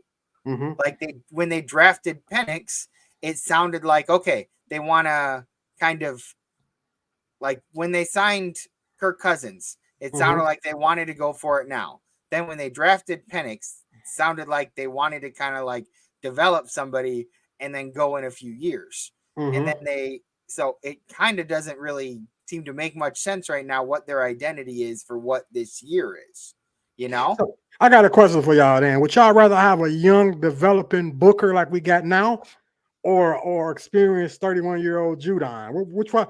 Like, because if you get him, you're going to be taking reps away from Booker. And Booker seems to be a promising player. It's like he's going to be pretty good for us. So, like, with y'all, like, what do y'all think on that trade? Would y'all want to have Booker keep him and get him the reps, or get an older vet? I think of it in the sense of building that culture. He's gonna have to learn from somebody. We do got a lot of young guys on that defensive line. You know, Montez Sweat is probably the most experienced, talented one we got. And I mean, I'm sure he's in there doing his vet thing, and you know they can go to him and all that other kind of stuff. But you can't have too much knowledge. You can't have too many people teaching your young guys good habits on what they should do. how to take advantage, what they do, how did they came up, how did they even all the mistakes they might have made in their career. Oh man, if I could be your age again, I would, lose this much weight and not carry that weight so much because that made me get injured this season, or nutrition, health, just overall, just understanding how to be a professional, and just working on all of those kind of things. And like I said, if we can get, like I said, it got to make sense. I would take an older guy for a couple of, a year, even, because you might can send him somewhere else and get another third round pick of somebody else who lose theirs to somebody else and really need to, and they don't have nobody, There's always a way in and out of, certain transactions. So I wouldn't really shun the fact that I'm being a little bit older, but I wouldn't overpay. I wouldn't give up on a second round pick or something like that. Like you said, a third round is significant enough for me to think that we should do it. And especially, I mean, who you're getting the impact player right away too. On top of that, Yeah, I remember that rumor that was going around about the Bears possibly trading. They was going to talk about trading, and they was going to try to get Crosby from the Raiders. Remember that rumor? Yeah, a while back. Yep. Yeah, that would have been.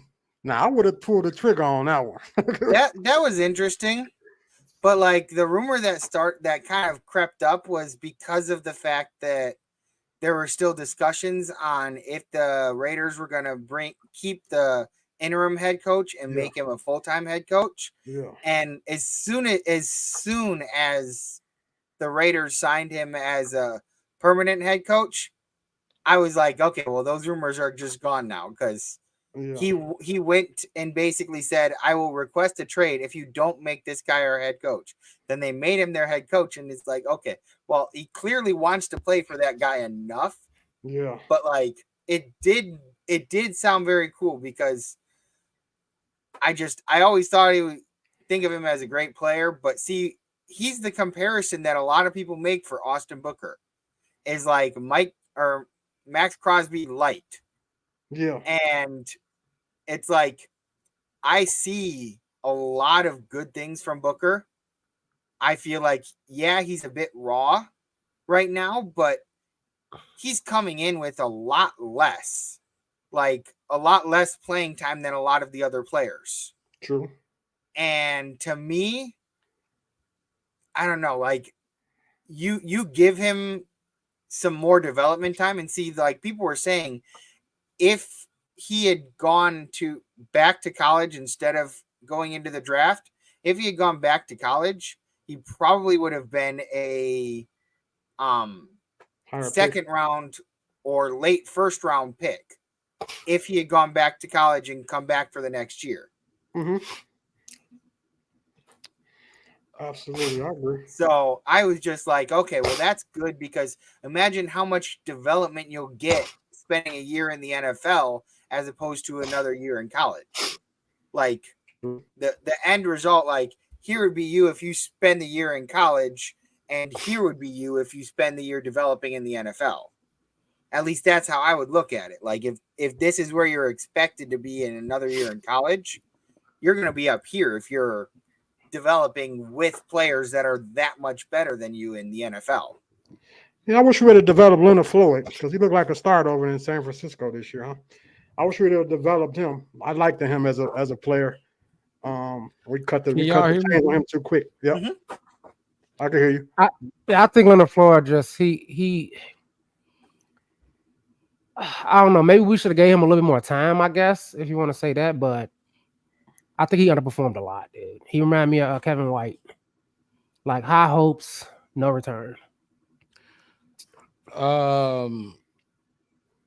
I heard the question. I jumped on my phone on YouTube. I heard your question, Al, about the veteran. Did you say Judon, or you said veteran edge rusher? First, I said like when we keep Booker, like when we get an age veteran, because we were saying Poles don't like age players, so that's why he wouldn't give up that second round pick for that player. He don't, probably the value wasn't there.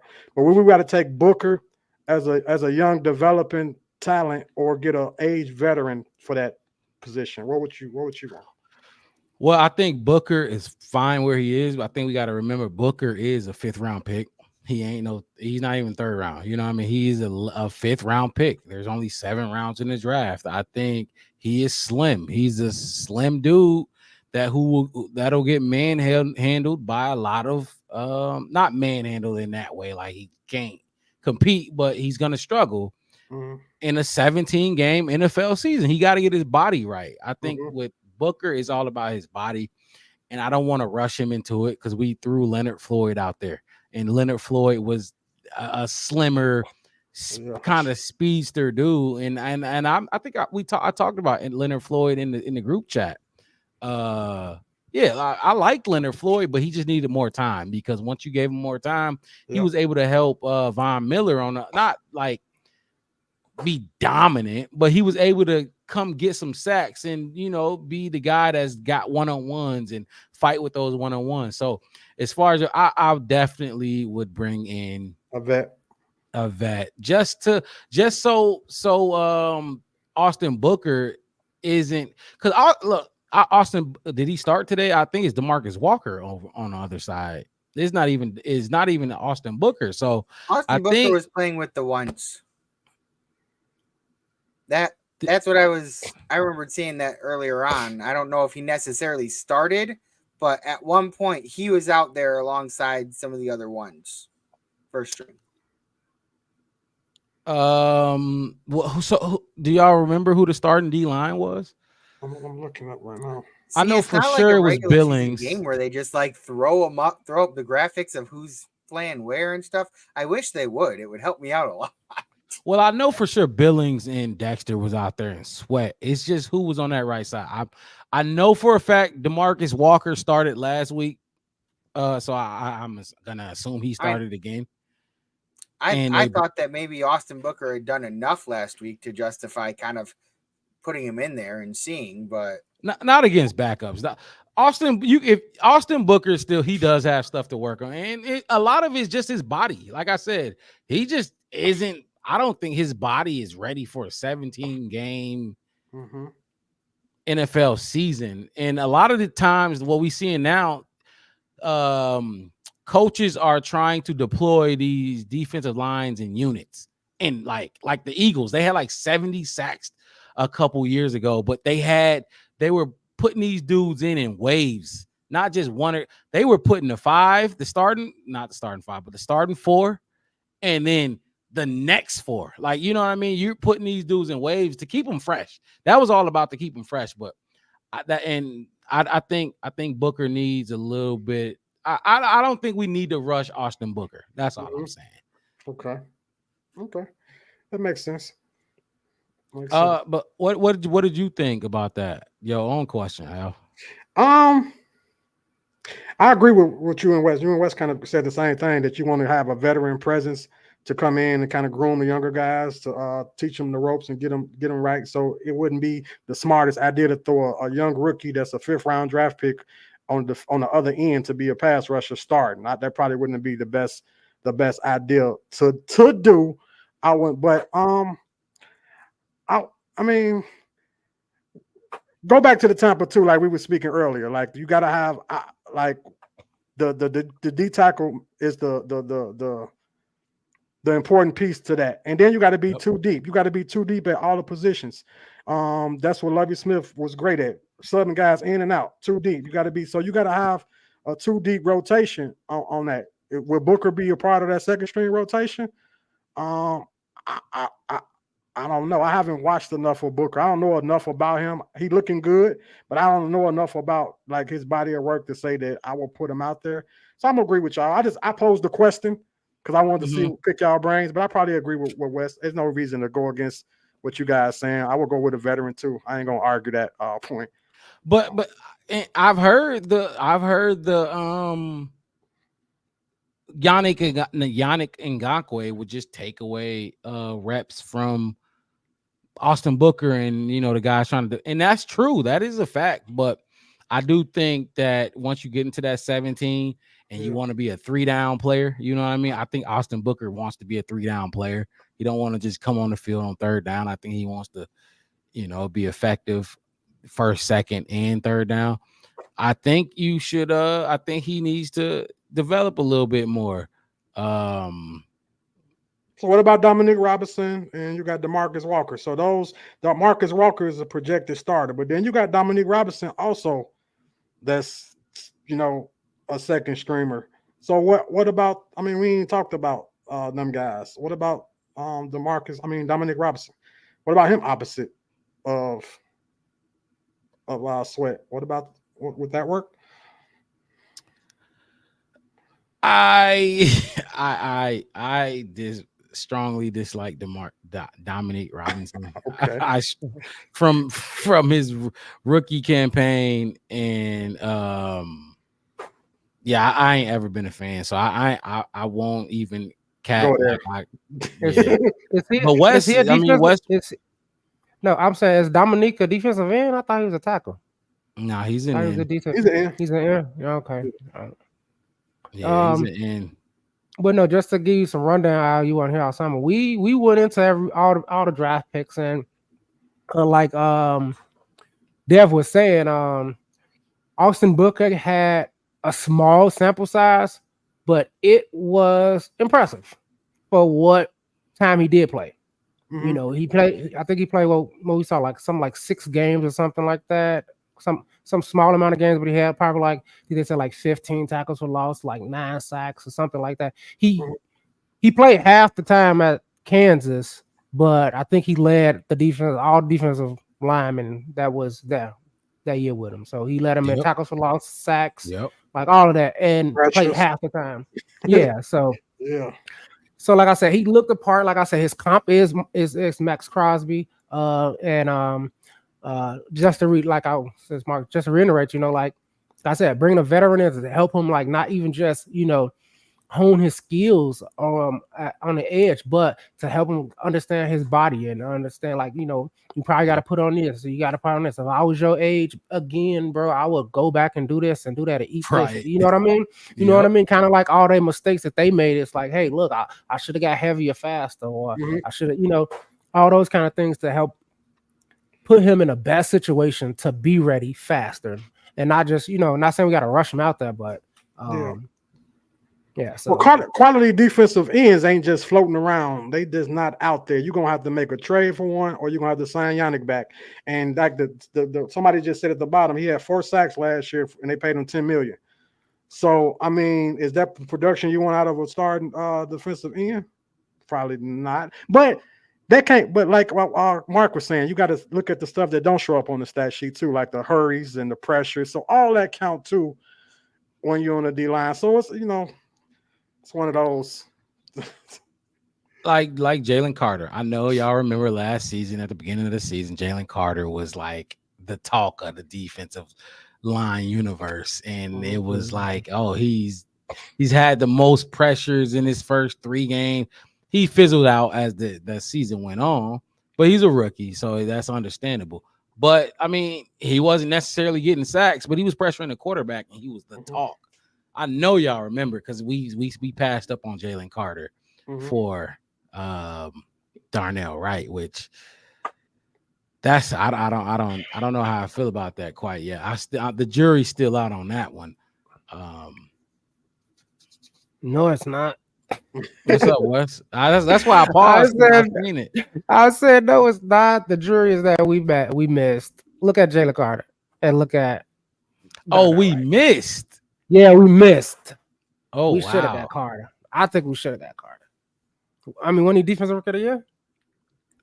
No, it was Will Anderson. Oh, Will Anderson was defensive rookie of the year. Yeah, he had 8 sacks as a rookie. I don't know, man. I'm gonna push on you a little, Wes. Look what they surrounded him with though over there in Philly. Though they had half Georgia defense over there. He had some dogs over there he was playing with, so it wasn't just you know what I'm saying, him. I don't know. I don't know. I'm just saying what he did, and that may be right. Yeah, that may be right. But what we getting out of Darnell versus what they getting out of him, it kind of make me wonder. At least, can I just say that? I ain't gonna say we missed, but it makes me wonder if we made the right choice. How about that? Argumentative point. It's a great point too. I definitely wanted Carter in the draft. I wanted Carter. I didn't care for the whole incident, whatever that people was trying off the field stuff. I didn't care for it. I wanted Carter. but I'm not gonna say I won't say we missed because I think Darnell Wright, from the what I see Poles doing, if we did not have Darnell Wright, we'd probably have some old ass vet over there, some old ass Matt. I don't even want to say Matt Pryor because I like what Matt Pryor did against the Bills, but just an old vet, a patchwork job, kind of like Coleman Shelton and Ryan Bates. Let's call it what it is. For what it is, it's a patchwork job, and that's probably what he would have done on the right side. And Darnell Wright, you're a tackle, so it's gonna take some time to grow. He ain't a world beater right now, but at least I got hope and confidence in his growth. I agree. Going back, I had a memory in my head. I'm like Jalen Carter, Georgia. Okay. Oh yeah, he would be a 3 technique that we want on Chicago Bears team. I gotta agree. I had to go back. Like, yeah, he was dogging. He was dominant in college. What? Hey, he a beast. He a beast. Yeah, I go with that. I go with Jalen Carter over the right tackle we got from Tennessee. Jalen Carter over him. So this was both of y'all's take on it? Like when the draft went down, when we traded from 9 to 10 and let the Eagles take them. Y'all remember that, right? Yeah. So was that y'all both wanted Carter at the time? Yeah, I did. I kind of got blindsided about a pick we did pick though. I didn't think Poles was finna get him. Really? I didn't think he was gonna grab that guy. Like it snuck up on me last minute. Like I didn't even know. I had to start watching film on this guy to like, okay, now I see why he probably would draft him. He did good against Georgia and play in the SEC coming from over there. He played good against those top talented guys we talking about. He played good against Jalen Carter. Against Will Anderson. Yep. And Will Anderson. He played good. He held his own. So I see why he would make that pick when I did do my research on it, but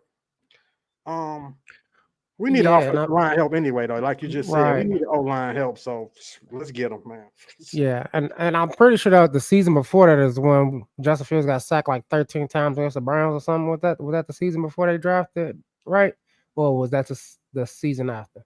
I think that was before. I don't think they had Wright when that happened. I'm not That's sure. what I was gonna say. I don't remember. I don't recall Wright being now, but when you see something like that, you gotta kind of like, try to figure something out. Try to at least save him enough so you can get something from him. But yeah, we'll see. Like I said, it's gonna take some time. They worked Darnell Wright out, and once Ryan Poles got him in that building, and they saw what he was able to do. Like they put him through.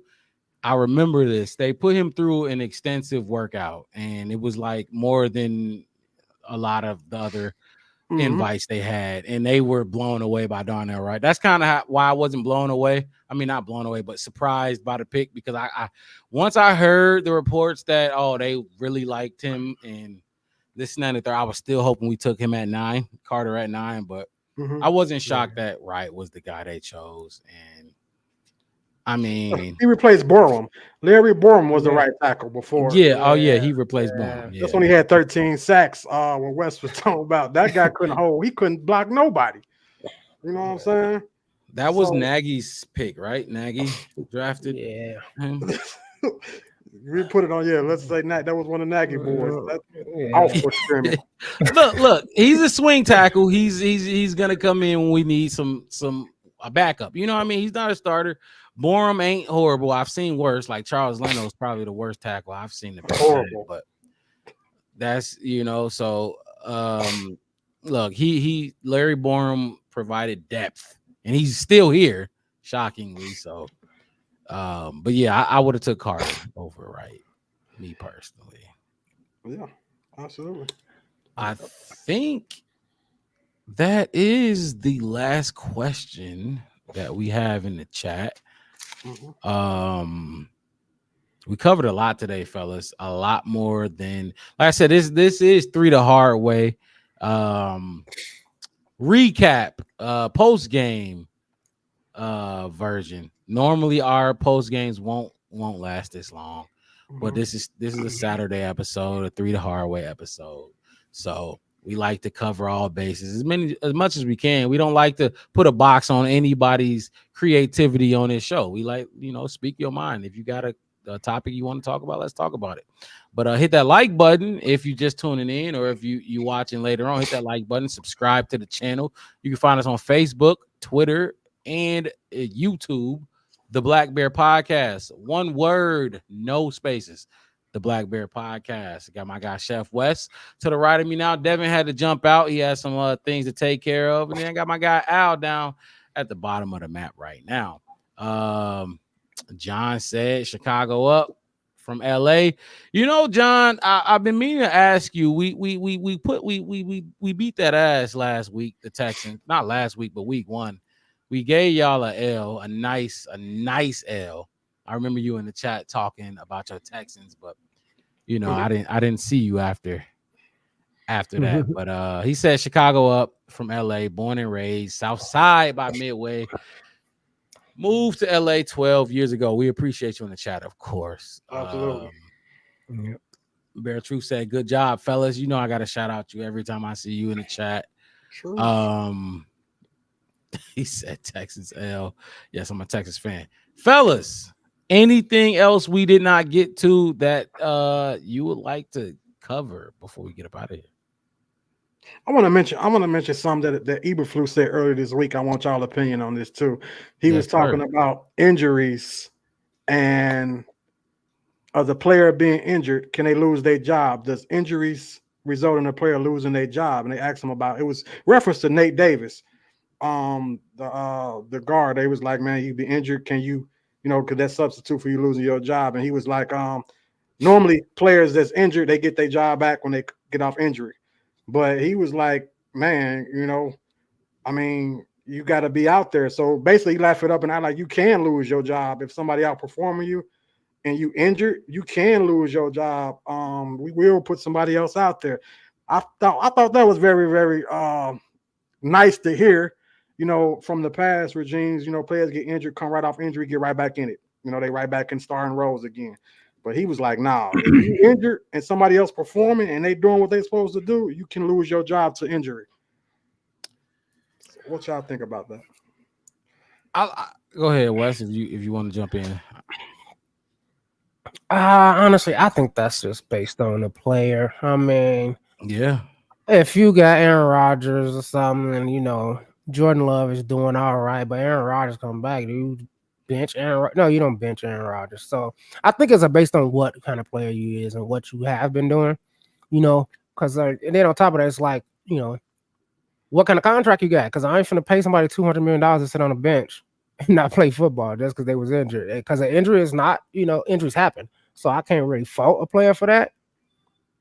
But I do expect once you heal, if you one of my top players and you got a big contract or something like that, I do expect you to come back and be that, big contract player. So I think it's just based on that for me. Who you are, as a player, and what kind of skill set or what talent you bring to the team. Because I'm not going to bench, a super talented guy just because he got injured, because somebody else is doing their job as a backup, because you just came in to back up.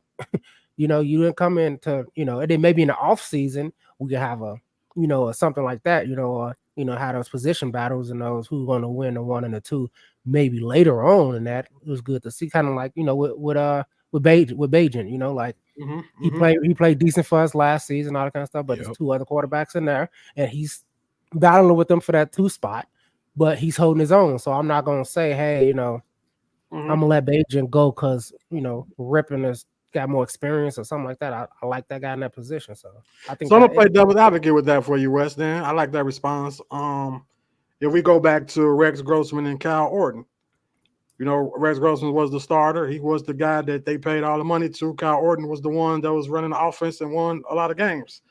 When he came back off injury, they threw Rex Grossman right back in there, and it didn't run the same. It wasn't the same type of feel. So I know you was like position, and it depends on who they is and who. But if your second string is doing like winning you games,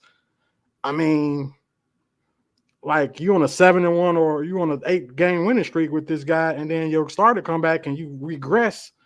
That's Do you still don't pull the trigger on that and bench the guy that's supposed to be out there? And like I said, that's poor play versus coming off injury. So I took the question as when he came off injury. Now, if Rex Grossman just not playing, then yeah, that's something that you can decide. Like, hey, look, we could bring up what's going to happen in Pittsburgh with Russell Wilson and Justin Fields. Like, if everybody say like if Russell Wilson don't play really well, the first 4 or 5 games, that Mike Tomlin already said, like, hey, look, I might have to just go with Justin. But my whole point is, I thought you meant, can you lose your job off an injury, not because you just playing bad. Now, if you playing bad, you playing bad, you got to sit down, take a game off. So my whole thing was based off injury. I think you got to go back to your guy. But based off performance, anybody can lose their game, lose their job. You see what I'm saying? Definitely. Wes, you froze, but Yeah, I will. Let me comment on that. I look. We've all played. Y'all know how it is. You're not available. You're giving your second string. And hold on, let me clear one thing. Don't be a starter and an iffy starter. You better not get hurt if you're an iffy starter. You know what I mean? Your best bet is to play every fucking game. If you an iffy starter and you get hurt, oh yes, for sure, Nate Davis, yes, your spot is up for grabs. It's next man up. And if this guy that I overlooked and kept on the team for a reason comes in and steps and outplays you, yes, your spot is gone. You have to make up for that. You will have opportunities to get it back, but for sure. Now, I mean, when you're talking about top guys like Aaron Rodgers or whatever, no, obviously not. You're not going to bench your star, who your proven star. But like I said, if you're iffy, Nate Davis, hell yeah, yes, you can lose your spot if you ain't showing up. And I see somebody else, and that caught my eye. And I'm glad Poe said that, because Nate Davis annoying as fuck. Like, I get it, but he annoying as hell, man. Like, come on. And then when he up there answering questions, he try to act like shit regular. No, ain't nothing regular. You don't like the practice. You didn't like the practice in Tennessee, and you brought it over here. You lazy for what? Like, you ain't. It's not like you're a 12-year. You're not. You know what I mean? You're not a dog. You're not a Pro Bowler. You're not an All Pro. Like, dude, practice. So yeah. If you regular, yes, hell yeah. You get hurt, you better watch out, because if that dude that's replacing you that you practice with every day, so you should know that he's like that, or if he's like that or not. If he replaces you and outperform, hell yeah, deuces. I'm just look. I ain't sparing none of these dudes, none of them. Definitely. Now, in the sense of like the Tyson Bagent over Justin thing, he crept in. It crept in a lot. Like a lot of fans' heads and a lot of analysts was talking about it. But they realized that Tyson Bagent got drafted where he got, or not, he was undrafted. He got picked up and signed where he was for a reason. You know what I mean? You were undrafted for a reason, and it showed itself. Just kind of like Jeremy Lin. Y'all remember when Jeremy Lin was balling, like going crazy, but the Knicks paid him all that money. Yes, but guess what? He came back down. Like, you're gonna come back to who you are. You know what I mean? So yeah. That's my take on that. That was a good question, actually, because that was being talked about a lot. Because Nate Davis, I don't even like. I still don't like Nate Davis. Even when he started, I think like he's not the only. Look, I'm telling you, the only reason he's starting is because we paying him, like you said, Wes. If you paying him all that money, you know what I mean. But I'm performance over politics, so I don't even care if I'm paying you $50 million. If you suck, I'm gonna have to eat that L. I get it. That's my ass on the line. I paid you that money, so it's gonna be a hard pill to swallow. But Nate Davis not even all that impressive to me. That's just me, you know. So, That was a good question. I like that question. Anything else y'all fellas want to cover before we wrap this thing up? No, I think I hit all my points. Jeremy Lin went off against Kobe. Yeah, Lin, exactly. He snapped against Kobe, and because Kobe, I know y'all remember. Kobe's like, who's Jeremy Lin? Why is y'all asking me about Jeremy? Who is that? But after one season, not even one full season, like but 12 games later, he was not there. Exactly. It was literally like a month later, it was over. It was like a holiday. Like, all the Christmas lights was up, New Year's hit, everything was down, everything was gone. Well, definitely. But hey, more power to him though. You know what I mean? Get your bag and trick some people. So, great show, fellas. Look, hit that like button, subscribe to the channel. Chef West, y'all see his handle, where to find him. Al ain't got a handle up there, but hey, look, hit that like button, subscribe to the channel, the Black Bear Podcast. One word, no spaces. Find us on YouTube. We here every week, post-game shows, some pre-game shows as well. Tune in with us. We like to chop it up. We like the vibe, and we like to keep everything, genuine. We say what we mean what we say. So if this ain't your cup of tea, then I ain't gonna keep you here. But y'all have a good rest of y'all Saturday night, and we'll see y'all next week. Peace out.